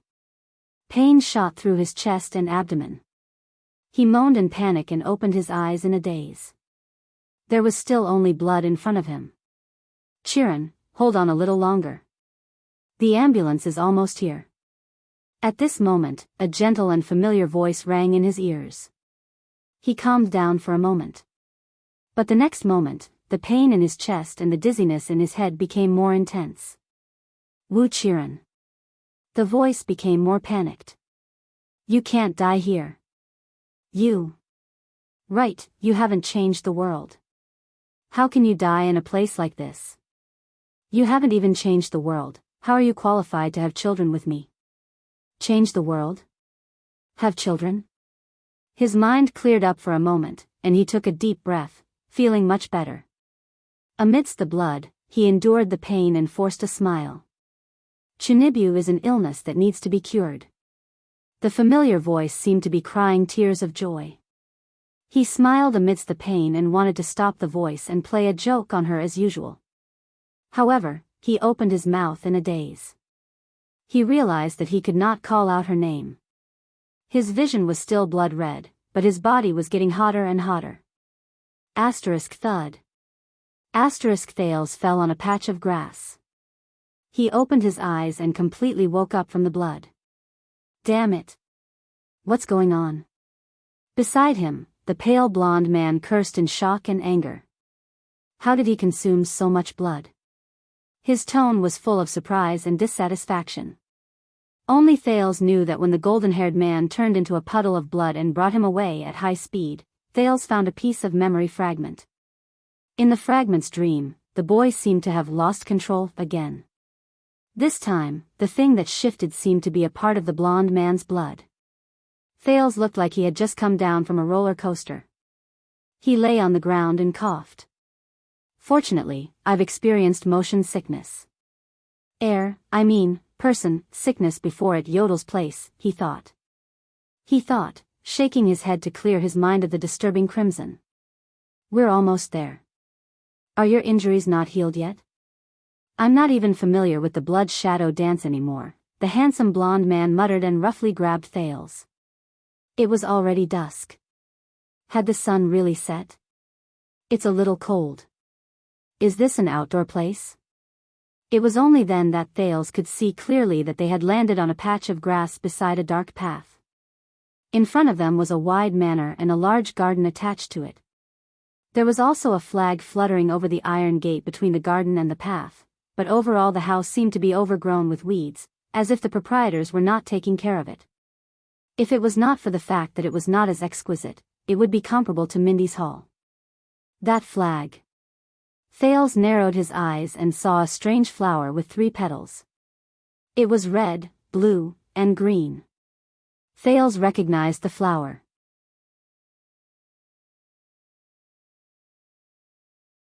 It was the favorite flower of Wuxia's first girlfriend. Is this the iris flower? The coat of arms of a noble? Perhaps this is one of the enemies that Gilbert mentioned. Oh no, I've fallen right into the enemy's lair. Let's go. Mortal brat. The blonde handsome man impatiently pushed him towards the manor. Thales' brain began to work and make wild deductions. Looks like this blonde pretty boy knows how to talk. He's not a beast that's hard to tame. Also, judging from the words he left behind when he kidnapped me, I was just going to exercise my muscles. Thank goodness the sun is about to set. Thank goodness he's a rational person. Thales thought of a countermeasure. JC's dagger was sheathed at his waist, but he obviously could not expect to place the dagger on his neck or anything like that. He also could not suddenly cut himself and send a message to Yodel and Gilbert. It would be too obvious and deliberate. Then I can only gather information first. Hey. Thales turned around and shook off the blonde man's hand in dissatisfaction. Look at your noble demeanor and temperament. Shouldn't your words be in line with your words? Pay attention to your manners. The blonde man stopped in his tracks upon hearing those words. Manners? Demeanor? He grinned and deliberately revealed 2 pairs of ferocious fangs. Why should I be polite to food that is destined to enter my stomach? The blonde man purposely ground his sharp fangs in the air. As expected, it's very similar to the creature in my memory. However, Thales only tilted his head and observed the 2 fangs. He then curled his lips in disdain and said, "Your attitude towards food is so terrible. It's obvious that you don't have the talent of a gourmet. Your mental state and physical condition will affect the quality of the food. What if your crude method affects the taste of the ingredients?" The handsome blonde man was stunned for 3 seconds. The ferocious expression on his face was only halfway done. But he immediately reacted. With your height, you're considered very courageous, mortal brat. He then chuckled. But you're not the first food with guts. If you don't try your luck, you won't be able to escape. So, my flesh is really delicious? Thales showed an expression that said, I see. Then, unexpectedly, he raised his leg and walked towards the manor. The man was just about to carry the cub to the manor when he saw the cub walking in front of him. Facing the food that seemed to have no intention of escaping, he even disdained to call it prey. The puzzled blonde man wanted to reach out and scratch his head. Halfway through, He felt that it was not appropriate, so he could only put his hand down and quickly followed Thales at a speed that humans could see. Not flesh, just blood. You should have been injured recently, right? The smell of blood wafts everywhere. TSK, it smells so good. I really want to take a bite first. The two continued to walk forward. Then how are you going to eat me? Bite raw or suck my blood directly? Where do you start? What about the seasoning? The Tuval family likes to bite raw. They enjoy the howling of their prey. We usually suck blood directly. There are two types, neck feeding and wrist feeding. As for seasoning, wait, why am I telling you this? Mortal brat. The blond man stopped and looked suspiciously at Thales, whose words and actions were obviously not like a 7-year-old child. I'm destined to be food, right? Isn't it a virtue to be polite to food that is voluntarily sacrificed? Besides, food that is in a good mood, maybe the taste of blood will be better. You, as food, you're really weird. Don't tell me that you think you can make me let you go like this. It's a rare delicacy. Of course it's rare in the world. Come, don't stop, let's keep walking. May I know your name, sir? Little brat, why are you asking this? Do you want revenge? The blond man stopped again. His suspicions and vigilance towards the strange boy in front of him grew. With your skills, it won't be easy to find you for revenge. Also, since you're going to eat me, you should at least let me know your name, right? Don't you think it's rude to call me hey? You're not an illegitimate child without a surname, are you? You should at least have a name. The blond man's pride seemed to be hurt by the last sentence. He replied proudly, my name is Istroon van Lika List Corleone, head of the 7 branches of the Night Kingdom, first-class blood descendant knight of the Corleone family. Come, let's keep walking. So why do you call me immortal? A human with a lifespan of less than 120 years is not immortal. Even a young brat like you has at most 90 years left to live, Istroon said scornfully. So you're, immortal? Much longer than us? Of course, the lifespan of the blood clan is endless. How can a lowly mortal imagine it? Thales quietly absorbed all the information into his mind. Istroon Corleone long-lived species, short-lived species. Night Kingdom, Corleone family. The superior blood clan. And the most important thing is that he doesn't seem to be interested in why I'm in Mindy's hall. This might be my only way out. Oh, I almost forgot, he's planning to eat me. Thales and Istroon walked into the manor. The boy narrowed his eyes. 2 fierce-looking men wearing red headscarves walked towards them from the entrance. Blood Bottle Gang? Why are they here?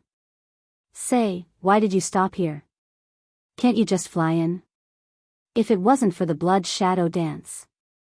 Ahem. The handsome young man Istroon suddenly realized that the mortal cub beside him could understand his words. He cleared his throat in a rather gentlemanly manner and continued to speak indifferently. Humph. If it wasn't for the fact that this is not our territory, I would have flown in as well. But we are guests after all. Naturally, we need to maintain respect and politeness towards the host. A mortal who values manners, Thales thought to himself. 2 members of the Blood Bottle Gang walked forward and looked at the 2 people, one big and one small, with unfriendly expressions. Who are you? But Istroon furrowed his brows and his face turned cold. He interrupted them in disdain. Get lost, inferior mortal. Thales' face twitched. He decided to take back his words.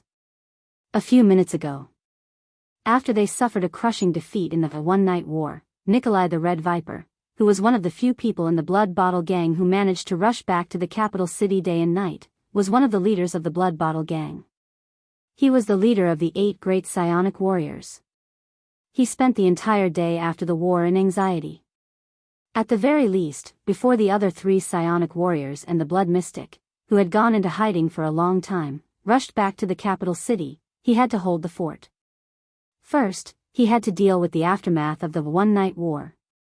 Other than a grand explosion, the air mystic had disappeared without a trace. His personal bodyguard, the lunatic with the sword, was lying together with Ralph. His upper body was almost cut open. That was why Nikolai had to confirm whether the Brotherhood's 3 great assassins, especially Black Sword himself, were in the capital city before he could travel with peace of mind. In truth, Tinker, who had escaped from Red Street Market, had always felt that he was overthinking things. Even if Black Sword was in the capital city, he would most likely not take a liking to him. Tinker and Numino were one of the few Blood Bottle Gang's strongest 12 who had escaped, Motherf *Ker. As expected, only cowards survived to the end. They did not speak in detail about what happened in Red Street Market. Other than fear, there was panic. Nikolai immediately gave up on trying to find out the truth. As for the Air Mystic's revenge, he would wait for the Blood Mystic to return before deciding. After losing Red Street Market, which they had been operating for a long time, the Blood Bottle Gang's morale suffered a great blow. Many of the ordinary gang members began to waver. Customers, whether they were nobles, merchants, or secret companions, all expressed that their deep friendship with the Blood Bottle Gang would never waver. At the same time, they greatly reduced their business dealings and even withdrew their funds. There were even some who reneged on their contracts halfway through. *CK him.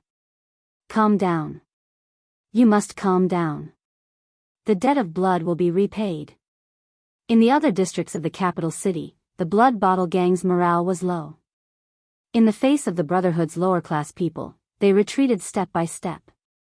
One could imagine that when the news spread to the whole country, the struggle between the various branches would show the same appearance. Secondly, one of the main supporters behind the Blood Bottle Gang, the Covendier family, who had the tricolor iris flower as their family emblem, was indifferent even after knowing that they had suffered a crushing defeat. They did not send reinforcements or comfort them. They did not even see a single copper coin to comfort them. What Nikolai hated the most was that even though they had done so much dirty work for him in the whole country, at the critical moment, that Knight of Eradication called Seychelles did not even let him enter the Duke's manor. Even so, at noon, he gave Nikolai a mission to investigate the theft case in Mindy's Hall. Theft case? Damn it. Which part of his body looked like a police officer and a private detective? Was it not enough for him to cut it off? Speaking of police officers, Nikolai could not restrain his anger. Damn it. That big cop from the Western District Police Station, whose name is Lorbeck or Lockerbie, usually looks all smiles. During the critical moment of the one-night battle, he did not send reinforcements. What happened to the promised cooperation between the police and the people? Forget it. Nikolai suppressed his displeasure. When he asked for a few corpses, he even used all sorts of excuses. The funniest thing was that he actually pretended to be an emissary of justice. After receiving so much from them, he now came to uphold justice. What were you doing earlier? Talking about justice in front of Nikolai? Which part of his body looked like a good person? Was it not enough for him to cut it off? Damn it. If it was in the past, Nikolai would have dared to go to his house tonight, strip his wife, and hang her on the Western District gate to be used as a doorbell. Also, Nikolai was going to solve this matter now. The 3 vampires from the Covendier family were actually thrown by the tricolor iris flower at the Eastern District branch of the Blood Bottle Gang. Actually, Vine Manor was also the Covendier family's property, to properly entertain them. Did you think that they were entertaining lost puppies? They needed the blood of 10 people a day. And they even asked for supra-class experts and above. Alright, I might as well find Black Sword, knock him out with a club, tie him up, and send him over. I have already sent over many of the Blood Bottle Gang members that I usually find unpleasant to my eyes, but I still feel that it is not enough. I have to lower my voice and beg that big cop for corpses. Which part of his body looked like an animal breeder? Was it not enough for him to cut it off? The most annoying thing was that the group of vampires did not have many people. They had a bad temper and were bossy. They looked at Nikolai as if he was a puppy. With such a bad mood, Nikolai brought his entourage and walked into Vine Manor at night. He waved at the Blood Bottle Gang members, who also had a bad expression, as a greeting. He walked into the stone staircase of the manor's main building. The faint cries and screams that came from underground made Red Viper's already terrible mood even more agitated. Nikolai forced himself not to think about the blood food in the dungeon, especially since many of them were his former colleagues and subordinates. His face was ashen as he walked to the second floor. He pushed open the wooden door of the main hall and looked at the few people in front of him with a displeased expression. To be exact, he was looking at two people and their food. A beautiful, fair-skinned woman with a red ponytail, sexy and seductive. She was dressed in a noble's riding attire. She gently pushed away a man with a dazed look. The seductive woman licked the bloodstain at the corner of her mouth and flashed a charming smile at Nikolai. She then extended her index finger and wiped away the bloodstain that flowed from the corner of her mouth to her chin. The man who was pushed away seemed to be a commoner who had been kidnapped. At that moment, his eyes were dazed and his skin was deathly pale. He fell to the ground and twitched. His breathing became weaker and weaker. It seemed that he was not going to live.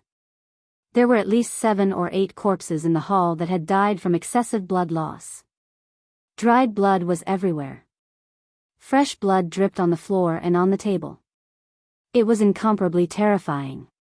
In front of the floor-to-ceiling window in the hall, there was a white-haired old man who was similarly dressed. He had his hands behind his back and seemed to be waiting for the moon to rise. Ayaya, a gentle voice came from the woman's mouth. Her eyes lit up. Have you sent us delicious food? Are there 20 people? Are there super classes? Are there virgins? Are there young ones? These damned vampires. Did they go out to hunt for living people again? Miss Rolana. Mr. Chris. I was just about to tell you. Nikolai endured the displeasure and disgust in his heart and said to the 2 blood breeds with dissatisfaction, the 20 corpses that were sent this afternoon was already the limit. Our blood bank does not have that many. When he mentioned that the blood bank, he remembered the wailing in the dungeon. Even Nikolai could not help but feel disgusted. Oh. The seductive Rolana giggled. As the corners of her mouth curled up, a dangerous gaze gradually appeared in her eyes. Can the blood of those corpses be eaten? What we need is the blood of living people. Otherwise, when I see the people of your blood bottle gang coming and going, I can't help it. Rolana revealed the fangs under her lips and struck a charming pose. Her index finger gently touched the fangs. Under the illumination of the everlasting lamp, coupled with the bloody background, there was a strange and ferocious beauty. Nikolai suppressed his anger and lowered his head as he said softly, My 3 honored guests, please understand. Eternal Star City is the capital after all. Our ability is limited, Ayaya, but that is not what the young and cute Duke of Iris Flowers said. We can have as many people and blood as we want. If he knew that his loyal dog treated his guests like this, would he not give you bones to eat? Ha! Loyal dog? Bones? Damn it. Listening to the strange humiliation and condescending sarcasm, then thinking of the Duke of Iris Flowers' attitude after losing the Battle of Red Street Market, as well as the anger he suffered for the day, Nikolai only felt a fire burning in his heart. Damn bitch, there are no living people. Nikolai did not care about the bloodstains on the table.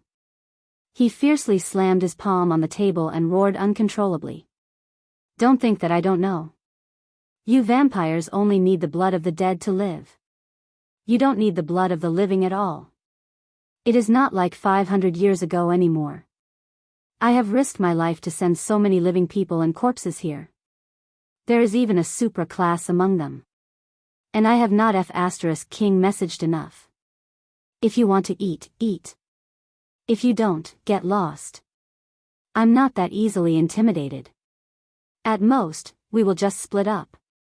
We will pull out our men and fight.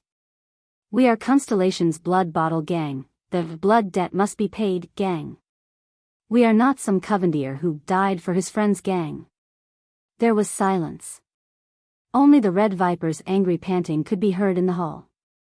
Even the followers behind Nikolai were so frightened that they took a step back. In the next moment, Rolana's expression changed. She bared her fangs and her expression became ferocious. Her originally seductive voice that sounded like she was acting coquettishly became fierce and wild. Lowly mortal. For the sake of your master, I'm being courteous. The blood of corpses? You can survive by drinking water, eating vegetables, and eating rotten meat every day. Why do you still eat meat and drink wine? Risking my life? That half-dead supra-class in the prison is just you abusing your position to avenge a personal grudge. You want us to help you solve your internal affairs. Talking to the Corleone family about blood debt must be paid? I can immediately let you taste of the blood debt. The anger in Nikolai's eyes burned even more fiercely. He gritted his teeth and abruptly pulled open his scarlet coat. The ferocious Rolana shouted and instantly jumped onto the chandelier above her head. She bared her fangs and brandished her claws like a feline. At the critical moment when both sides were ready to fight, the old man who had been looking out the window finally turned around. Rolana, pay attention to your manners. Mr. Nikolai, there is no need to be like this. If we fall out, the one who will be embarrassed is Duke Zayan. His voice was not loud, but it was clearly heard by everyone in the hall. Chris Corleone, the white-haired old man, suddenly appeared in front of Nikolai. Before the leader of the Blood Bottle Gang could react, the white-haired Chris nonchalantly stretched out his hand and patted the Red Viper's shoulder. This move suppressed the Red Viper's anger. Rolana landed on the ground and returned to the image of a seductive young married woman. She laughed softly, but her eyes were still fierce. Sorry, they are still young and do not know how to control themselves. Chris's gaze was obscure. His wrinkled face was filled with darkness and silence. Young? Nikolai cursed in his heart. How can a monster who does not know that he is hundreds of years old say that he is young? But he still suppressed the anger in his heart. The situation was unforgiving. Although the old monster in front of him looked sickly, the move he had just shown. With his abilities, he did not have full confidence that he could deal with him. How about this? Everyone has worked hard these few days. We will settle the food ourselves. His tone was lifeless, and Chris's gaze was like a dead man's. Settle it ourselves? According to the personality of this group of vampires, going out to hunt for food would cause trouble sooner or later. But isn't that exactly what I want? Let's go. Nikolai waved his hand indignantly and said, Withdraw all our brothers. Oh. Not a single person is staying? I still want to apologize. Rolana seductively laid on the blood-red dining table and returned to her coquettish tone. No need. Nikolai turned his head and said fiercely, lest Miss Rolana cannot hold back anymore. The Blood Bottle Gang's thugs followed behind Nikolai and stepped down the stone stairs. No one felt sorry for leaving this disgusting manor. For a moment, only Rolana's strange laughter and the sound of blood dripping could be heard in the hall. Nikolai walked far away. Rolana suddenly fell from the table. Her face was full of frost and sternness. Did he discover something? Chris shook his dead man's head. From afar, it looked like a white chess piece swaying. This guy did not. But Covendier definitely felt that something was amiss. After all, such a large amount of blood is enough to feed a blood-descendant knight. Rolana lowered her head. But it is still far from enough. Just now, I wasted another one to put on an act. I will go hunt again later. Fortunately, we have chased away the Blood Bottle Gang as planned. This can buy us some time before we are exposed. Chris's head suddenly turned 100 degrees to the back of the window. His nose twitched. Istron is back. He also brought.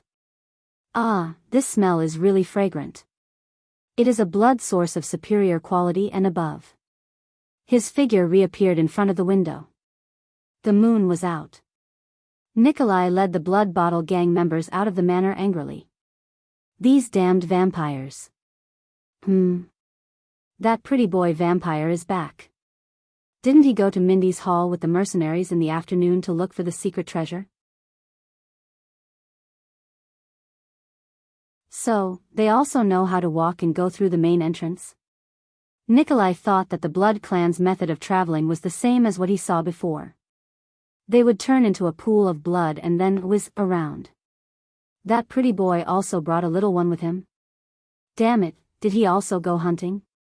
Looking at his attire, he looked like a child from a noble family, but his body was covered in injuries. No, that child didn't look like he was being held hostage. Judging from their pace, it seemed like they were in cahoots. That's right, I have to ask about the theft at Mindy's hall.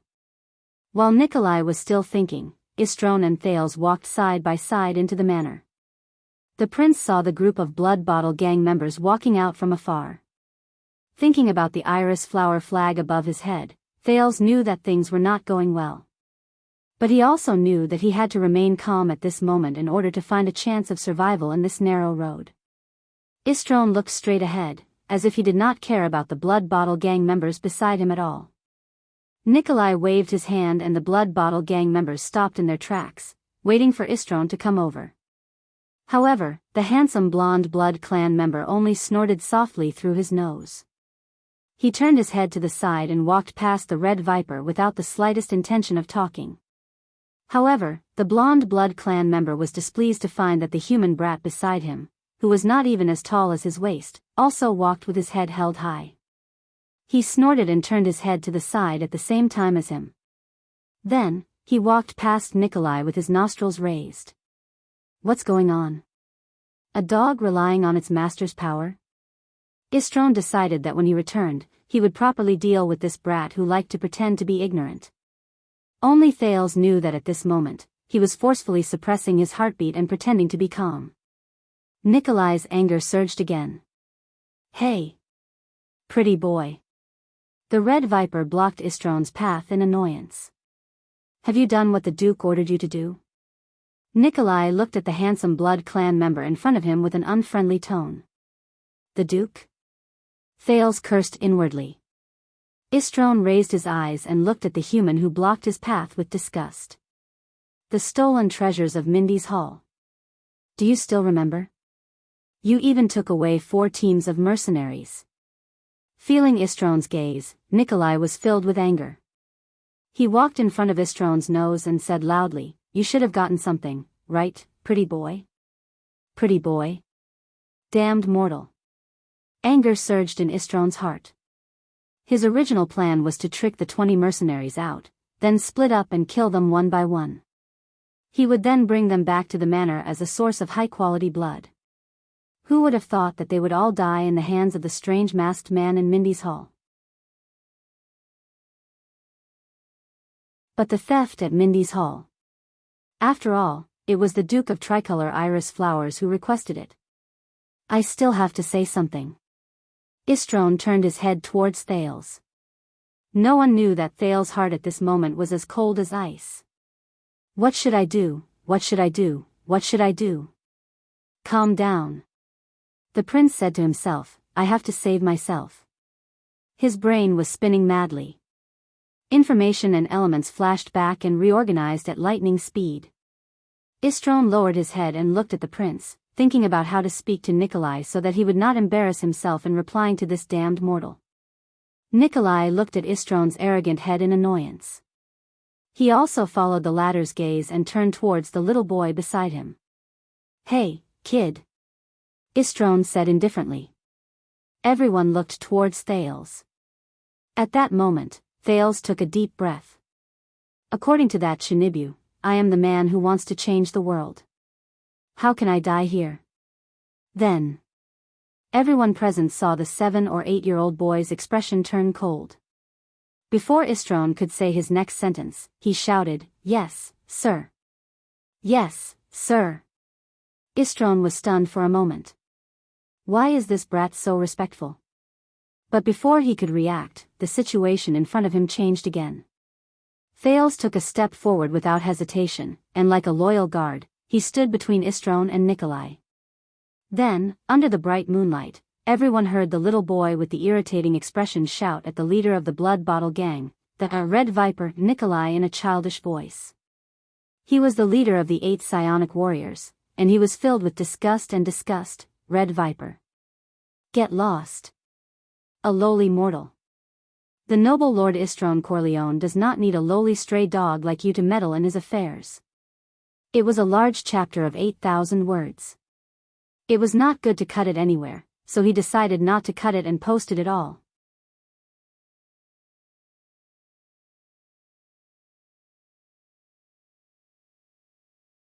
Chapter 27. No one could react in time. They were all stunned. Nikolai was still in shock, but he realized that Thales was shouting at him.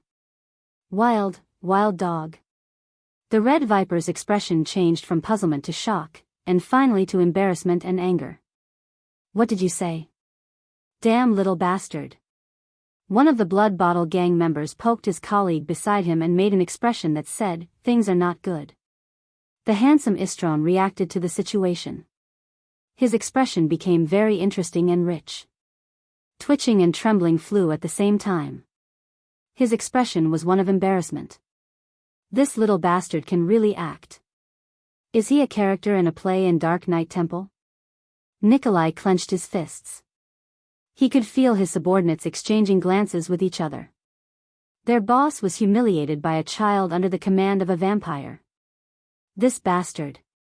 How dare he, even the blood mystic, who was known for her cruelty and brutality, did not humiliate him like this. Anger spread to Nikolai's brain. He glared at Istron fiercely, as if he wanted to dig out a piece of flesh from his face. In Nikolai's opinion, he was fulfilling his duty by asking about the progress of the mission on behalf of the Duke. However, what did that pretty boy do? This damn vampire. He turned his head and gestured to his little follower. Then, the little bastard took a step forward in tacit understanding. With that infuriating expression, he told Nikolai to scram, lowly wild dog. After listening to the little bastard's words, the expression on the vampire's face was that of a sinister grin. He was enjoying the pleasure of humiliating him. I was threatened by the big green skin, rejected by the tricolor iris flowers, forced by the damn vampire, and now, this little bastard. Thales looked at the gradually changing expression of the leader of the Blood Bottle gang in front of him. While he was still considering whether he should add more ingredients, he saw his vision blur. The red viper had used his lightning-fast speed and skill to grab his neck with one hand and lift him up from the ground. Thales immediately felt that his breathing was not smooth. This was not the first time he was strangled. Thales held his face. Just like last time, he reached out to grab the strangler's right hand. But this time, he only felt that he was grabbing a piece of steel-like skin. Nikolai's beard grew larger in front of his eyes, his ferocious expression trembling as his mouth opened and closed. The red viper stared at the vampire in front of him. Pretty boy. Your little pet, but before he could finish, a karate chop suddenly appeared in front of him. Nikolai had no choice but to let go and retreat instantly. Boom! The two of them stood still. With a gloomy expression, Nikolai caught Istron's hand blade that was aimed at his head from the side. Since you know that it's my pet, don't move, the blonde Istron said with a disgusted expression. Mortal.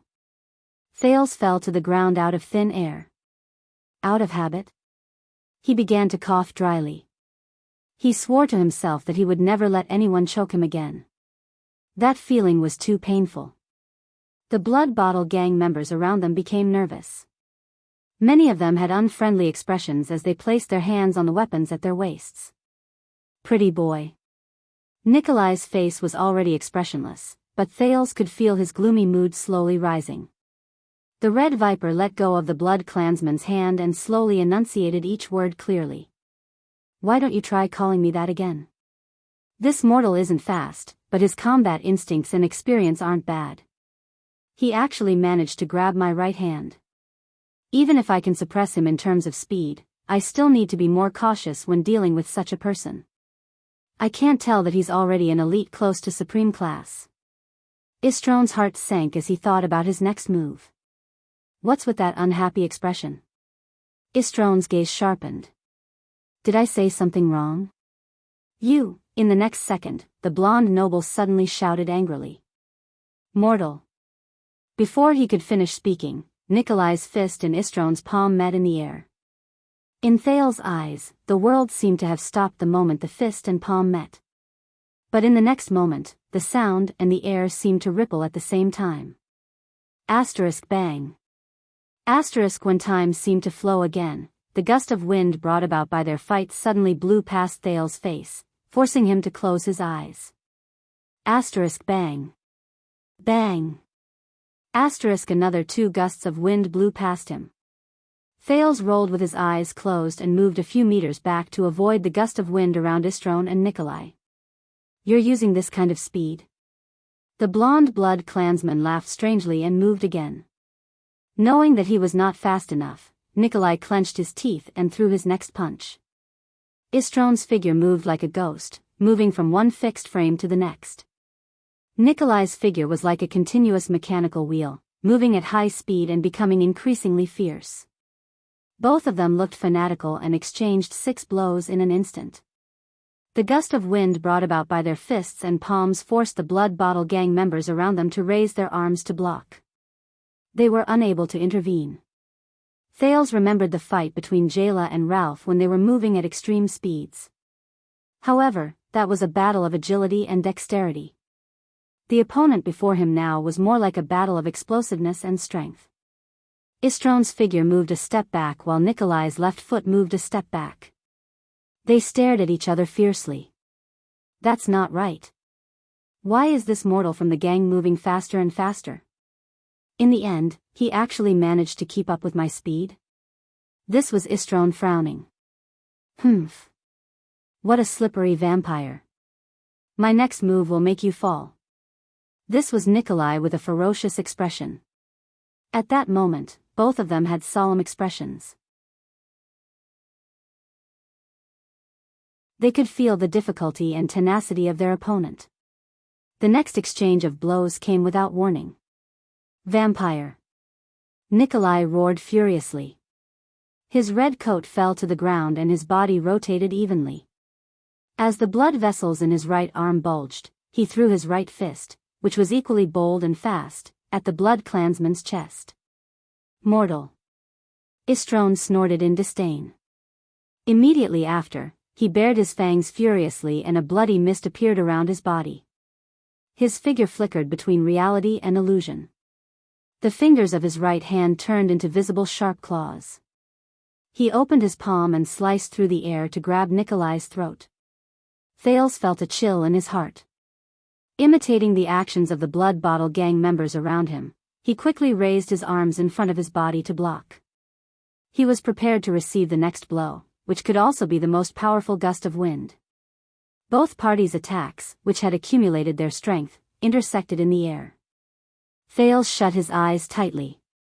However, the expected gust of wind and loud noise did not come. Since we've already greeted each other, an old voice said leisurely, let's disperse. Thales slowly opened his eyes. Istron's sharp claws and Nikolai's heavy fists were caught tightly in the hands of an old noble with a face as pale and gloomy as a dead man's.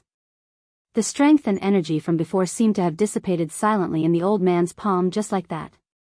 That wasn't right. Even if he managed to block their attacks, there should be a buffer and inertia, right? How could such a level of intersecting power be soundless? Thales thought in shock. The old man turned his head left and right to look at both of them. He saw that Istron's expression was one of indignation, while Nikolai's expression was one of wariness and surprise. A Lameter, the Red Viper thought to herself. This was an expert in the Lameter realm. This was a strength that only vampire counts, or even marquises, possessed. There weren't many of such people even in the upper 6 branches of the Blood Clan in Grand Banquet Hill. The old man flashed an ugly smile and let go of his hands in an instant. The 2 people who were fighting each other tacitly took a step back. Mr. Nikolai, there is no need to compete with young people. Please leave. His dry lips opened and closed like a puppet. Nikolai looked at his subordinates around him and saw that their faces were filled with fear and nervousness. Damn it, today is really unlucky. He understood a little. If the blood mystic did not return, everything with the blood bottle gang would not go smoothly. It looks like I have to personally go to Steel City and invite her back at all costs.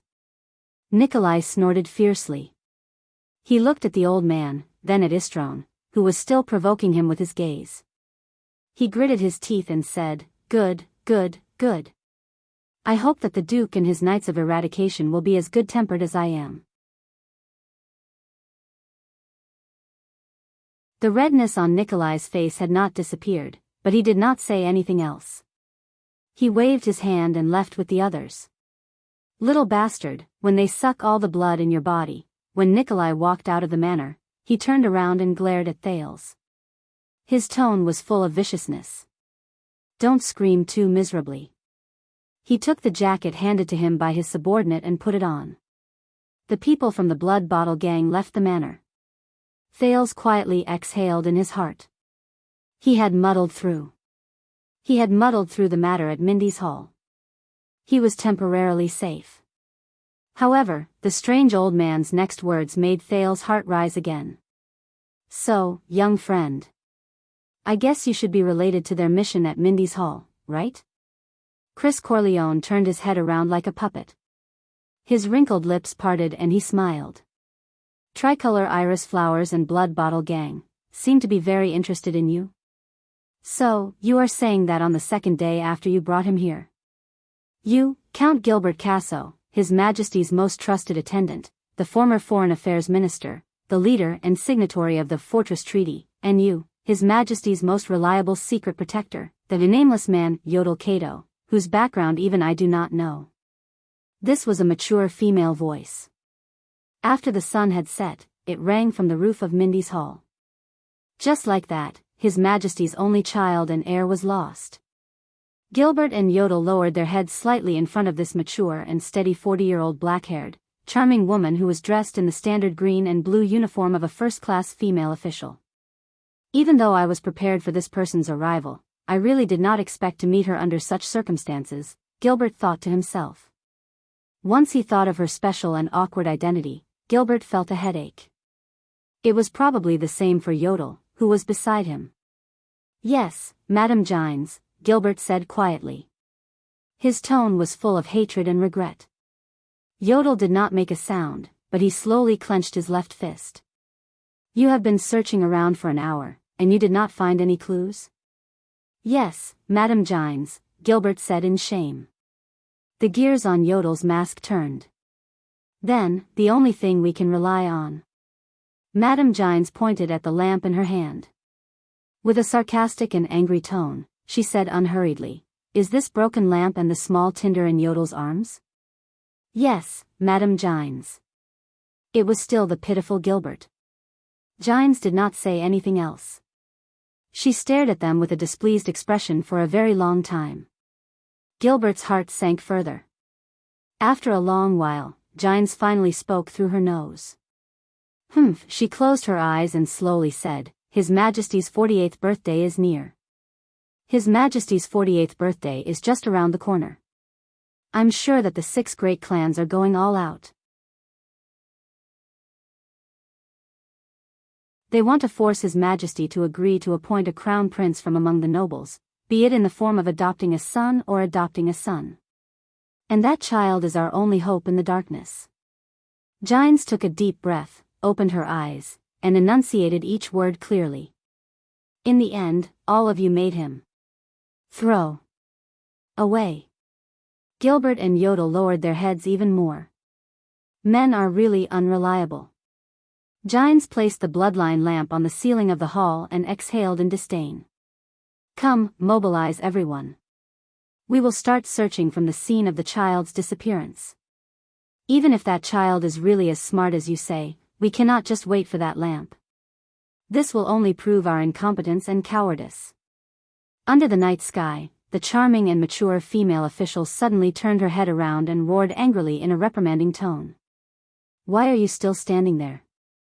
It was only then that Gilbert and Yodel seemed to have suddenly snapped out of their stupor and walked forward. "You two useless men, you'd better use some care for me." Istron made Thales sit on a chair in the inner hall of the manor. He swallowed hard and moved his butt a little to the side, away from the sticky red. If one ignored the dried corpses that could be seen everywhere in the hall, the dried and wet bloodstains on the dining table and the floor, and the three people in front of him who were obviously not normal people, this place was pretty good. The prince looked at the man, woman, and old man in front of him and smiled awkwardly and in a friendly manner. It really is an excellent blood source. This fragrance. Oh my God, Istron, looks like I have underestimated you in the past. I thought you just went out for a walk with that group of humans. The sexy woman with the red ponytail was so excited that her eyes shone. She bent down and scrutinized Thales carefully. Thales only opened his mouth and smiled foolishly. His instincts told him that other than showing friendliness and cooperation, it was inappropriate for him to do anything else right now. He also thought about secretly cutting his hand. But he was certain that these three people's sense of smell toward blood was definitely more sensitive than Morris' angry wolfhound. Istron's heart skipped a beat when he heard his cousin's words. Fortunately, as a member of the blood clan, he would not blush. However, he still hesitantly extended his hand and pulled Rolana, who was almost drooling on Thales, back a little.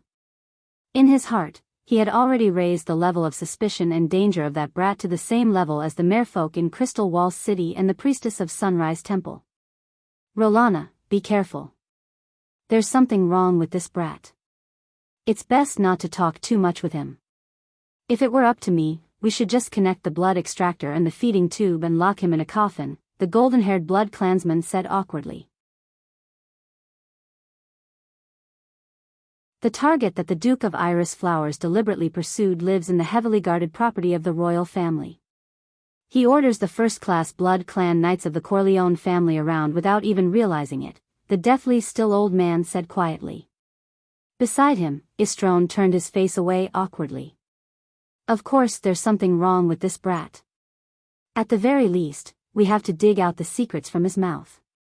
I'm good at this. Rolana lay on the dining table to Thales' left and licked her lips at him. Make a small cut on his wrist and hang him upside down. While interrogating him, he can also satisfy his cravings. Not a single drop will be wasted. I heard from my mother that this is what the Loraloa family does. Istron hesitated for a moment. Chris the butler had left an indelible shadow in his life as he grew up, and the old man's merciless reprimand just now had severely damaged his confidence. However, Istron still muttered, I think it's better to just get rid of him. With our current situation, I have a feeling that this brat will bring us trouble. Shut up, idiot. The old man, Chris, rudely interrupted Istron. If this young man did not have such a personality, with his skills, how could he still be a mere blood clan knight of the Corleone family for 300 years? A smart person like Rolana would have become a blood clan baron a long time ago. Due to the old man's accumulated power, the blonde noble took a step back in fear. But it was already too late. A thought flashed in Thales' mind. With our current situation, Thales acutely grasped this information. So, their situation is not too good? First of all, if they were mercenaries or allies of the Duke and completed the mission, at least the commission and reward would have been provided by the employer, right? How is it not good? Second, they did not hand themselves over to the Blood Bottle Gang immediately. This could be interpreted as them competing with the Blood Bottle Gang for credit in front of their common Duke. But judging from Istron's words, they did not even have the intention to hand themselves over to the Duke! So, are they planning to get the secret out of my mouth? Enjoy it themselves? Then there are not many explanations left. They are not the Duke's mercenaries or allies, but another independent force. This might be where my chance of survival lies. After the old man reprimanded Istron, he did not say anything. He only stared at Thales, giving him great psychological pressure. The boy knew that he could not remain silent anymore. Since that's the case, I'll give it a try based on my previous reasoning. Thales chuckled. I say, maybe we can sit down and talk. Then we can exchange information. Who knows, we might coincidentally find out that we are actually allies. Chris' expression became even more gloomy. His eyes flashed like a frame skip, and he suddenly stood 1 inch in front of Thales. There was not even a gust of wind. Thales' heart thundered. I'll just treat it as if I'm watching a horror film. And it's a 4D one. This is a good suggestion, young sir. Let's exchange information. Chris flashed an ugly smile again. The way he addressed Thales reminded him of Gilbert, and his words made Thales feel relieved. Until the old man's next sentence. Then, our information is that your life is in our hands. Thales heaved a long sigh in his heart. How unlucky, to have met someone who doesn't play by the rules. Chris slowly raised his still, malicious gaze. Then, may I ask, what about your information? Just as Thales was frantically thinking about his next step, something strange happened. Asterisk thud thud. Asterisk the dull thud of a heavy object knocking on the ceiling of the hall suddenly rang out. The expressions of the 3 blood clansmen changed at the same time. Even the old man Chris was no exception. Asterisk thud thud. Thud thud. Asterisk another dull thud rang out. It came from the ceiling. The 3 blood clansmen exchanged glances. They were both surprised and excited. It was as if something they had been looking forward to for a long time had finally happened. Thales saw all of this. He created a book group, 3971471168.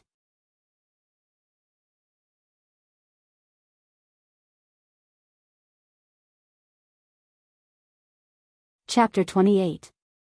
The bodies of the 8 swordsmen who were guarding Mr. Thales when the incident happened are all here. On one hand, it was out of respect. On the other hand, it was also because of the urgency of the matter. We did not touch them and left them in their original state.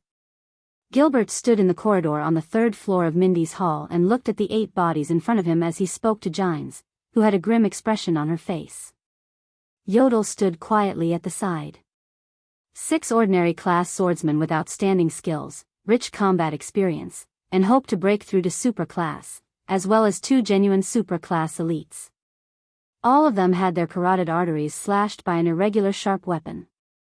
Gilbert walked to one of the corpses and crouched down. He pressed on the corpse's neck, and an ugly and terrifying wound was revealed. The wound had already changed color, and even the blood had coagulated.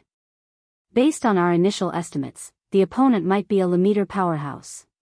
Killing all 8 of them in an instant would require exquisite techniques and immeasurable strength. Furthermore, his speed is something that even Yodel couldn't keep up with. He also had that terrifying ability to hide. When the invasion happened, we had clearly guarded all the entrances and exits, but he still managed to sneak in. Yodel did not sense anyone at all. Gilbert spoke of his guests with a solemn expression. He took out a mechanical watch from his bosom and stared at the time on it. It was 6:30 at night. Even the moon had risen. Gines furrowed her brows tightly. Her rather charming lips were also tightly pursed, accentuating the beauty mark on the side of her mouth. She crossed her arms and pondered deeply for a while. Then, she suddenly raised her hand and snapped her fingers. Take off their helmets. Gilbert gave a look, and the few guards beside him stepped forward and took off the helmets of the dead.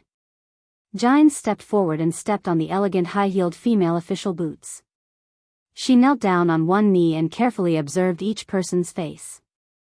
Their carotid arteries were bleeding profusely. There was not much time before they died, just enough for them to struggle on the ground for a while. During this time, they would have witnessed the culprit. Every one of their expressions, Gines said cautiously as she bent down to observe them. There are slight differences in their expressions. These 4 were lying on their stomachs. Their expressions before they died were very similar: anger, hatred, unwillingness, and gnashing of teeth. Perhaps they didn't even have the time to react before they were heavily injured and died. That's why they had this kind of unwillingness and resentment. These 2 are lying on their sides. Their expressions are one of shock, disbelief, and confusion. They should have sensed the killer's fatal blow and tried their best to fight back, but to no avail. This made them very shocked and confused. While they were struggling on the ground, this expression froze on their faces. The last two should be the strongest. One of them is lying on his back, and the other is leaning against the wall. His expression is much more subtle than the previous 6. The one lying down was filled with regret and pain, while the one sitting was filled with relief and helplessness. They had tried their best to fight back, but they still failed. However, they should be the last ones to die, so they struggled to see the murderer. That was why they were filled with regret and sudden realization before they died. In other words, as long as the two of them know the identity of the enemy in advance, they can make an effective response. Jianghu stood up with a cold expression and crossed her arms. She looked at Gilbert, who was beside her, and seemed to be a little resigned. The murderer is not a supreme realm expert. If he's as strong as a Lamiter, then the final two people will be filled with despair and fear. The murderer should have used a special skill, psionic ability, or mechanism. He cleverly attacked the strongest first, then the last 6 people who were slightly weaker. That was why after the 2 strongest people fell, they had the chance and time to see the murderer and his killing method. Although he is not a supreme realm expert, his speed is very fast. Perhaps he is close to or even more than half of the supreme realm experts. However, because he is not a supreme realm expert, there is still an order when he kills people. Yodel walked forward and crouched down in front of the corpses, as if he was verifying Jianghu's words. Gilbert stared at the woman in front of him in a daze. It was as if he was looking at the high-spirited young girl in the courtroom 20 years ago. He also saw the young, inexperienced, and sunny young man who always stood behind her. He sighed in his heart and walked in front of her. Madam Jianghu, I know that you were once the most outstanding police officer in the capital. You even participated in the investigation of the royal family's assassination during the Bloody Year and tracked down the air mystic. Even the kingdom's secret intelligence department often seconded you, Gilbert said calmly with his hands behind his back. Your reasoning is also very brilliant, and as sharp as it was in the past. However, our top priority right now is to find that child. Jianghu was deep in thought and glanced at him. The most outstanding police officer? She unconsciously clenched her fists. Bullsh *T police officer. However, the charming lady did not show any emotions. Instead, she used her left hand, which was placed on her other arm, to stroke the beauty mark on the left side of her lips out of habit. She chuckled softly without saying a word. Men are indeed the representatives of carelessness and carelessness. Gilbert narrowed his eyes and lifted the top hat on his head slightly to show his doubt. Did I not make myself clear enough? Jianghu put down her hands and walked forward in large strides. She pointed at the corpses in front of her and said confidently, these 2 supra-class guards were the strongest. They were also the first ones to be attacked when they stood together. These 2 people were the second ones to be attacked, while the other 4 were the last ones to be attacked. However, the order of their deaths was reversed. The strongest struggled until the end and saw the murderer. As long as I can determine their positions before they were attacked, I can follow the tracks and find the location of the murderer's invasion. Although the amount of blood loss was so great that the blood traces were mixed together, it was difficult to find traces of the guards struggling to move before they died. However, according to the time of the bleeding in the arteries and the speed at which the people fell to the ground and struggled, with the 2 strongest as the center, I can draw 2 circles. This is the range of their movements before they were attacked and until they died. Don't forget, these 2 strongest were attacked by the same weapon at almost the same time. In other words, they were standing together before they were attacked. Therefore, the intersection point of these 2 circles is the location where they were attacked. 2 circles have 2 intersection points. One of them is the answer. It is the location where the 2 were truly attacked. It is also the location where the murderer invaded. Jianghu's expression was focused. Step by step, she used her footsteps to draw the shapes. The content of her words made Gilbert and Yodel look at her solemnly. Based on the last gazes of these 2 strongest people before they died, the murderer appeared at this location after killing everyone. I guess it is also the location where the child was standing. Starting from the murderer's last appearance, Giants stood at that position and retreated step by step, according to the order in which they were attacked. We roughly found the murderer's path of movement. Giants slowly walked past a few corpses and returned to the corpses of the two strongest people. At the end of the path, the closest point between the two circles is this intersection point. Giants walked past the corpses that were lying on the ground. Her gaze was fierce. Finally, she stood at a spot. This is the location where the two strongest people were attacked first. In other words, this is the location where the murderer invaded and attacked first. Gilbert quickly walked forward and looked around. Are you saying that the murderer suddenly appeared here? He said slowly, the mercenary team did attack this place. But that is impossible. This place is still far from the stairs. During the time we were cleaning up the mess, he had nowhere to hide. Giants chuckled contemptuously again. Only Yodel quietly walked forward and pointed at a small decorative vase at the side. This kind of vase was very common in the corridor. There was only one, and it was the closest to Giants. Under Gilbert's puzzled gaze, Giants quickly walked forward, grabbed the vase, and smashed it without hesitation. Asterisk bang. Asterisk she quietly crouched down and grabbed a piece of the vase. After observing it carefully, she used her finger to gently wipe the inner wall of the vase and showed it to the two useless men. Gilbert was surprised to find that Giant's finger was stained with red blood. Yodel also crouched down and picked up a few pieces. There were also tiny drops of blood in the inner wall of the vase. No place to hide? Giants laughed sarcastically, making Gilbert feel a little awkward. So. Gilbert took the pieces of the vase and his expression changed. This is, Giants stood up and said in a capable and experienced manner, victims, 8. Cause of death, bleeding in the carotid artery. Murderer, supra-class blood clansmen, or vampires. Murder weapon, blood claw. While Giants was speaking excitedly, she suddenly froze and realized the current situation. Hence, she clenched her teeth and swallowed the words she was about to say. After all, I am no longer a police officer. Giants shook her head and got rid of the irrelevant emotions. So, he relied on his innate talent in blood transformation to sneak in and hide. He also relied on his innate speed to kill and plunder. He did not rely on his own abilities. Giants raised her head and rolled her eyes at Gilbert. This is the supreme class elite you were talking about? Gilbert was very embarrassed, but he knew that this was not the time to be angry, so he asked politely, this is really an eye-opener. So, that child? This is considered an eye-opener? Giants thought scornfully. What a narrow-minded high-ranking person. If you have seen Constellation's Secret Intelligence Department, Extet's Secret Room, Main Equinox Dynasty's Raven Guards and Hanbol Dynasty's Kantana, then you will know how many terrifying people there are in the dark. They only need to move their fingers to know all your secrets. Then, her gaze sharpened and she said resolutely, when the incident happened, the sun had not set yet. He could only use the method of transforming blood to hide among the few groups of mercenaries. Blood clansmen who have not reached supreme class can only transform into blood water, and it will not last more than half an hour. This means that the few groups of mercenaries arrived here within half an hour.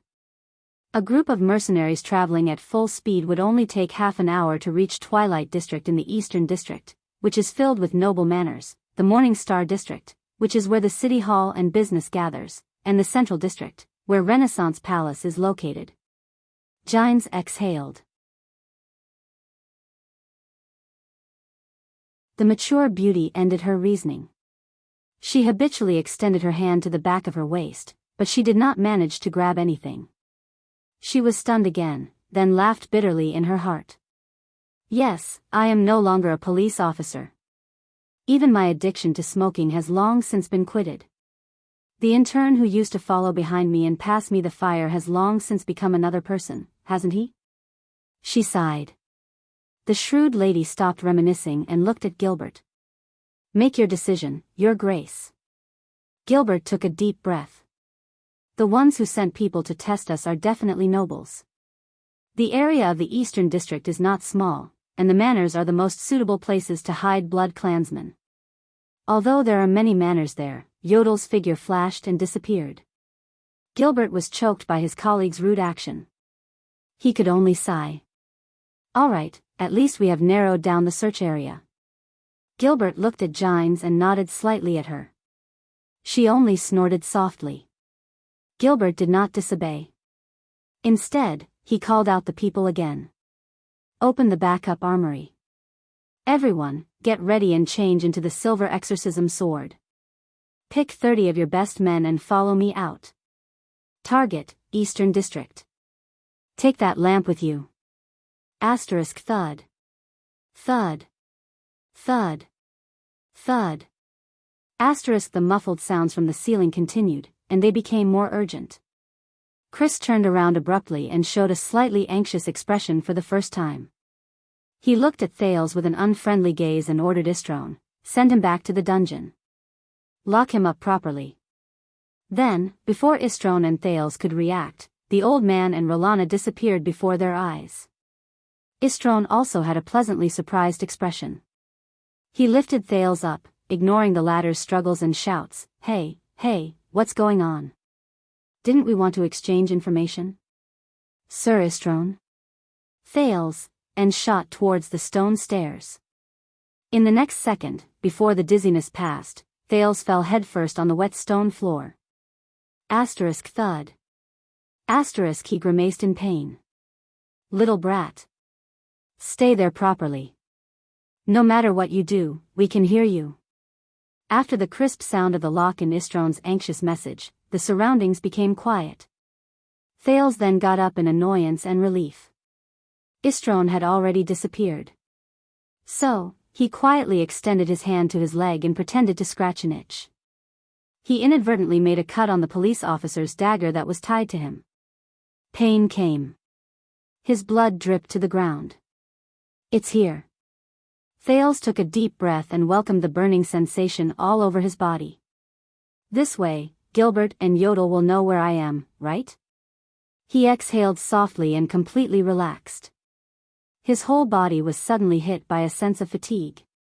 The transmigrator trembled as he touched a wall and sat down. Today's experience is not at all inferior to yesterday's trip to Red Street Market. Now, Thales finally had the time to observe his surroundings.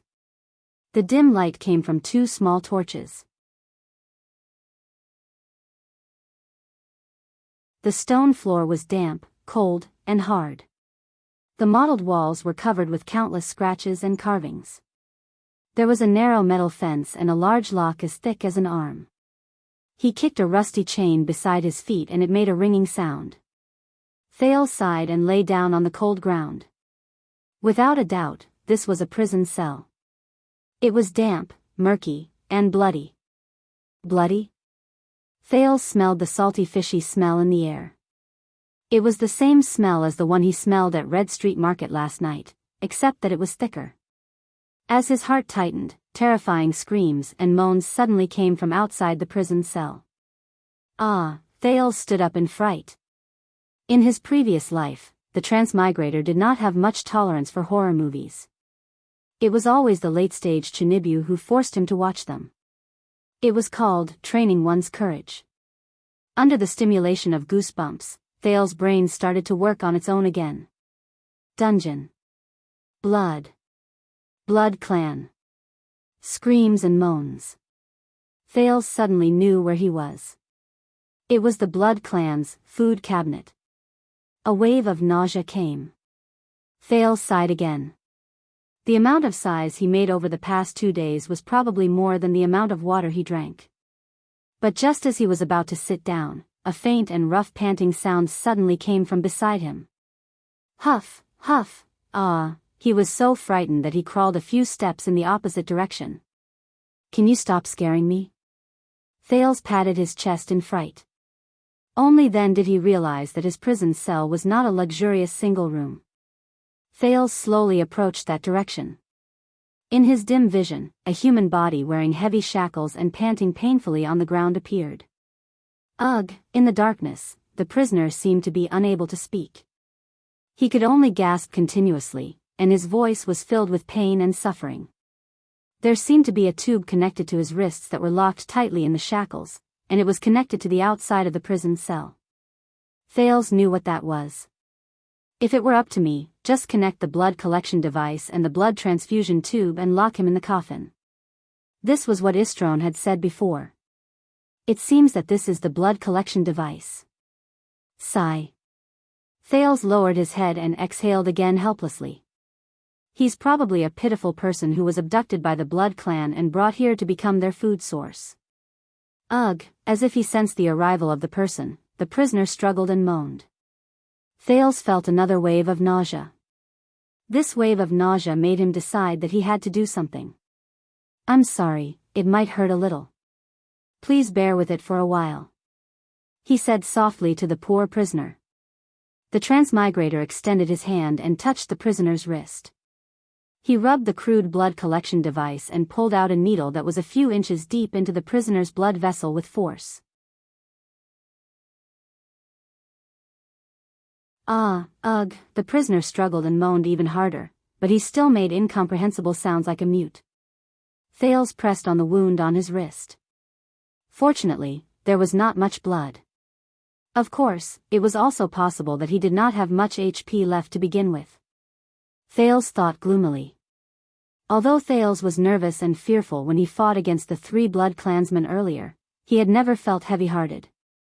However, now that he looked at this blood source, who was chained and had his blood extracted, he started to feel heavy-hearted for some reason. Maybe it's pity, he thought self-deprecatingly. Thales touched the shackle. Only then did he notice that it was a mechanical lock made of dark black stone. It was engraved with complicated patterns and words. It was heavy and ingenious, and it locked the prisoner's hands tightly in front of his chest. There were also 2 clamps extending upwards, clamping the prisoner's cheeks tightly. He could not even shake his head left and right.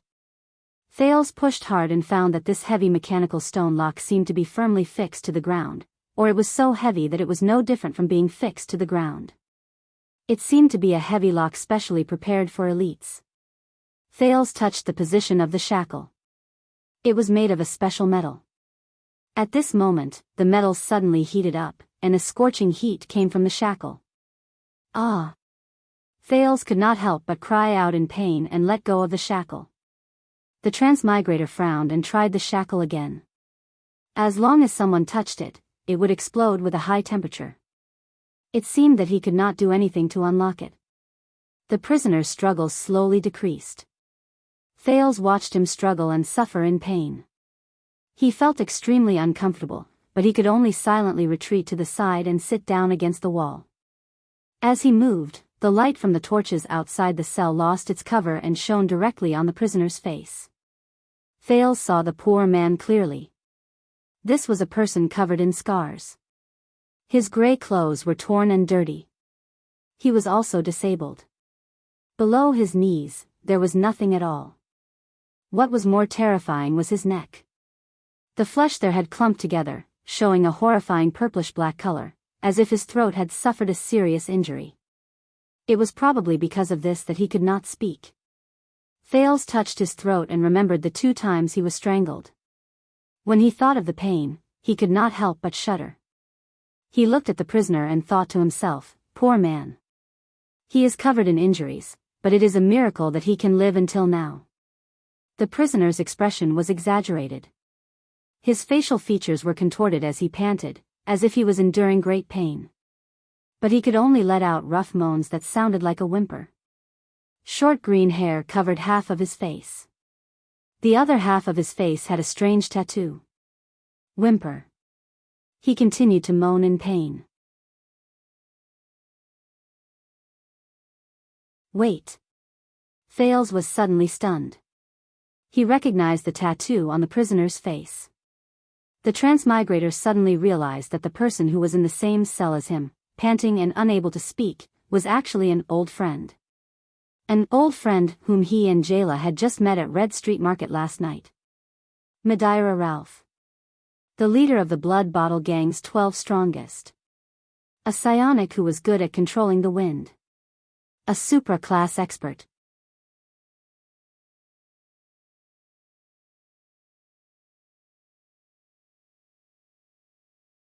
Chapter 29.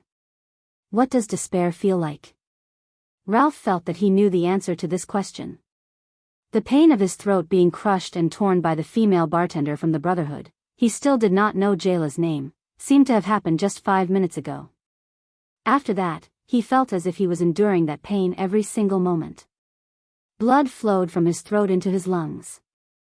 The pain spread from his throat to his brain. Even his airways were blocked.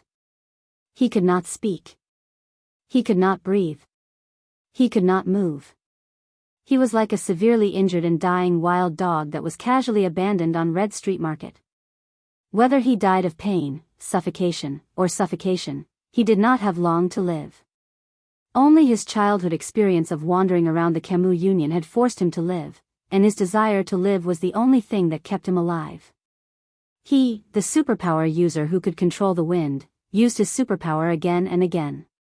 As if he were squeezing a sponge, he squeezed the air that was full of dust, blood, and filth into his lungs through his cracked throat, one mouthful after another. Then, he squeezed the air out from another wound on his neck. Phew. Phew. Phew. Phew. Every breath was accompanied by inhuman pain. It was as if he was going back and forth between Hell's River and the human world. I'm probably the first person to use my psionic ability to prolong my life, Ralph thought sadly. Ralph felt like a stray dog that scavenged for trash in the sewers for a living. The female bartender left. The cop left.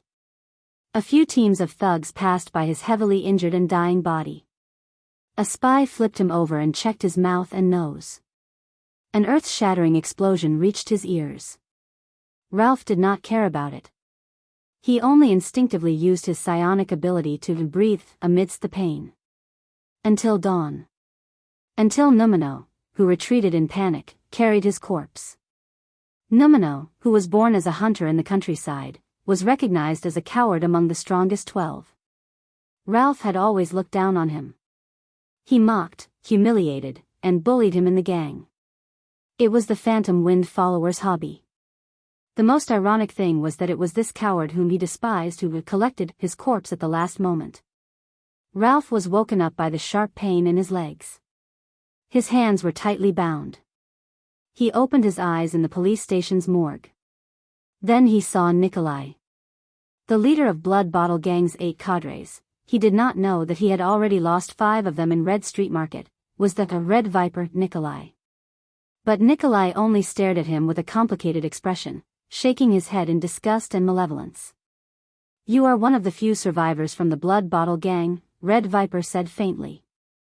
Ralph struggled and wanted to make a sound. He endured the pain in his throat, but he could only make meaningless sounds. A sharp pain came from his knee. He could not feel anything below his knees. Look at you, Ralph, the strongest of the 12 strongest, the only superclass expert. That outstanding, arrogant, and promising Phantom Wind follower, Ralph. A young man who was proudly recommended to the Air Mystic by Lady Catherine, a young man with limitless potential. The Red Viper gently patted his face. Her eyes were still filled with complex emotions and disgust. But now, he's lying here like a corpse, unable to speak, unable to breathe, unable to move, unable to eat. Why are you still alive? The Red Viper's eyebrows furrowed. His expression became ugly and crazed. Why are you the one who survived, and not Sykes, Song, Sven, or Dorno? Why are you the one who survived? Why are you the one who survived? Why are you the one who survived, and not mine? Ralph widened his eyes. He struggled in anger and pain, but the double pain and disability prevented him from moving. The Red Viper put away his anger and started laughing. He was very happy, but also very sick. Blood Bottle Gang has suffered heavy losses, and my power has also been greatly damaged, he said softly. If the members were complete, maybe Catherine could step on me and rise to power. Who knows? But Nikolai's expression became ferocious. But how can a Phantom Wind follower, who cannot speak, has no legs, and is seriously injured and on the verge of death, serve her? So, Nikolai said as he stretched out his hand. With a twisted expression, he pinched Ralph's knee. The wound that was forcefully stopped bleeding by the flames. Why don't you just die in battle and disappear? Ugh. Ralph shut his eyes tightly in pain. He struggled with all his might to move his body, which was seriously injured and unable to move. It was not to break free, but to reduce the pain in his knee. The wind's psionic ability that he relied on to breathe was almost interrupted. I am in a bad mood today. I have to clean up the mess and run into walls everywhere. Nikolai sighed and continued, but I have gotten rid of you and eliminated a genius that Catherine thinks highly of. I still feel very happy. Looking at the resentment, pain, and rage in Ralph's eyes, Nikolai showed an apologetic and helpless expression. He smiled and said, I have no choice. They want a supra-class elite, and they even emphasize that the wrist must be left to draw blood. Otherwise, I would have cut off your hand and not your leg. He patted Ralph's face in the end and whispered into his ear, I wish you and the vampires have a good time. Nikolai's footsteps faded into the distance. Two thugs from the Blood Bottle Gang walked over. One of them picked up a 3-inch long copper needle with a tube, while the other grabbed Ralph's limp wrist. At that moment, Ralph deeply felt despair. Thales stared blankly at Ralph. He had the urge to ask him what happened to Jayla in the end. What was the outcome of their battle? Did Jayla escape? How did Ralph end up like this? Was he not a member of the Blood Bottle Gang? But Thales hesitated. Because he saw Ralph at that very moment. He saw this legless man whose gaze was unfocused and could only express his emotions with meaningless cries. His eyes were a mixture of despair, pain, regret, and grief. He still remembered Ralph from last night. Frivolous, confident, arrogant, and extraordinary. He came and went freely in the endless gale, leaving behind his signature laughter. And now? Huff, huff. Ralph closed his eyes again and moaned in pain. The phantom wind follower who was casual, sharp-tongued, and fearless was no longer there. His lips were dark and dry, and it was obvious that he was severely dehydrated. But Thales could not find any water, and he could not be sure if Ralph could still swallow in his current condition. Thales did not even know how he breathed. The prince only sat at the side in a daze, watching Ralph suffer in pain and struggle. In the second year after he transmigrated, a female beggar's legs were broken by quide. That poor girl wailed for an entire night before she died. At that time, Thales was still muddle-headed and only managed to retrieve a few pieces of his memories. He was horrified and terrified by the horrors of reality. He could only hide in a hole in the wall and shiver. So, in his dreams, he listened to the girl's wails for an entire night. It was similar to now. Later on, he did wonder why he did not have more courage to end the girl's pain. Thales looked at Ralph's deformed appearance, and his heart felt heavy. No matter how great the crime, no one deserves to suffer like this, he told himself. In the end, the boy still sighed and crawled to Ralph's side. He said softly, Ralph. Madeira Ralph. Even though his consciousness was gradually fading away, at that moment, Ralph's pupils still instinctively focused.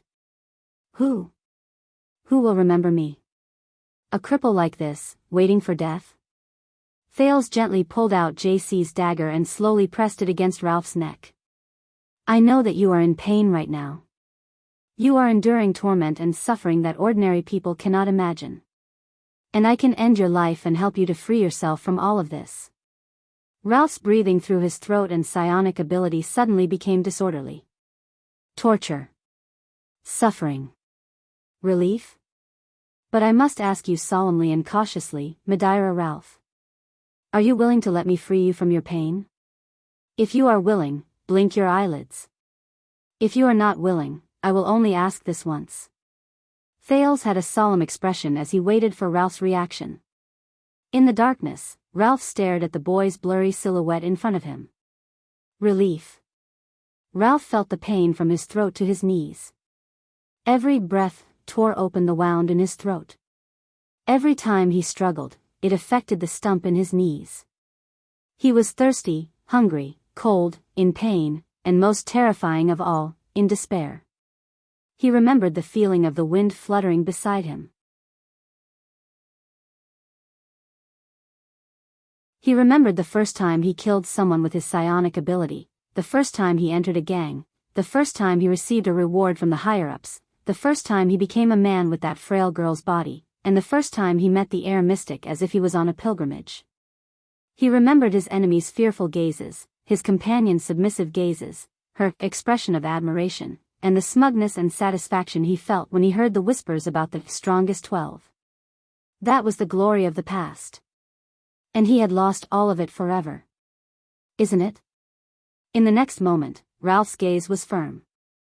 He tried his best to drive his greatly reduced psionic ability and inhale a breath for his half-crippled body. Then, the phantom wind follower trembled. He used all his strength and endured the pain of rubbing against the locks on both sides to raise his head and look at Thales seriously. He prepared to blink. One blink is enough. One. Thales then saw Ralph's eyelids tremble. They trembled and slowly closed towards the center. Thales sighed in his heart and slowly tightened his grip on the dagger in his hand. But Ralph's eyelids only trembled and stopped in the middle of his eyes. They did not close until the very last moment. A long time passed. A long time passed. A familiar or unfamiliar scene flashed before the eyes of the former phantom wind follower. Barren fields, dirty muddy roads, wild dogs everywhere, and swarms of flies.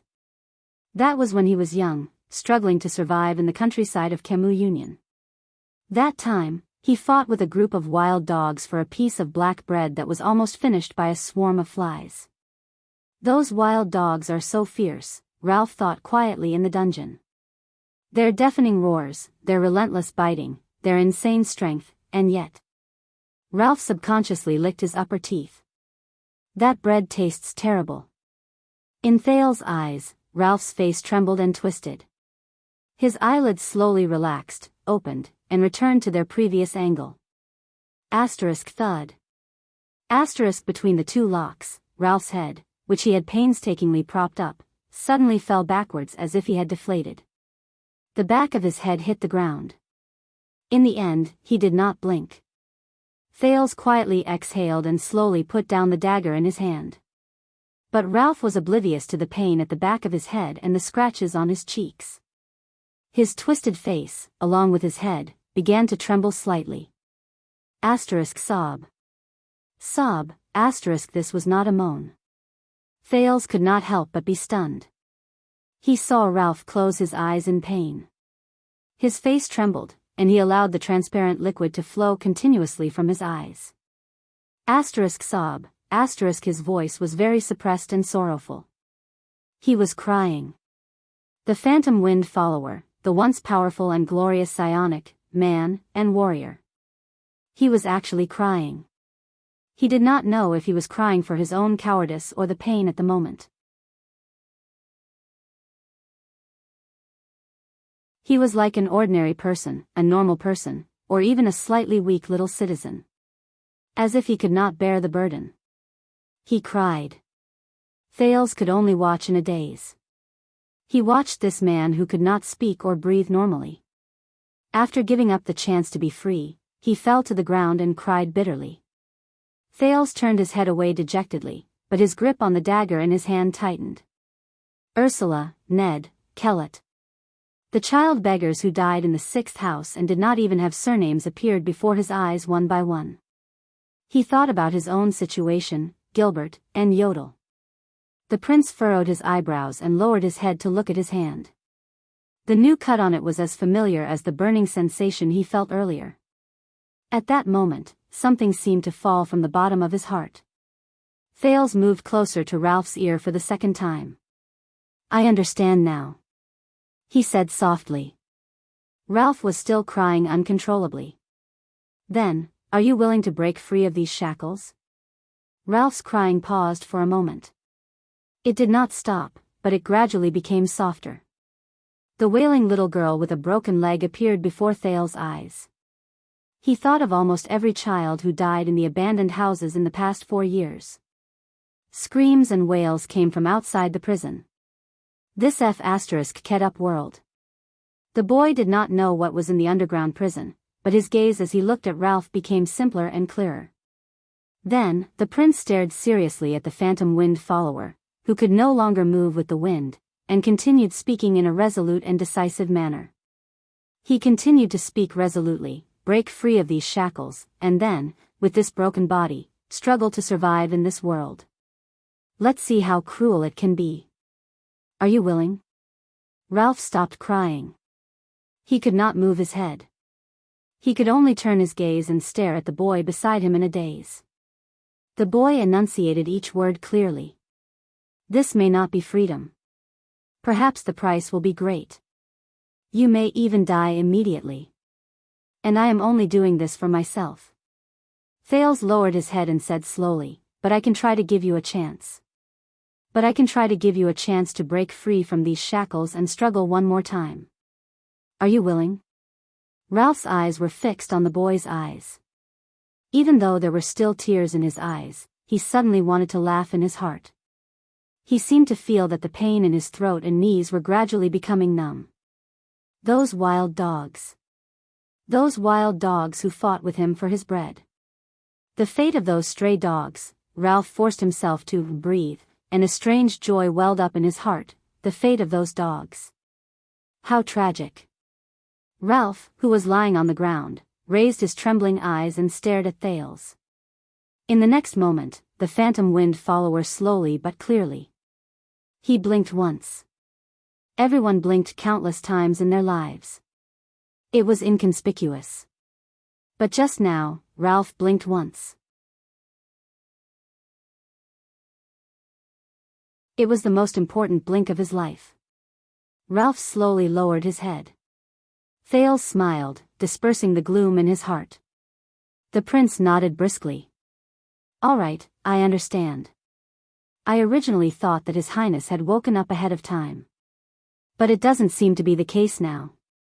In a dark room on the 3rd floor of Vine Manor, Chris furrowed his eyebrows.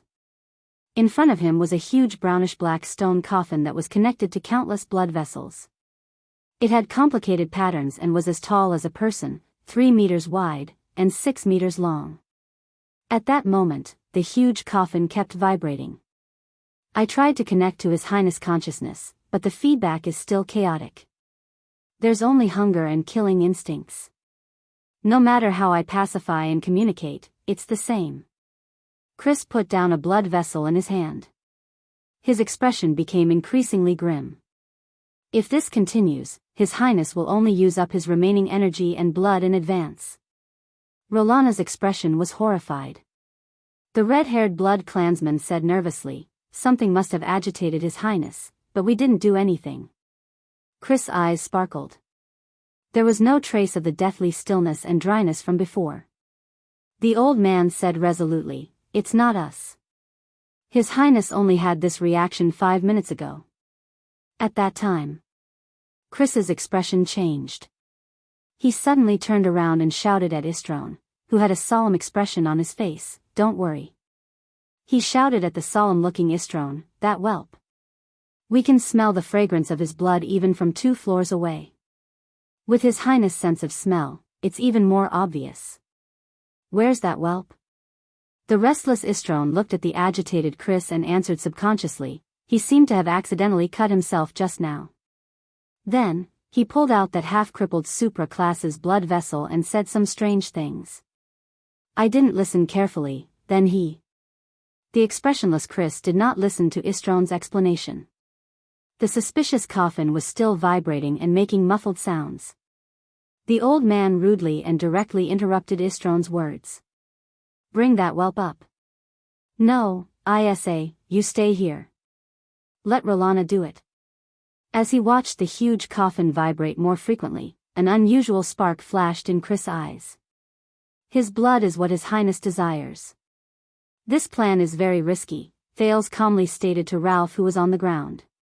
It was as if he had returned to the 6th house and was doing everything he could to protect the innocent child beggars who were born to suffer in Hell's River. But it's even more unwise to sit here and wait for a miracle and surrender. Ralph only quietly looked at the boy whose gaze was obviously different from ordinary people. He laboriously inhaled a mouthful of air. His serious look. Ralph laughed in his heart.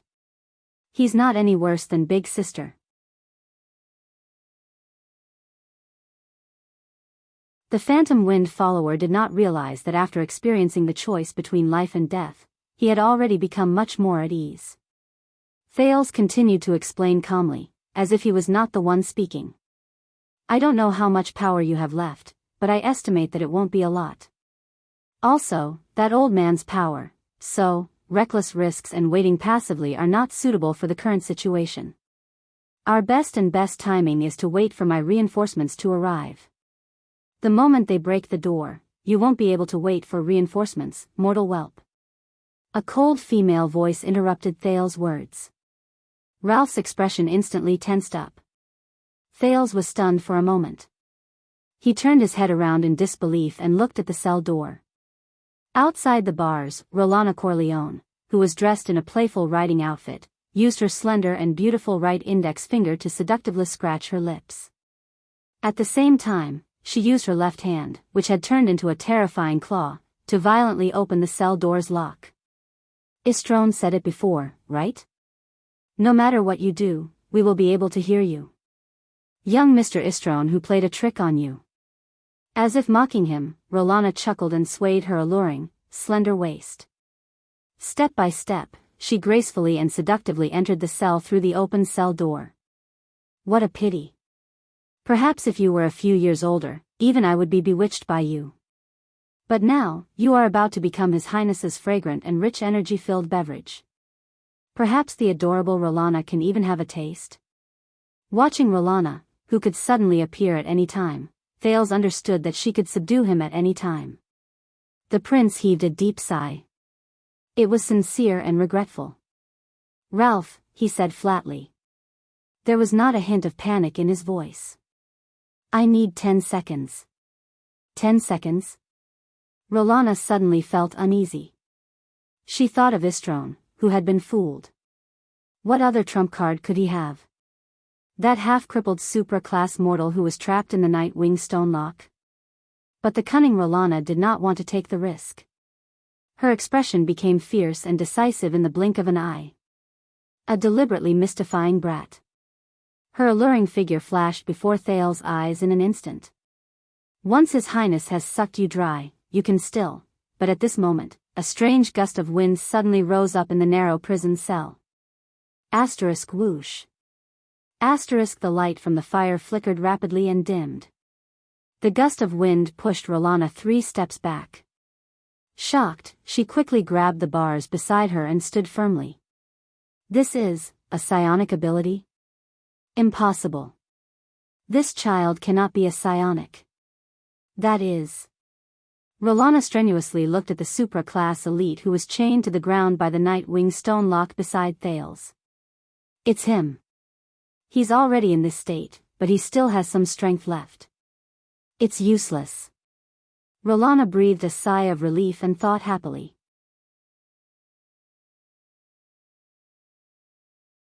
Being chained to this state and heavily injured, even if you have a psionic ability, how long can you last? As for that trickster, even if I have to endure Chris scolding later, I will have a taste of him first. He will definitely leave a deep impression on you. Rolana thought fiercely. Then, let's begin. Thales looked at Rolana, who was obstructed by the gust of wind in front of him. He calmly turned the dagger around. 10. Under Ralph's puzzled gaze, he used his uninjured right hand to hold the tip of the dagger. 9. Good luck to both of us, he said. 8. My first mystic ability test. 7. Begin. 6. Thales stared at the black stone shackles on Ralph's body. Ralph's face turned red as he stared at Rolana. The gust of wind continued. Rolana gripped the bars beside her with a cold expression. Her left hand began to transform into a terrifying crimson claw. 5. I want to break his shackles, Thales thought silently. I want to save this man who has nothing left. 4. If it's really as I expected. The boy recalled the scenes of life and death in his mind. Quide's hand around his neck. Asda's hand clenched gently. Also, the bloody scene in my distant memory, and the gentle Chinibu whose name I cannot name. 3. Thales clenched his teeth and closed his eyes. His right hand suddenly grabbed the metal lock. A burning sensation came from the metal. But he gritted his teeth and endured it. Rolana felt something.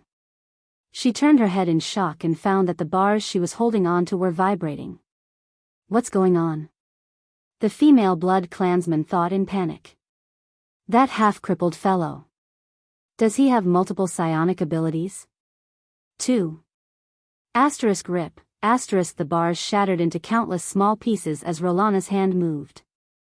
Rolana, who could not stand steadily, clutched the wound on her arm and screamed. She was instantly blown out of the dungeon by the gust of wind formed by psionic abilities. 1.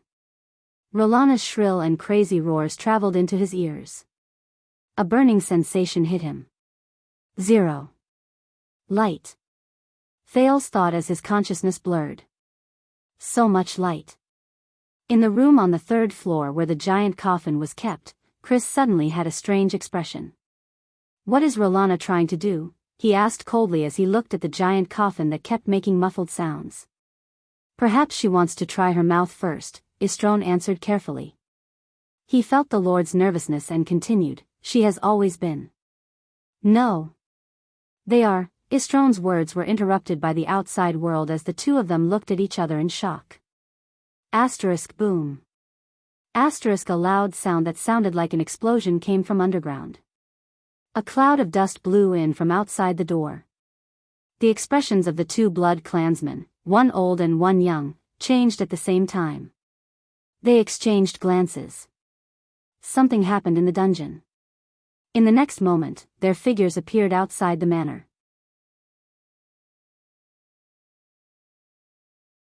The moment Istrone saw the scene before him clearly, he was so shocked that he lost his composure. Under the moonlight, the legless supra-class mortal with a tattoo on his face. The former Phantom Wind follower, Madeira Ralph. He had already broken free from all restraints. He was holding the mortal's cub tightly. With the help of the gust of wind, his expression was resolute. He was flying in the air.